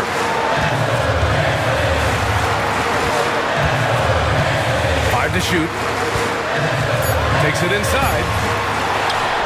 Kicks it out to Smart. Over to the wing. Outside Morant. Morant elevates at the rim. And talk about stepping up in a big way. What a huge play, coming through when it matters most. For three, Maxey. Misses the tray. Bane, pass to Smart. And so it's the Grizzlies who come out on top here. That was an incredible night of hoops. A tremendous finish. They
Fans are full of optimism. Well, the seeds have been planted in the offseason, Kevin. What's about to bloom for these franchises as the year goes on? I mean, lots of movement around the league, but it's about the growth of your favorite team and watching these storylines play out as teams march towards the playoffs. A long ways away, but tonight's where it starts.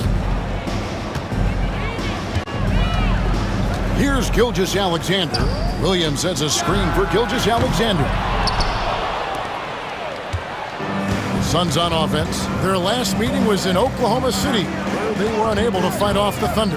Yeah, they were just wrecked last time they faced this team, and a lot of it was their own undoing. Yeah, those turnovers were inexcusable. So many of their possessions ended with them giving the ball away. It's one thing to make passes, but you need to pass to your own team, not the other one. And give credit to Holmgren for jumping all over that opportunity, putting his length to great use. In recent years, Brent, we've seen Oklahoma City turn into a contender simply by developing their own young talent. Yeah, blocks on sticks, on bricks, on blocks, and that's what they've done. They have not signed a free agent, a big-name guy. They've built from within. They've built an incredible roster by drafting well and fostering the growth of these young players, along with a coach who has given them a lot of belief. It's been pretty magical in OKC. And that's exactly what he's looking for, draining the triple. The drive by Booker. Good D by Gilgeous-Alexander. Yeah, can't see why he missed that one there. The D's close, but looked like plenty of room. Bounce pass Wallace. Here's Holmgren. And given that Holmgren is 7 feet tall, he's a threat to throw it down at any time. Just about 2 minutes into the game, first quarter of basketball. To the inside, Williams with the steal. Floats it up for Williams. Shouldering more and more of the offensive load. SGA understands that his teammates they depend on him to set them up too. KD sets the pick for Booker. No good. They had a chance to end the run there. Oklahoma City's gone 1 of 2 from long range in the first quarter. To the paint. Tries to keep it alive. And Phoenix pushing it up now. There's O'Neal with the 3. It's rebounded by Oklahoma City. And that was almost a block. Still did enough to alter the shot. Yeah, altering the shot just as long as there's a miss. That kind of energy not wasted. Williams finds Dort. Holmgren in the post. He's covered by Beal. Just 5 to shoot. Plays it up and banks it in. Holmgren's got 6. And not hard to see why they are giving up points on this run. Just too many good looks from in close. He's listed at 6'5", but Brent, Jalen Williams seems so much bigger than that on the floor. Yeah, Kevin, one of those guys that has more presence on the floor than the measurements you look at on paper. This guy plays bigger. He's got a great frame. He's got great strength. He's got great poise. And there are a lot of people who are going to recognize just how talented Jalen is. And here is Gilgeous-Alexander following the 3 from Kevin Durant. How about the vertical of Gilgeous-Alexander, a guard who can get up and throw it down. Here's KD. Good. And a nice assist from Booker. Booker's got 4 assists now tonight. Oklahoma City leading by 4. Holmgren with a screen on Booker. And the dunk by Holmgren. I mean, sneaky, but when he moves around the floor, Holmgren takes you out of the play, slips past, and just rolls to the hoop. Now here's Booker. No scoring in this one. No good from outside. It's 47 seconds left here in the first quarter. Gilgeous-Alexander deciding where to go with it. Booker pulls it in. This is a rough stretch right here for him offensively. Seems to be rushing shots. There's Beal with the 3. It's Chet Holmgren with the rebound. Holmgren's got his 5th rebound in this one. Williams, that's good. This is as good as it gets for a first quarter in terms of shooting the basketball. KD, a screen on Gilgeous-Alexander. Inside, A kick out to O'Neal. Booker outside. There's the screen. Shoots from the high post, and it goes down 2 points. That's a high percentage look when the D doesn't fight over the screen. Well, coach over there just asking for one simple thing, and that's some effort. Got burned on that one. And so...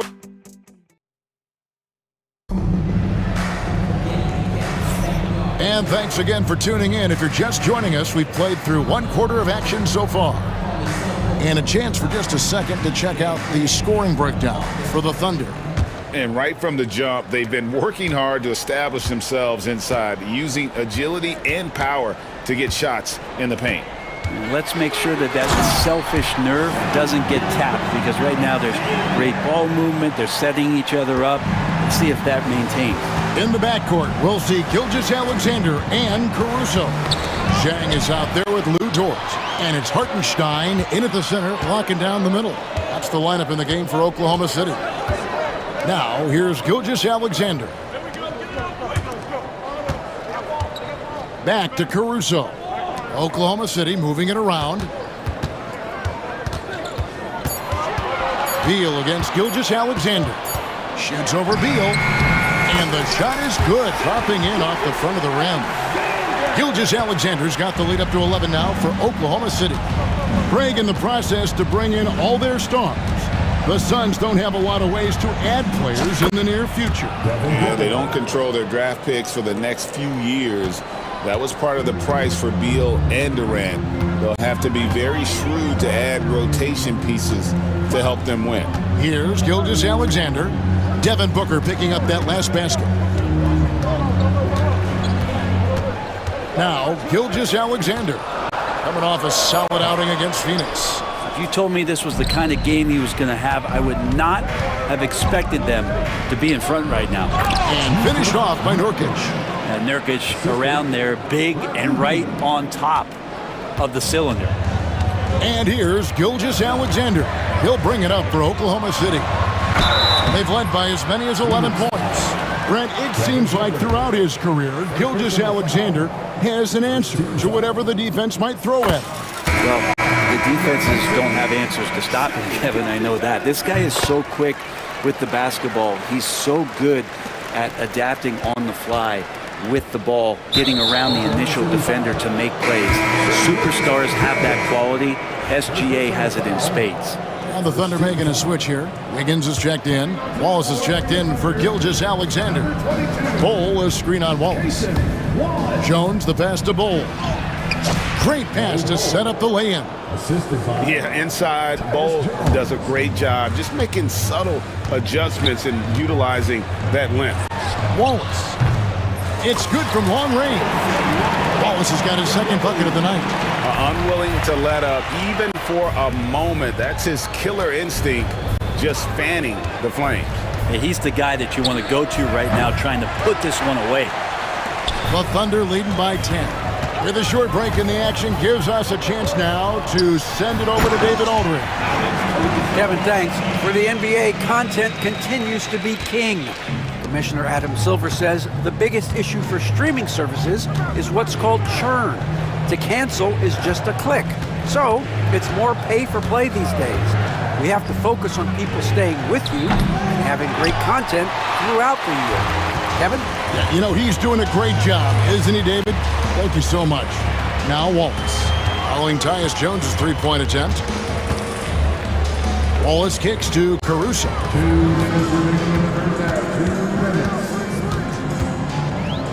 Back to Wallace. Over Jones. And there's another one for the Thunder. That's just tremendous scoring instinct. So fun to watch him work in the half court. Here's Jones. They need this. Pass to Bol for three. It's rebounded by Hartenstein. Just a solid performance on the interior. The rebounding has been off the charts. Suns trail by 14. 1:21 left to play here in the second quarter. Bol setting the pick for Beal to the inside. And it's Bol that time on the assist from Beal. Well, we've seen that movie a few times, haven't we? An easy bucket in the paint. Oklahoma City has gone 3 of 6 tonight when they've let it fly from downtown. Jang against Bull. Jang the pass to Caruso.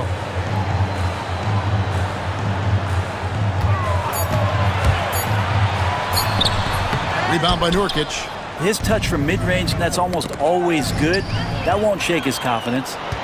Throws it up high and finished off by Jang. Oh, phenomenal alley-oop slam there. They are taking advantage of a team that looks lost out there.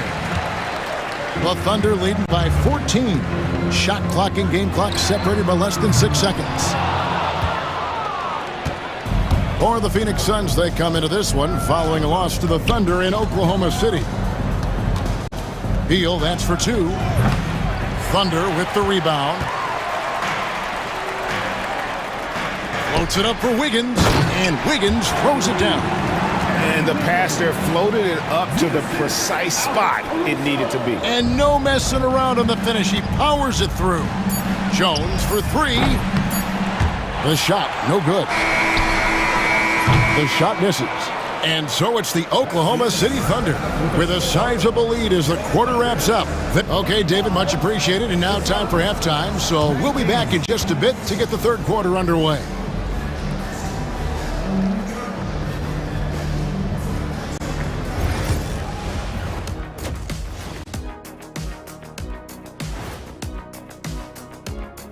Hello and welcome. For Phoenix, they don't get their home opener until next game. But tonight, they start this new season on the road, kind of like Kenny storming into the kitchen and trying to take all my barbecue chicken. That's because you're in my building, and I'm eating all the barbecue chicken, big fella. Switching back to that first half of action, everything's been working for the Oklahoma City Thunder. Well, to be honest, a good shot for one person may not be a good shot. And that'll do it for halftime. We send you back to Kevin Harlan, who has the second half call.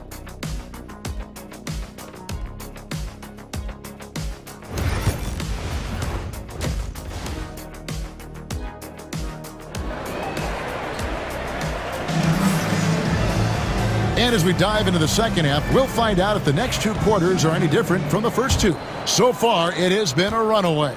We've seen Kevin Durant really having a great game. Yeah, and through the first 2 quarters, he has been the offense for this team. Yeah, he's shouldering the load right now and looking really comfortable while he's doing it. And Phoenix, looking who they've got on the floor. They've got O'Neal, Evan Booker out there with that one, and it's Durant, and it's Richards in at the 5 spot. Greg, you look at the great coaches.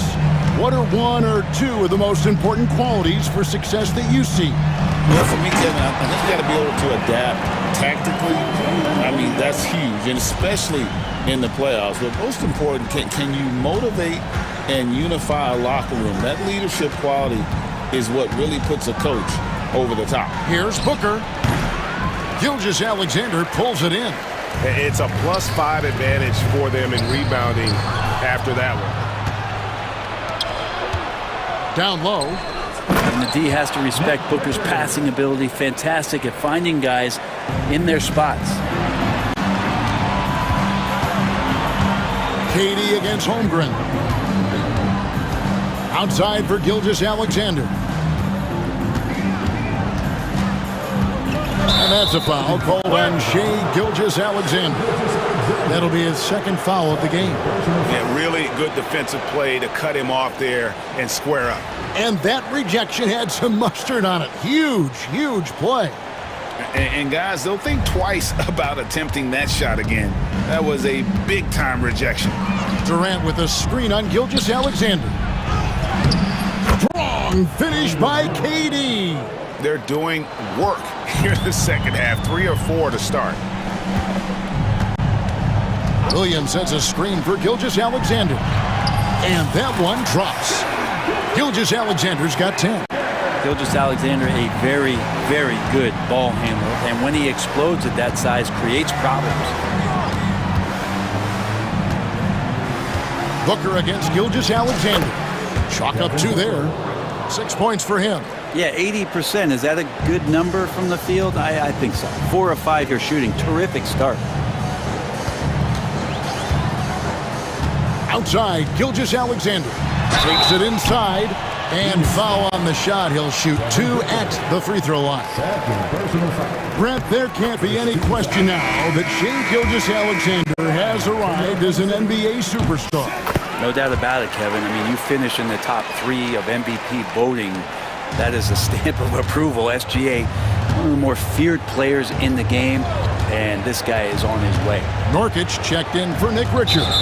And there's the call on Chet Holmgren. That is his first foul of the game. Mason Plumlee's checked in for Phoenix. Substitution, number 22. A little under 2.5 minutes gone by here in the third. And they've got a big lead, not just on the scoreboard, but really in the rebounding numbers as well. Williams outside, and the 3 ball is good. And the Thunder lead by 16. Has to be some expectation that Williams will take that shot. He has the green light from three-point land. No good from Booker. And you don't want to give up that kind of look too often. Dort kicks to Gilgeous-Alexander.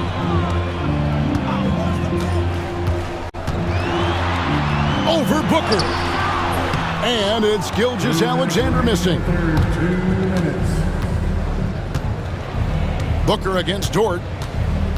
Looking to end his cold. Booker brings it hard to the rack. Now about Booker going high up for the dunk. And Mark Daigneault calls timeout here. And coach has decided they need a moment to talk things over.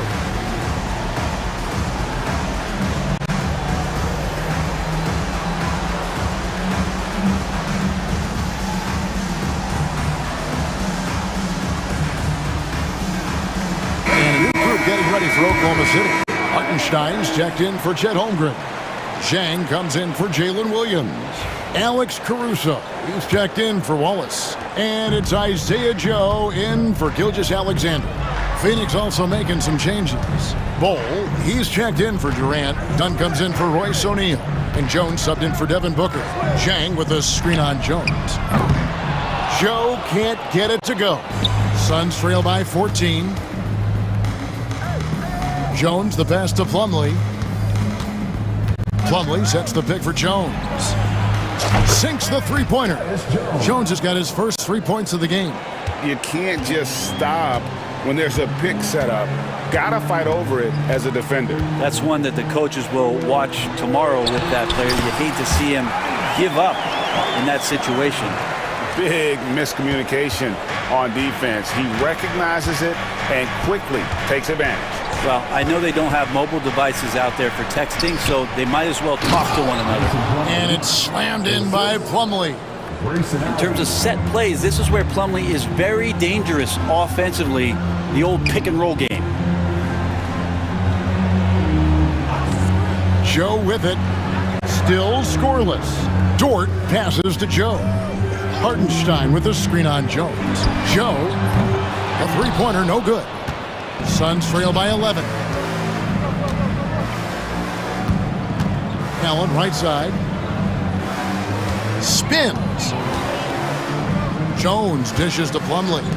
Nice ball movement by Phoenix. Shot clock at 6. Allen for 3. And the rebound goes to the Thunder. They'll be playing host to Toronto for the next one. That'll be the final game of this 5-game homestand. Hartenstein with the screen on Jones. And so it's Oklahoma City. Their lead at 11 points to end the quarter. Their shooting has been the big key. Their percentage from the field so far has been terrific. We come back right after this.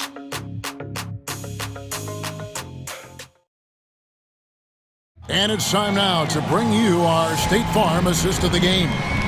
And he sliced the D wide open with his feed. They had no chance to prevent that basket.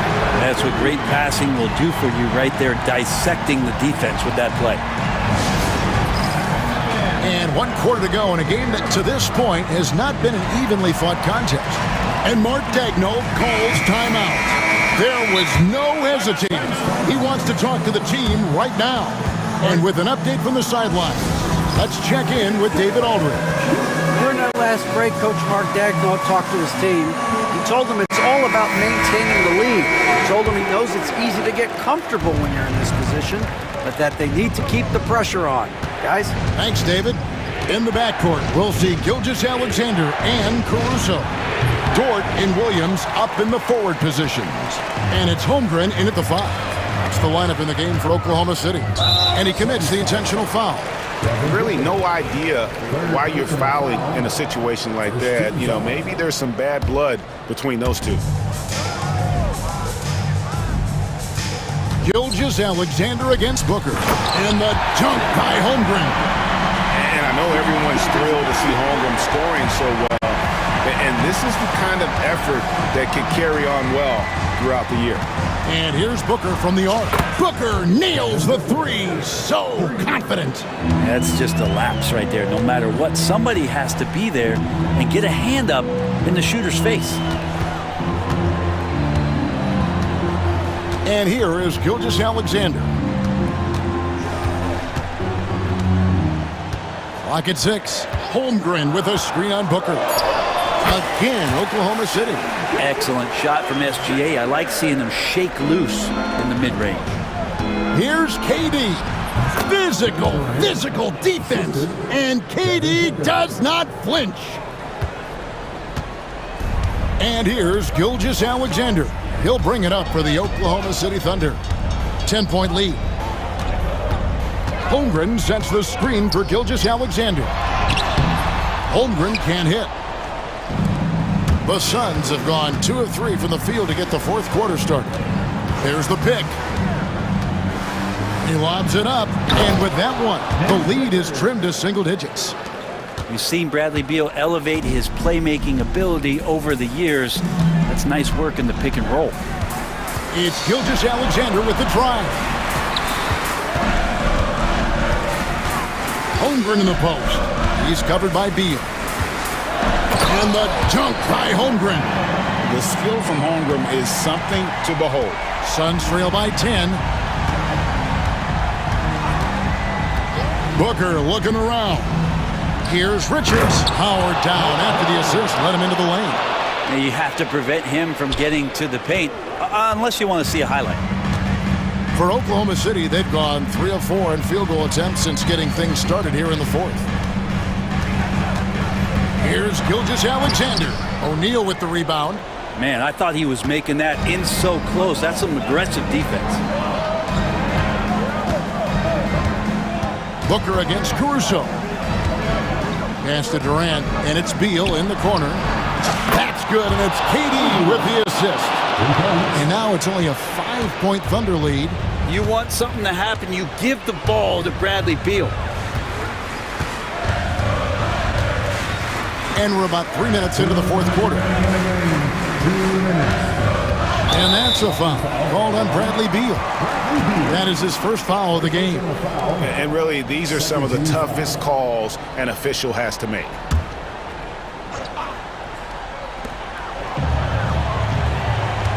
Now, here's Gilgeous-Alexander. 5 on the clock. Pass to Williams. And it's Williams finishing it off. What a jam by Williams, just springing off the floor and throwing it down. KD a screen on Caruso. Here's Beal. And the layup's good off the glass. Beal's got 5 points now in the quarter. And that was the right call. When you need a basket, go to the guys you trust the most. Yeah, whether it's teammates or the coaching staff, hopefully a combination of both, but when it gets close, he's getting the ball. Outside, Gilgeous-Alexander. And a miss there on the triple. And here's Phoenix. They're on a 14-6 run. Caruso against Beal. To the middle. The Thunder pull it in. At one point, they led by 16. Here's Gilgeous-Alexander.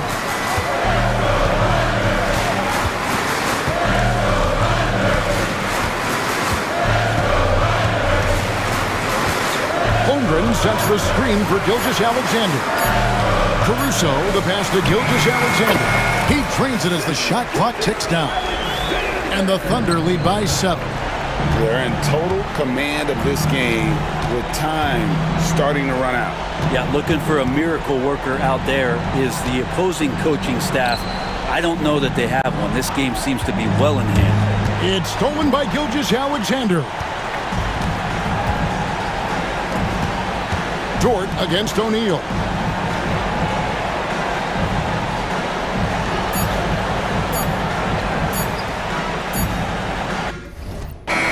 So we see the Thunder get the win here. They didn't make it easy on themselves or their fans, but in the end, everyone's satisfied. I mean, there were some times that momentum shifted, and especially early on, but let's give this group a lot.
defensively as he should be. His steal numbers have dipped in the past few months. He needs to get back some of that intensity on defense. Looking at the starting five for the Minnesota Timberwolves. Ebb is at the 2 with McDaniels playing the 3. Julius Randle out there with Rudy Gobert. And it's Conley in at the point guard position. And for Memphis, manning the backcourt, we'll see Morant and Bane. Marcus Smart out there with Jackson. And it's Edey in at the center, filling out the middle. In transition, here they come! And here they go. And there's McDaniels. That one's good on the assist from Edwards. The first good move in a long chess match between these coaching staffs. Yeah, now we get to see the counterplay. How you respond is half the battle out there. Stand two of the greatest words in all of sports, opening day. Absolutely, Brian. Everybody's undefeated, everybody's optimistic, and everybody is eager to get going, whether you're playing or the guy on the sidelines drawing up plays. Now here's Randle. Here in the first, a little over a minute played so far. And Edwards slams it in. Among the best athletes in this league, Anthony Edwards taking flight. Jackson outside. And a great assist by Morant as that one goes. Jackson's got his second basket of the night. Now you want to get him going as soon as possible. Great way for him to start this game. Yeah, and I'll tell you what, if he gets into a good rhythm early, watch out. Now here's Morant. Last game, 26 points for him. Stolen by Conley. Outside McDaniels. No good from outside. He got his defender off his feet with a pump fake, but couldn't knock it down. Stan, just how much of a catalyst has Mike Conley been since the Timberwolves got him? Well, just listen to his teammates, Brian. They talk about leadership, the adult in the room, and he remains a very capable two-way player. Gobert against Bane. Here's Edwards. Bearing his second of 3 attempts. Yeah, I really like when Edwards shows this kind of patience, allowing the play to develop over time. Conley against Morant. Morant with the slam! Well, on a scale of 1 to 10, what do you say? We give Morant about an 11 there? Let's check in with our reporter, Allie LaForce. I had a chance to catch up with Taylor Jenkins. I asked him directly about facing Anthony Edwards, and Coach said, he's just so dynamic, right? Our hope is that we can control the pace, make this our kind of game, and he'll be a little less explosive. So the plan is to stifle Edwards by not letting him play at his tempo. Back to you. All right, appreciate it, Allie. A nice bit of muscle there from Jackson Jr. to get the inside score through contact. Here's Edwards. Smart grabs a miss. Memphis has gone 2 of 2 at the perimeter. Morant against Edwards. And Morant gets it to go. The shots are certainly falling for him here in the early stages. Timberwolves trail by 4. Randle on the screen. Here's Edwards. It's good from the top of the key. Edwards got 8. Easy look when the defender isn't fighting over the screen. Yeah, it's certainly worth it to disrupt the offense. Coaches notice that extra effort. Oh, putting on a show for the fans. Morant's skills making it look like a circus in here. Randle, the pass to Gobert. Back to Randle. Edwards with it. Randle, a screen on Morant. Back to Randle. And stolen by Jackson. Edwards against Morant. There's 48 seconds left in the first quarter. And he lobs it up to the rim. And the dunk by Jackson. Well, it doesn't get any easier than this. When you lob it up to Jackson Jr., he'll find a way to finish. Oh, and there's the whistle on the shot. So 2 free throws for him coming up.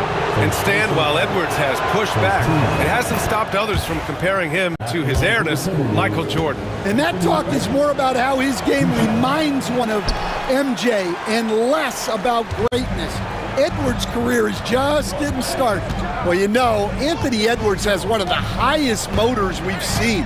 His relentlessness throughout the length of the game is just exceptional. He wears out the entire opposing team. Just 5 on the clock, and stolen by Gobert.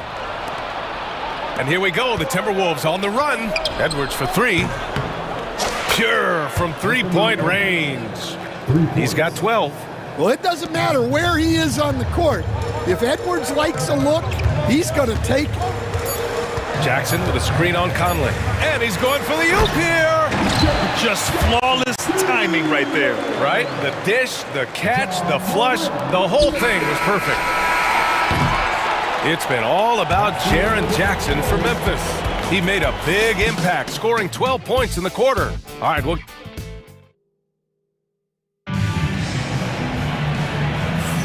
And thanks again for tuning in. If you're just joining us, we played through 1 quarter of action so far. All right, guys, what do you think so far about the offensive approach for Memphis? Well, the way they've been attacking inside is phenomenal. Consistently getting high percentage looks, and that's what great offenses are all about. Yeah, also, you got to appreciate how unselfish they've been. I mean, the ball movement has been impressive, and the assist numbers are off the chart. Setting the floor for the Timberwolves. Conley and Ant are the 1 and the 2. Rudy Gobert is out there with Julius Randle, and it's McDaniels in at the small forward position.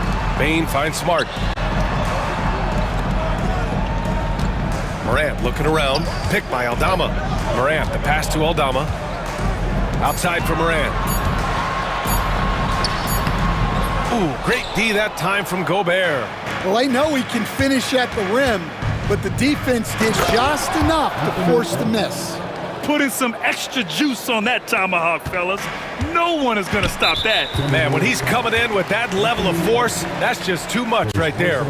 I mean, I'm just not sure what he was thinking right there. I mean, he needs to get his head in the game. Back to Morant. And for some reason, he decided to foul there. Yeah, B.A., that's an odd move. Maybe there's something else behind it. And the Grizzlies with some changes. Arabia's checked in for Smart. Williams comes in for Desmond Bane. And it's Jackson in for Morant. And Chris Finch calls timeout here. He's going to talk it over with his guys.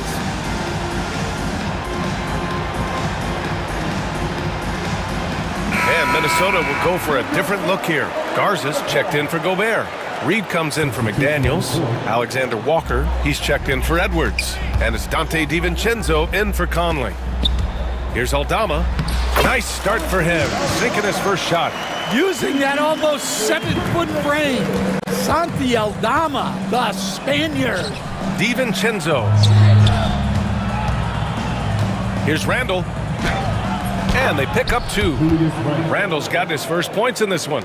Well, when you have a scorer as skilled as he is, you do everything you can to get him the looks he needs. Pass to Huff. Fires for 3. Minnesota with a rebound. They just couldn't come out on top last time they took on the Grizzlies. That one was in Memphis. Turnovers were the story of that game. It wasn't what I would call a disciplined performance. Reed sets a screen. Randle, the pass to Reed. A slam dunk by Reed. Terrific screen. They ask Reed to do a lot of the little things like that, and he does them all well.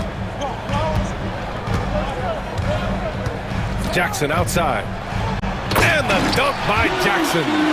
Impressive one-hand slam right there, B.A. Man, as long as he's confident about it, I'm good with it. Maybe use 2 hands next time. He knows where he is. Alexander Walker, the pass to Reed. Now here's Randle. 4-3. Huff pulls it in. Jackson against Randle. Jackson outside. Aldama outside from the arc. And that one makes him 2 for 2. He's in his rhythm. And Grant, we know the importance of the veteran leaders on a team, but not every vet wants to accept a mentorship role. Very true, B.A. In your later years, that role becomes a blend of playing and kind of coaching. Not everyone is cut out for that. Woo, just selling the defense on the pump fake. DiVincenzo against Jackson. 1:49 left in the first half. Aldama outside. It's rebounded by Minnesota. They'll be playing host to Houston for their next game. That'll be the first of 2 games on their home court. DiVincenzo can't hit. Memphis leading by 3. Closing in on 4 minutes played here in the second quarter. Here's Laravia. DiVincenzo covering. Picked by Aldama. Jackson, pass to Aldama. Oh, and Reed with a block. Well, Reed really gets after it on defense. He's a big man that loves coming up with blocks.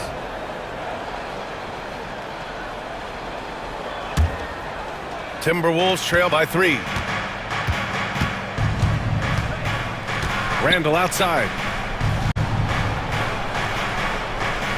DiVincenzo against Jackson.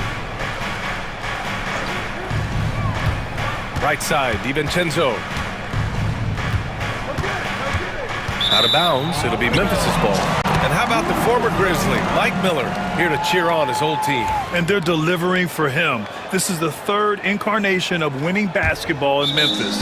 He was part of the first. And timeout called by Taylor Jenkins. And we might see some changes. Coach potentially looking to adjust.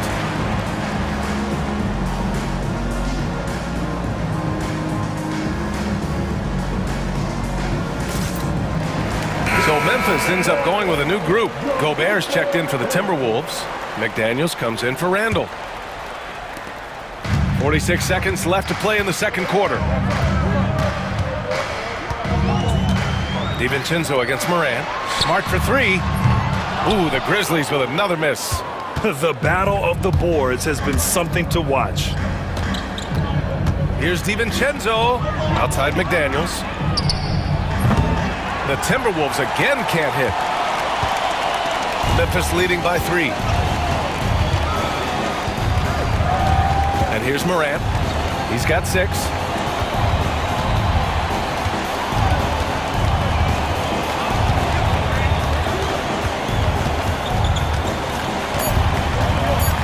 They still need this.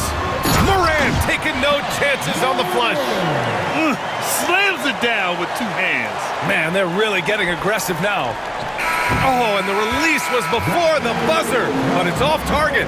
And the first half comes to a conclusion in a game that's been very close so far. Grizzlies out in front, leading by 5. And time now for the halftime break, with the third quarter soon to follow on 2K Sports.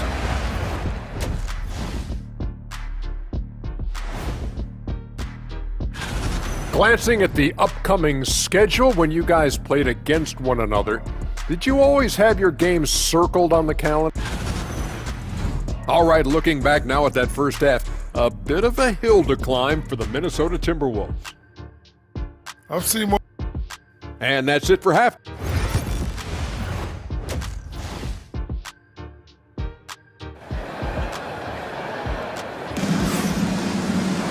And if you're just joining us, we've played through the first half in a game that's been fairly even so far. Boy, you gotta like what we're seeing from Anthony Edwards. I like how they control the tempo and play to his strengths. Yeah, he's found his spots, been patient with his shot selection, and it's paid off for himself and the team. Manning the backcourt, we'll see Morant and Bane. Jaren Jackson out there with Marcus Smart, and it's Edey in at the pivot spot, manning the middle. That's the lineup in the game for Memphis. After 3 straight playoff appearances, the Grizzlies sadly missed the postseason in 2024, Grant. You know, really, by no fault of their own, BA. Injuries ruined what fans were hoping would be a big year for them. You know, it just goes to show there's no safe bets in this league. Smart for 3. The shot misses. Randall with some nice D. Driving to the basket. Oh, the bucket's good, and he'll have a chance at one more. They'll pin that one on Marcus Smart. Superior strength on display. Randall just refusing to let the defense slow him down there. Here's Morant. Give him 8. And about a minute of action so far in the third quarter. Here's the 3. Oh, a bomb from John. Well, that's a good sign there from Morant. He needs to keep making those shots in order to open this offense up. Here's Edwards. Memphis with a rebound. Jackson's got 4 rebounds now. Morant against Edwards. Oh, there's Morant with the slam. Well, this is one of those nights where Morant just decided to take over. Here's Randall with the drive, and it's Randall with the jam. Look out below. You got no chance of defending him right there. Edwards against Morant. To the paint. Here's Jackson. Good, and the setup by Morant. Morant's got 6 assists in the game. Well, Morant just puts so much pressure on the defense. Oh, he packs it down. That is incredible. Wow, this is how explosive Edwards can be. He finishes with such force at the rim. Morant, the pass to Jackson. Here's Edey. Jackson outside. Pass to Morant.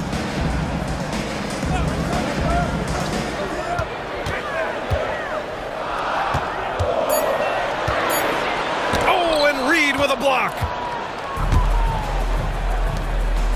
Here's McDaniels. Banked it in off the glass. McDaniels got his 2nd bucket on the night. Well, smart idea from McDaniels, looking to convert inside. Now Morant, 13 points in the game. Inside, here's Edey. And it's Gobert with a rebound. Gobert's got 4 rebounds now. Here's McDaniels. Oh, a rim-rattling 2-handed jam. An aggressive move by McDaniels, a guy who keeps growing his game. Stan, a late first-round pick in 2020. Jaden McDaniels, one of the top young two-way players in the league. Well, Brian, last season he was rewarded with a big money extension. His play tailed off just a bit, but still a key player for them moving forward. Yeah, Jackson's ability to both dive to the rim as well as pop out for a jump shot makes him an excellent partner in the pick and roll. It's stolen by Smart. Jackson with it. He's picked up by Edwards. Bain finds Morant. 1:10 left in the 3rd.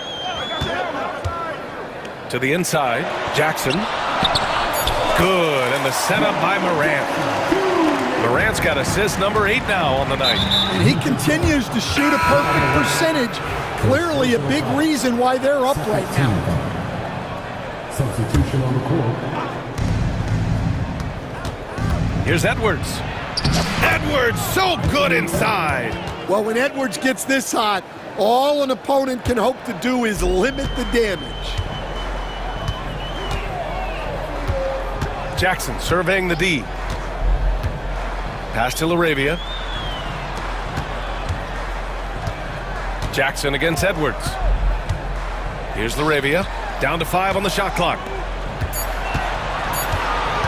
Jackson, the pass to Huff. And Gobert with a block. Nice play by Gobert, providing elite rim protection for over a decade. Outside for Randall. 6 seconds separating the shot and game clocks. And it's Randall with the jam. I just love the aggressive finish. I'm thinking he's sending a strong message with that jam. And this will be his 2nd trip to the free throw line. That one drops. He ties it up. Certain guys can remake their games to fit the times. Randall's worked on his right hand and his jump shooting. He's a much more versatile threat now at the offensive end.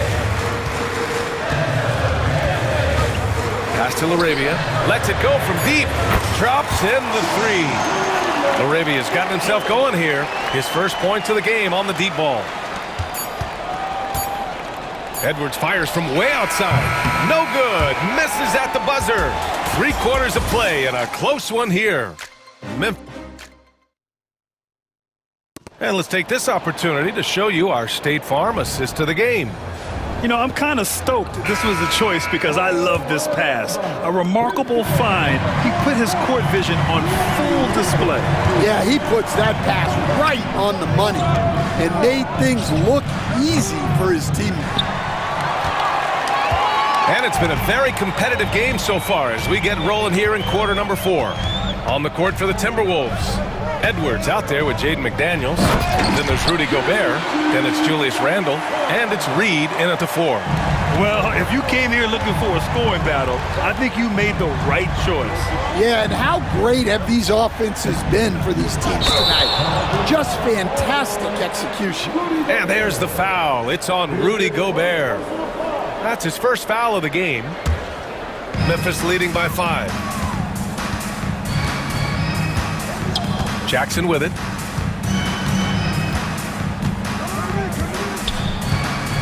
Pass to LaRavia. That shot off. Ooh, great D that time from Gobert. Minnesota shooting a fantastic 57%. Here's Edwards. It's rebounded by Memphis.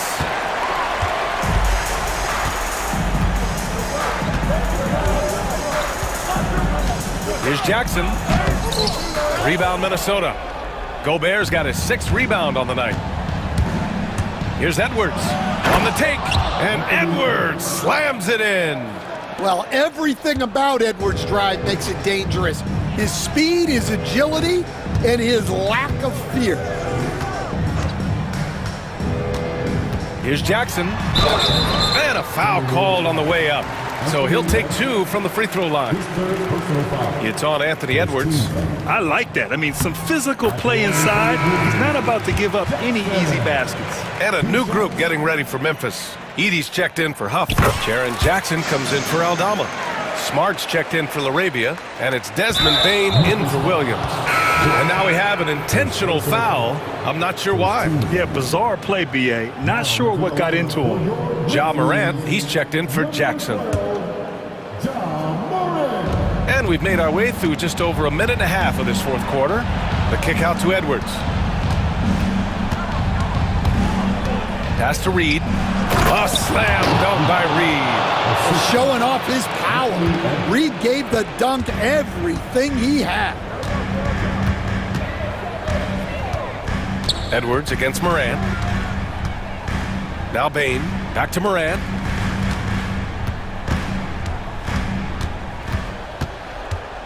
Shot clock at 6.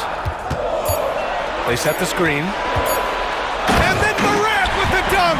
Well, he's just lightning fast. Morant is so effective in the 2-man game. Edwards, a pass to Gobert. To the right side. Pass to Edwards.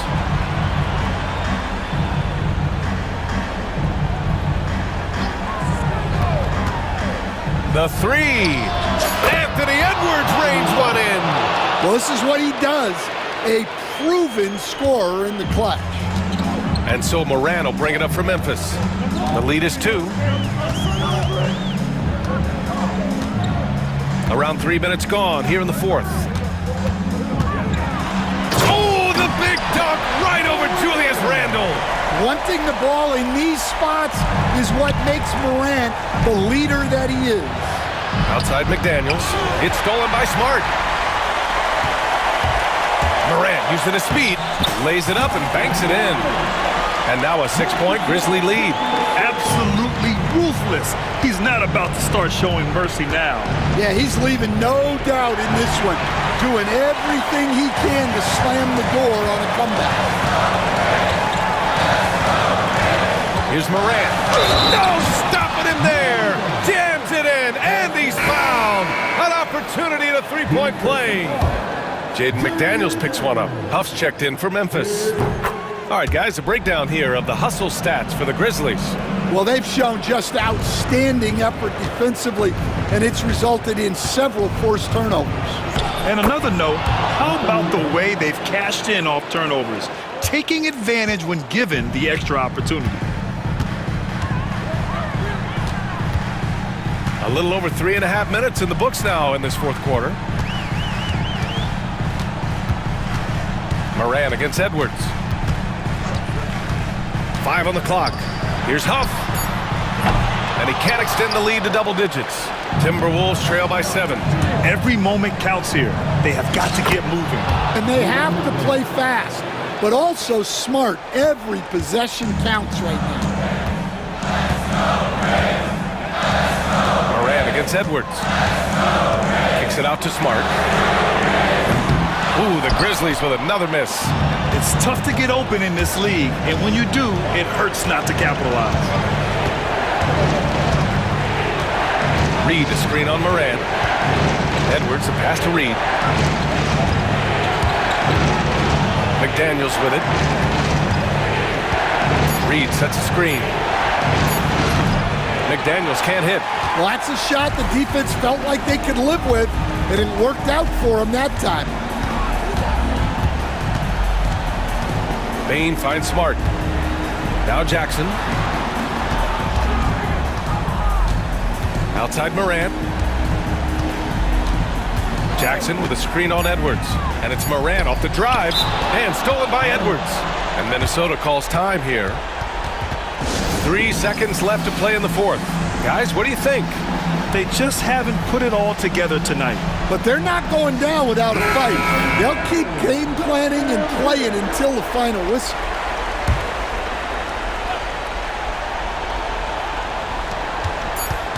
Puts it up off the inbound. Tried to bank it in, but it misses. And so it's Memphis winning this one. This one was in the balance right until the final seconds. And BA,